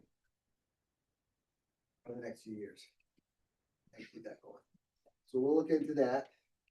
And then I wanna enhance the pay, and I like the idea of tax ideas, we'll look to see what we can do there. UDOT has been dropping other cities, not letting use state roads. We're not one of them, but I think it's because of our relationship with them. We also have other roads. We do have other Looking, roads. yeah, we have a few people, actually, Lori in engineering's been helping us a lot on looking some options on other roads and what we could do. Thank She's you. got a couple. Or something too. That'll be a fast parade. Okay, fun. What else, any other ideas you can think of real quick, throw out? I don't even think of those ones. I think we should have a rodeo. Oh, now we're on to something. We will, that'll be very patriotic. No, nobody has been done. All of you can wear patriotic socks when you show up. Mayor, I don't want to answer today, but do we need to look at upping Prize money.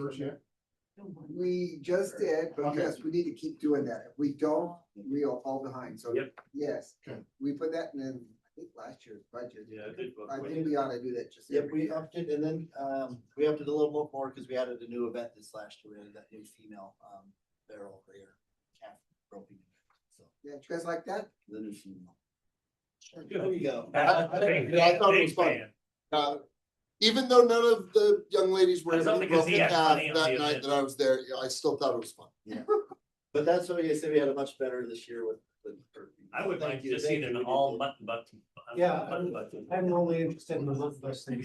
Well, we get mixed results. Some people love it. Oh, you know what I love more than the bunch busting? More than that, I love the rounding up of the. of Sheep the afterwards. after. That's my favorite event. When those sheep bust through the line. Anything else for 250? You want me to pick up? Incorporate airplanes somehow. Man, if we could get that at air show, that would. As an Well, we Air did Force last year. kid, I The agree. overall break. No, I'm just saying an air show. There, so. That was. Yeah, I know what you're saying. Okay, anything else? Okay, if you think of something, just drop me an email, I'll be thinking of that. because, you know, 2 years isn't gonna come again in our lifetime. Thanks. Okay, Thanks, Matt. take it away. Okay, I still would love to do the revolutionary thing, Yeah, I agree. even if it's not, Around the museum, yeah. I even think if that's it's on the. not Just do that every year. on the 24th. No, just Uh, for this year to celebrate the Reenactment. 200. See what it takes to reenact it, to do something better in the park. I actually went out, to Steal set some a reenactment state tomorrow. coach in every year, Mhm. and I've gone to that out there. Oh. And it's really great, because nobody shows up, because it's out in the middle of nowhere. It might be different now. See if they would rather do it in our park. You mean camp something or other out? Camp Floyd. Camp Floyd, yeah, that's- Yeah, okay. That's theirs. Yeah. See if they would rather do Still my it. kids. How Do it in our park. I've never seen, because there's nobody goes. I know, so I said, there was nobody there. You tell them they don't have to do a reenactment, they can like My fight it for kids real, live and we'll that see who place. wins. So what Mayor just identified is not in the middle of nowhere, it's not 18 Yeah. from my house, so. Yeah. but anyway. Take Yeah. that out. We're not going there, but one of those people right now. All right, so we want to talk a little bit about future planning for the Western Stampede. This is not for this. This would be one after this one. So the reason I'm up here is Ashley and Corey, Ashley Dubler, our events manager, Corey's got together to try to say, hey, what do we want to do for the future of this event in the city to make sure that we're doing. Not digital. Yes. To get, community cohesiveness and identity in West Oregon. So again, this is for the future. So actually, it comes down this of course over there. So these are just some of the current things we're doing. You guys have all been here. You've seen what we've done. When talking about why consider changing some of these things up, these are some of the things that Ashley has identified. Seeing lower attendance in 2025, carnival contract expired in 2025, and that gives us the ability to start contemplating changes and working that into a future contract with the carnival operator. The carnival operator we've had has had the same rides for a long time, and so it's a good time to contemplate mixing things up a little bit. So we want to try to nail down two proposals, two options for you to consider. One is basically leave it the same as it is right now, but with some small upgrades. Those small upgrades could be, things like drone shows, this other miscellaneous activities of the park. We didn't identify any of those because that could be up for consideration of new ideas, not just sticking with everything we've done in the past, but hey, we want to consider replacing something with something else. We want to add other little activities at the park. So we've not signed a contract with Carnival yet. We've got to work with them, we have an option for the 1 year this year, though. Yeah. Not going forward. Is it possible, Corbin, to with our email list, or send out like a Survey Monkey or something relatively inexpensive and just ask the residents if they want the carnival, is that what you're saying? Yeah, I Survey mean, I others. definitely think Beth's had an We are, impact, but. you're jumping the gun. We are planning on the carnival in 2026 as a part of the 250th celebration. And we are exercising our option for this coming July. What Paul's talking about is 2027 and beyond. And we want to ask you this question that Paul's getting at before we ask the residents. Go ahead. But we might want to ask the residents. Let's see what you think first. You know, the two options, option one, mainly staying status quo with maybe some minor upgrades. The upgrades could be, you know, mixing up the fireworks. We already talked about that a little bit. One of the things that we've talked about is, you know, viewing from the rodeo grounds as opposed to residents who are coming to view the fireworks. How can we make that better? Changing the entertainment stage set timing. Some of the use of that conflicted with some of the events that we held this last time. With the rodeo, it's, you know, do we want to have nightly fireworks? Do we want to have a big fireworks show on the 4th, but maybe minor things like the drone at hill other nights besides the 4th? And then with parade, mainly talks about staging differently and avoiding using the roundabout. So just very small changes, but operationally they can help us out. I think that's smart to avoid that. Oh, you mean? Now, here's the completely different. Option two is to split the Western Stampede and a city festival and make them two different events. Right, okay. So basically what you're seeing here is what the Western Stampede would look like and what the city days would look like, holding both of them in the same year, right? Not mixing one or the other. So you'd still have Western Stampede on the July 4th weekend, rodeo would go 3 nights, still have fireworks, most likely on the night of the 4th with, you know, closer to the event stage so that you have people who are there can actually view it better too, and then have the parade still on the morning of the 4th. Then having a city days, some, you know, we've named to be determined if that's something that the council wishes to pursue, held most likely in August. There's a slide after this that will show why.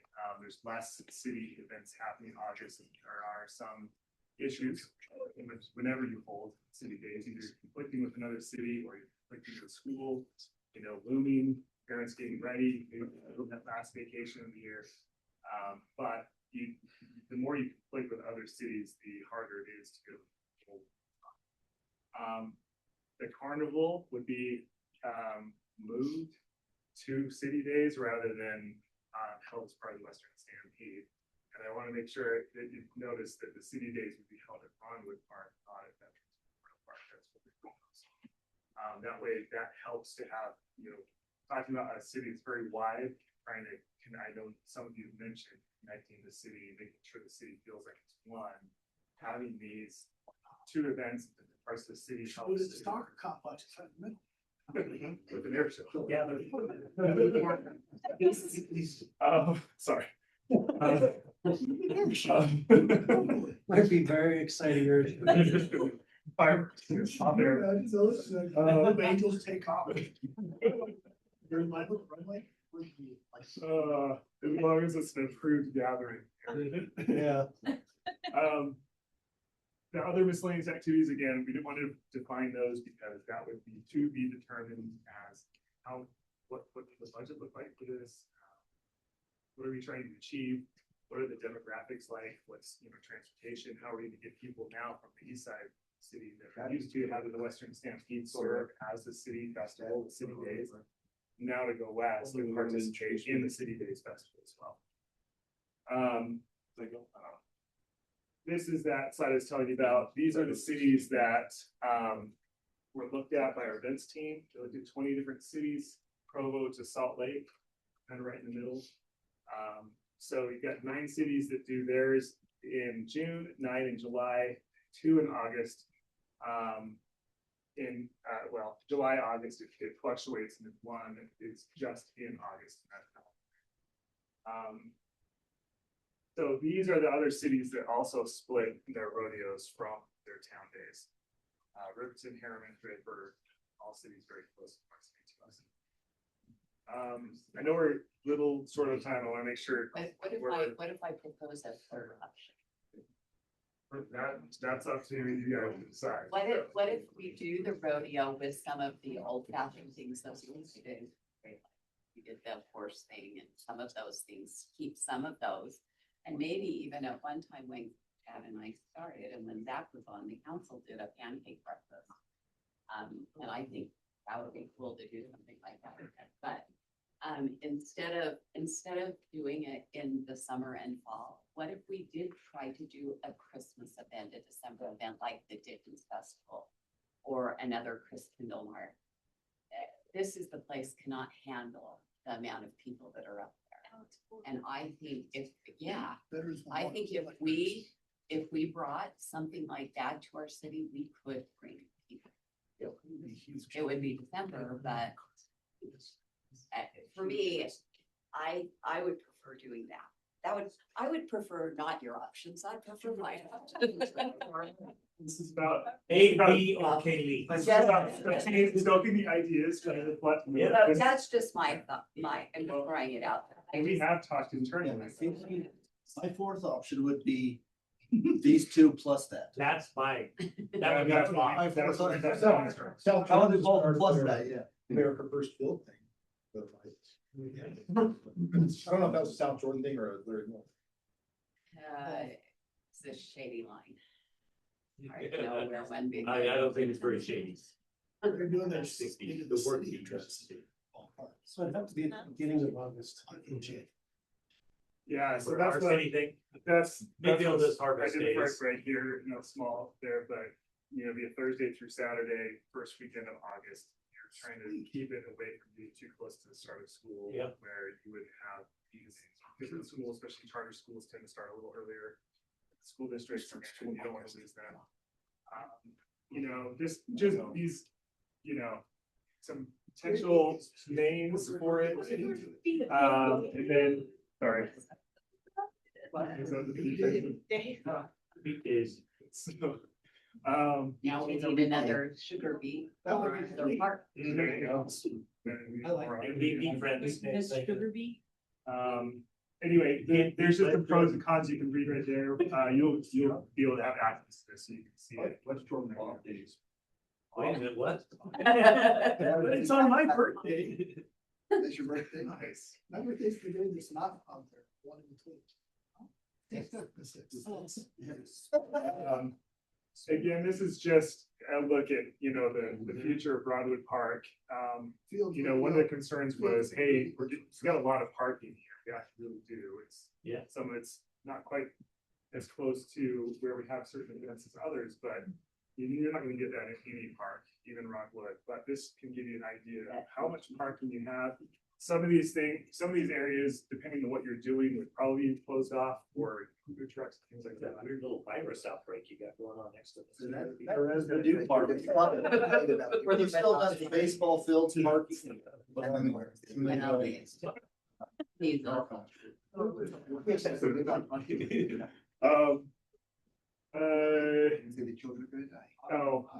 I left that off, or left that on there. That was.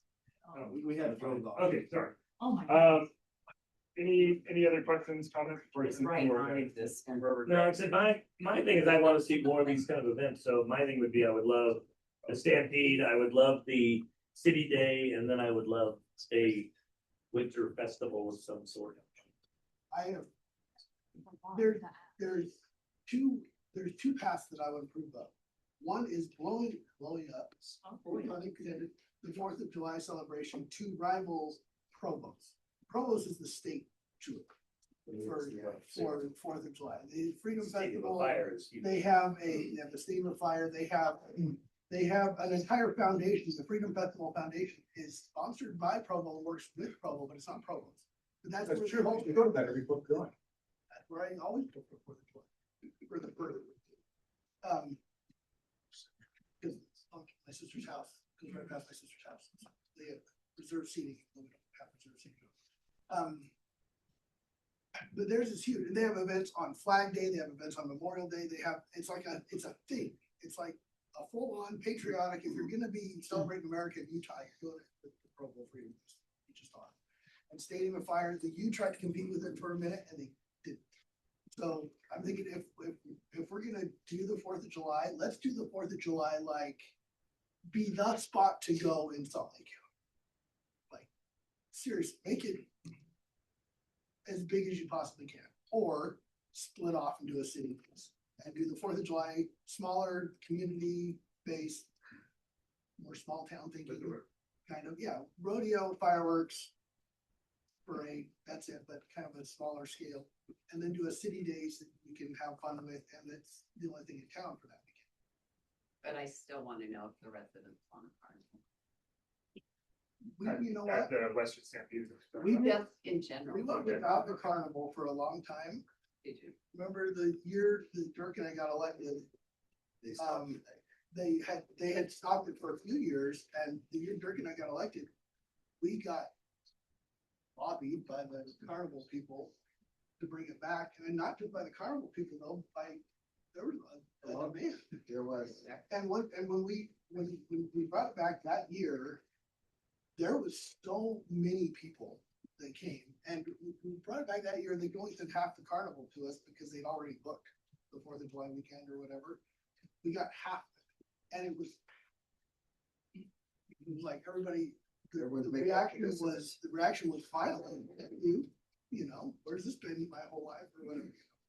So because of that, I'm real hesitant to cancel.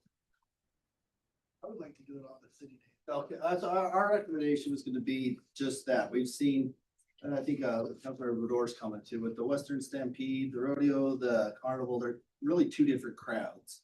And so we'd like to kind of, to us, I mean, I love a carnival, and when we look at out west, our sports groups, whenever we talk to them about games and practices, they want all the parks out west because they say that's where their kids are, that's where families are.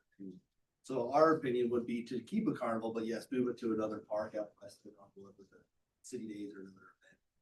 And I see with Ron Wood too, is it's visible from out. Yes. Yep. And you'd see the carnival. You'd see it better than you do at Veterans Memorial. Already. I'd agree. I wanna do beats with rock concert. I think these are the things we can talk about. We do have, That's what I want. we do have one more and probably the most exciting of all topics Not that getting we have back to the tonight. Greg. Is water availability. What are you talking about? I was perfectly willing to go another day. Hey, Brad, keep the flow going. Okay, I'll keep the flow going. I know you guys have been here for a long time, so let me. Long enough. Let me go through this a little bit quickly. I'm gonna go talk about where we at right now with water, where we're going in the future, and then I'm gonna ask for a little bit of input from you guys on solutions, right? So this is a chart that shows the last 5 years exactly for water production. This is the water that we've needed to provide to our residents for them to get through the year, right? If you notice in 2020, just to talk about this, well, let me talk about this for a second. Is it ERG? Huh? Did I spell something wrong? That's very helpful. We get our water mostly from Jordan Valley. We have a contract for 20,000 acre feet from them. We also have an option to purchase 20% more if we really, really need it. We have wells in the city. Greg? Yeah. I know it's ERC. Could you tell us what ERC stands for? That's an equivalent residential connection, Which so means, that means 650 gallons per day. Right now, that may come from a single family house, it may come from business. It's just a way to be able to count ERC means 650 gallons per day. Yeah, annual use, regardless of where it is. regardless of where it is in the city. Anywhere in the city, that means that's a specific unit that's 650. And average, that's probably an average single family home on a 10,000 square foot is what that goes, right? So that's a great question to ask. I wanna know what acre feet. So an acre foot of water is 1 foot of water over 43,562 feet, right, square feet. So it's 1 acre, 1 foot of water deep. But it's 343,000. It is 325,852 gallons. Like, it's close. What we got? Yeah. Yeah. Oh, that's great. Shoot. But Yeah. these are things that we all use, right? But, so, yeah, the city produces its own water. We have wells. We do about 3,000. That's how much our per can support out west. If we pump any more than that out west, first, we'll bring a plume from Kennecott that will contaminate our water system. And second, it just can't support it. It would just lower water levels until we couldn't use it. So I'm kind of limited there. I got to listen to Mayor Ramsey in South Jordan talk about their water supply. And they get 100% of their water From Jordan. from Jordan, because they can't use their wells there. They used to have wells and they can't use them anymore because they've all been contaminated by Kennecott. We're kind of lucky that we have that. I have more groundwater rights than we use, right? And we'll talk about that later, right? But this is really today what I have. The 27,000 acre feet is really about the most I could produce for development in West Jordan, okay? In 2020, we used almost 24,000 acre feet, right? We had this many equivalent residential units. If you notice, and I'm showing you this because I want you to know real water use changes every year. Just because I say that's a 650, it's really an average, and it's a average over many years, right?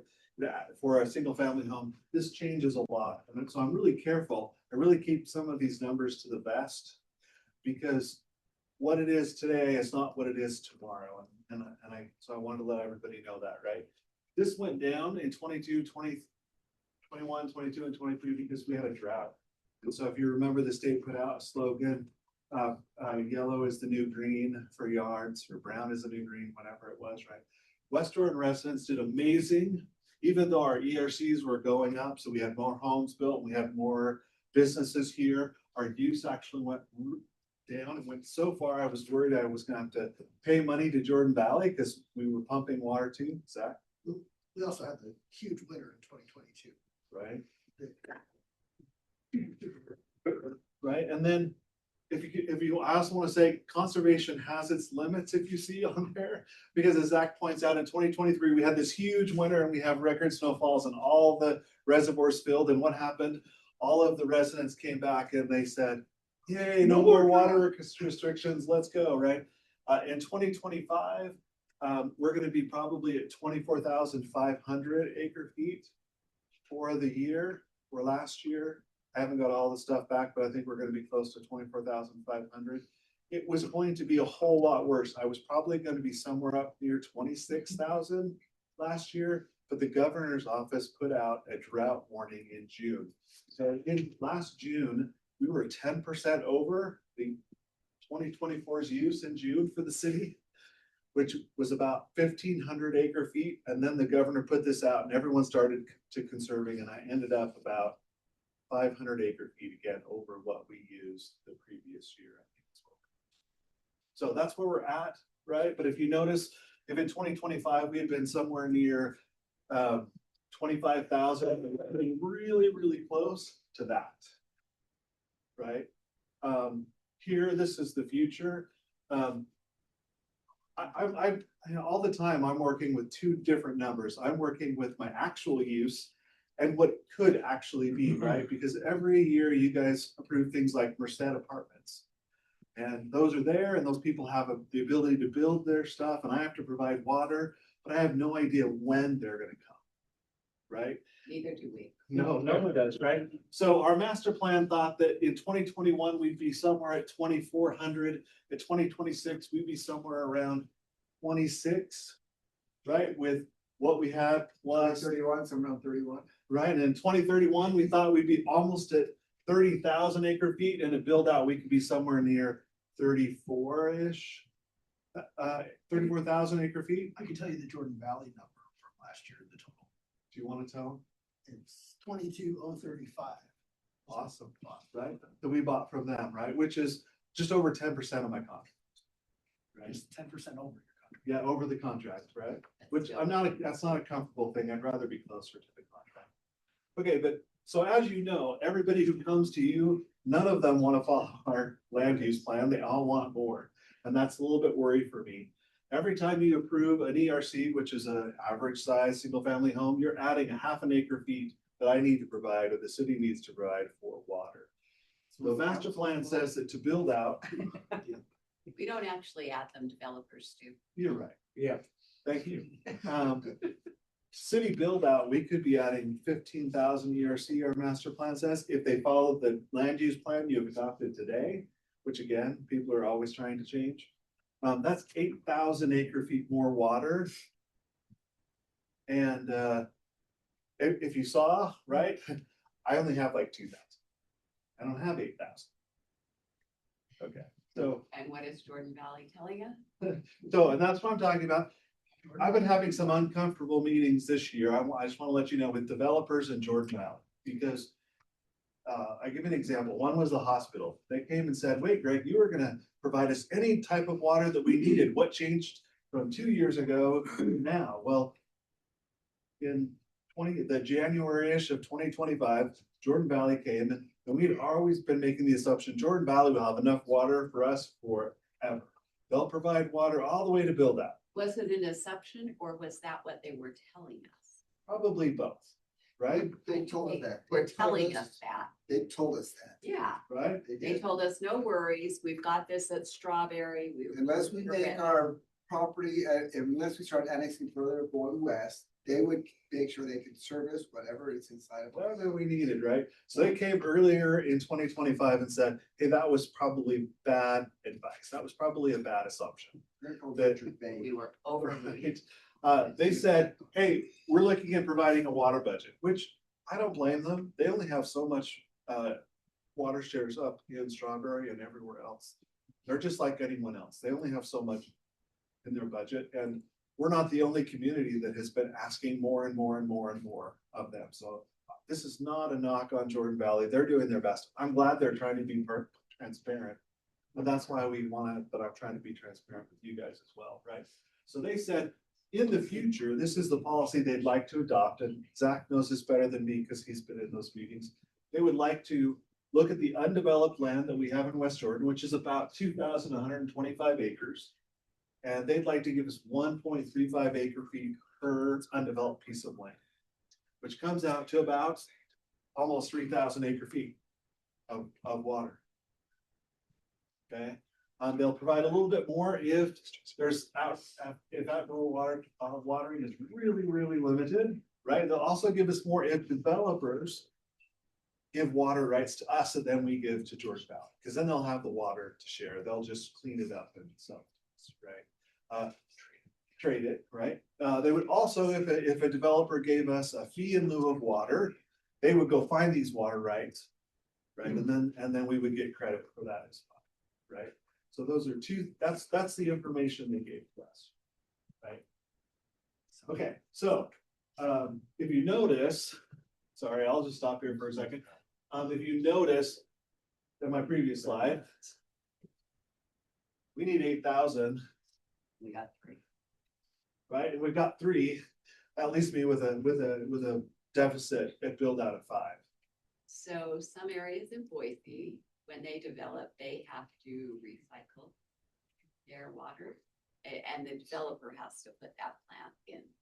Are we looking at that? So I'm first gonna talk about one solution, or Paul's gonna talk about one solution, and then at the very end, we're gonna talk about solutions with you guys and see what you think we could probably, it's better to talk about it now, when this is like 4 or 5 years out, than it is to talk about it when it's tomorrow. When we need 5 and we've only Maybe got 10, 3. exactly, right, so maybe 10. Okay, Paul.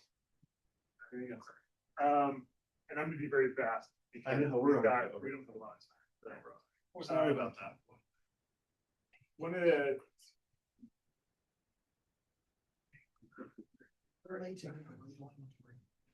Go back. You're in the wrong. but that's my slide there. Yeah. Well, I don't have the stuff there, so. Okay. So when I got here, after working at UMass for a long time, I asked Greg, I said, how much do developers have to pay for district water from their 5 shares? And he said, what do you mean? What do they have to pay?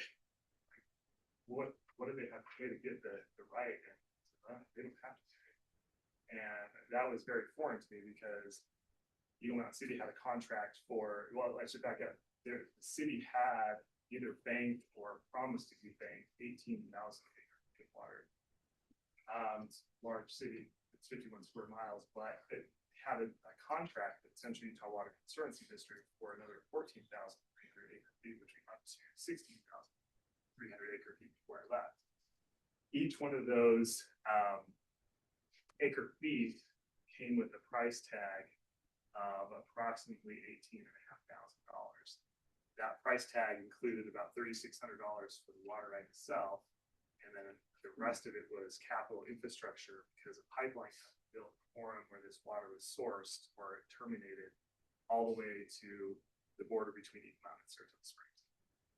Now, all the cities, I should say all the cities in between there, but Vineyard mainly, Lehigh, Saratoga Springs, and Eagle Mountain all have part of water that's coming through that pipeline, but there were bonds out with the district for that infrastructure having put in.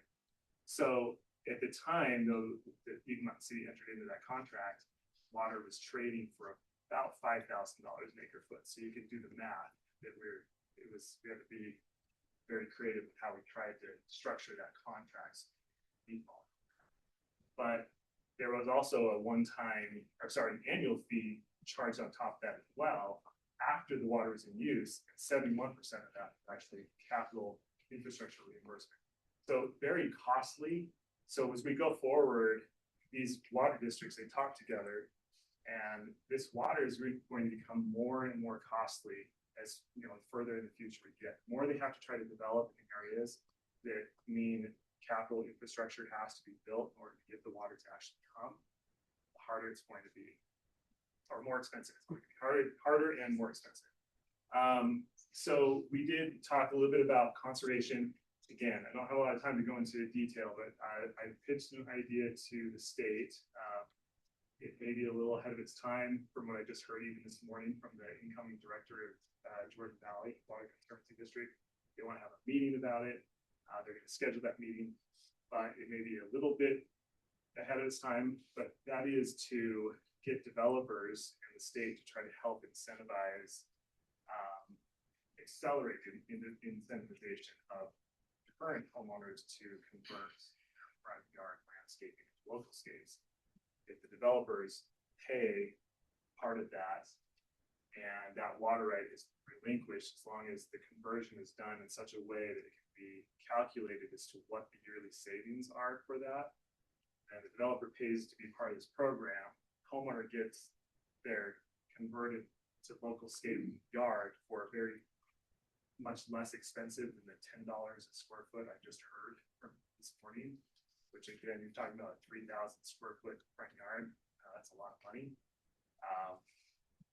Most residents are gonna be like, no, I've got a roof to put on, I've got this, I've got that, I got kids going to college, I'm not going to spend $30,000 to convert my yard to local scapes. But if the developer were to be able to get water savings, it's an acre foot calculation, maybe it's 0.15, 0.2 acre feet to develop with somewhere else in the city, and they're paying to help fund that conversion along with the districts, along with the state. I think there's really somewhere we can go with this, and the Conservancy District likes it because they don't have to source new water. Great Salt Lake Commission should like it because if the district's not sourcing more water, in theory, my simple brain, I would imagine that means more water to make it to our natural water rights, right? So these are some of the things that we're looking at. We have our new water conservation coordinator. She's already aware of this plan. I've got some home builders that are aware of this plan. The state's already aware of this plan. It just is going to be hard to implement. So I think that's where the resistance is coming, or the lack of urgency. But in the district that we this morning about this, that helps me to understand that they're on board with this. That's what he conveyed to me. I wanted to get your thoughts briefly. Is this something that you're willing to contemplate as we put resources and time to really analyze this? It's going to take a lot of work. We'd like to pilot this in West Jordan, even if the state does not take this program. And we are going to have to put some resources into it, some time analysis. True local scape, though not serious. Not zero scape. I mean, if someone wants to do zero scape, it's done according to standards. That would probably be up to them, but the target would be bulk escape. Yeah, I think there's gotta be but I would really prefer that there has to be vegetation of some, vegetation, yeah, water-wise vegetation, but the all rock landscaping that we're seeing kind of come around, I think we're trading one crop for another on a smaller scale, but it's still, it ends up being local vegetation. For a while, when the seeds get between the rocks. Sure. And there is issues with both. There's, this plan, I'm very much condensing this down to the current 5 pages that I've got written up to about a paragraph, so. Yeah. So mainly I'm just looking for, your buy-in if you want me to continue to. I'm explore highly this. interested, Yeah. but it comes down to the details. Yep. I think that's gonna be every. I think we just pray for rain. Okay. Right. Now, Raining crickets. For God's free. Man. I don't know. This is the things we were gonna ask you, just so you know, right? So, couple things I could do. The amount of water that Jordan Valley has is limited. I could fight for that water. And maybe even get a contract bigger than we would use, and I would pay a little bit of extra money, but at least we'd have the water. Yeah. Right? That's one thing I could do. I'm just going over those, right? I don't have any wells on the east side. If I had them on the east side, I'd have to have a filtration system in them before I could make them culinary grade. I could look into cost for that because we do have water rights and it wouldn't affect the west side wells. They're on a separate aquifer. and we wouldn't draw any of our neighbors' stuff into those. No, we wouldn't, but I'd have to take them through filtration because they have high suspended solid. That would be expensive. And that wouldn't Additional be charge. cheap, that would be a filter, right? But if we don't have anything, right, that's something we could start looking into. Just boil it. Similar, right? Distillery right now. And let me explain, Jordan Valley has that facility already. We could also make deals with Jordan Valley where we could pump the water, get it to them, they can tell us. Or we trade it with first, right? We trade them irrigation water for culinary water. Because basically that's what I'm taking out. I'm taking out, because we have that water in the park, right? And I have so much water in the park, right? But it's not drinking quality. You'd have to take it somewhere. And so I could look into that, right? I've got a couple places where I could do that, right? Jordan Valley does that. Right, the other one is when you approve a rezone request, we could put it into code that they have to actually provide some water rights. That then we can give to Jordan Valley, right, and then we don't have to worry about it all. That's a real option, other cities do that in Salt Lake Valley, right? That's really good. And forehead's been bobbing up and down. Okay, good. You got it, right? The other, so you'll probably see this, right? When Jordan Valley adopts their policy, it's very likely that the very next day I'm gonna come to you guys and say, hey, this is a result, right? And then the other thing is, we could ask for the fee in lieu of as well. Right, and then the last thing was, we really like to look at the conservation and the public partnerships, right? A lot of times, we're talking about single family homes, but I could also use it in other places. I have an HOA that I went to with the mayor last year, and they would have loved to have had their water bill gone down. They just couldn't afford the landscaping, right, Mayor? And if there was a program in place where we could help them, they get a lower bill, but I get their water back. There's ways that besides just homeowner, that we can really save some water. So, okay. Do them all. Do them all, okay. And Yeah. that's what I. Any other- I think we need to look at all. Yep. And I think we do need to be a little more aggressive to get a little more water from Jordan Valley, because I actually feel like they told us the gift. You probably see a new contract from them anyway. When I could have been I was at 10, but it was going towards 15, 16, 17 over contract, right? So when that comes, that's a signal to me that, hey, let's get a new one in. So I've already been talking to them about a new contract. Just to explain that to new people and people who might not understand what that means. We're gonna pay Jordan Valley for 20,000 acre feet of water. Is it or not? We owe them that much money regardless of how much we use. Because they have allow to run their us- place. If they allow us 20% more than that at the same price, whatever we use more than that, up to 20% is the same price per acre foot. So we have this much that we're guaranteed that we have to use, this much that we're allowed to use for the same price. But if we can go above that, you go above that 20%. But now you're paying a tiered water Like rate. when you that- get into that fourth tier, Right, it's right. private It bill. it gets spendy, and I don't even know what it is, because we never. But upping our base number to say we're gonna pay more every year, but it's kind of in the range of where we're landing anyway, all the time. You know, and when we get to that point, if we have a really wet year where we're not using that much, we don't run our well. We're like, we're gonna use their water because we're buying it anyway. So might as well make them filter it, make them pay for The same program. Our first strategy. Yeah, that's the job anyway, right? So that's why we want to use that 20,000. No, you're not sorry at all. Oh, this is good. Water 101. We have a bunch of other items we wanted to get with you as well. We'll table some of those until tomorrow or future meetings. Dinner. You have a break. Dinner is at Pioneer Hall at 6 p.m. Plus entertainment. That's a +1 event. Bring your significant other if you like. Others in Come to have fun, and this is strictly social tonight. We're excited to see you all. Pioneer Hall is across the street from Gardner Village. And that's in West Jordan. It The- came down in- That's what I did. Yeah. We'll see you all at 6 o'clock tonight. Thanks, everybody. Good work.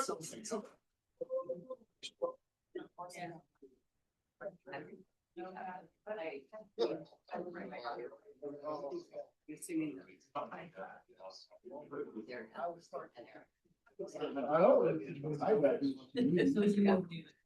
Yeah. Before and Western Arm, but yeah.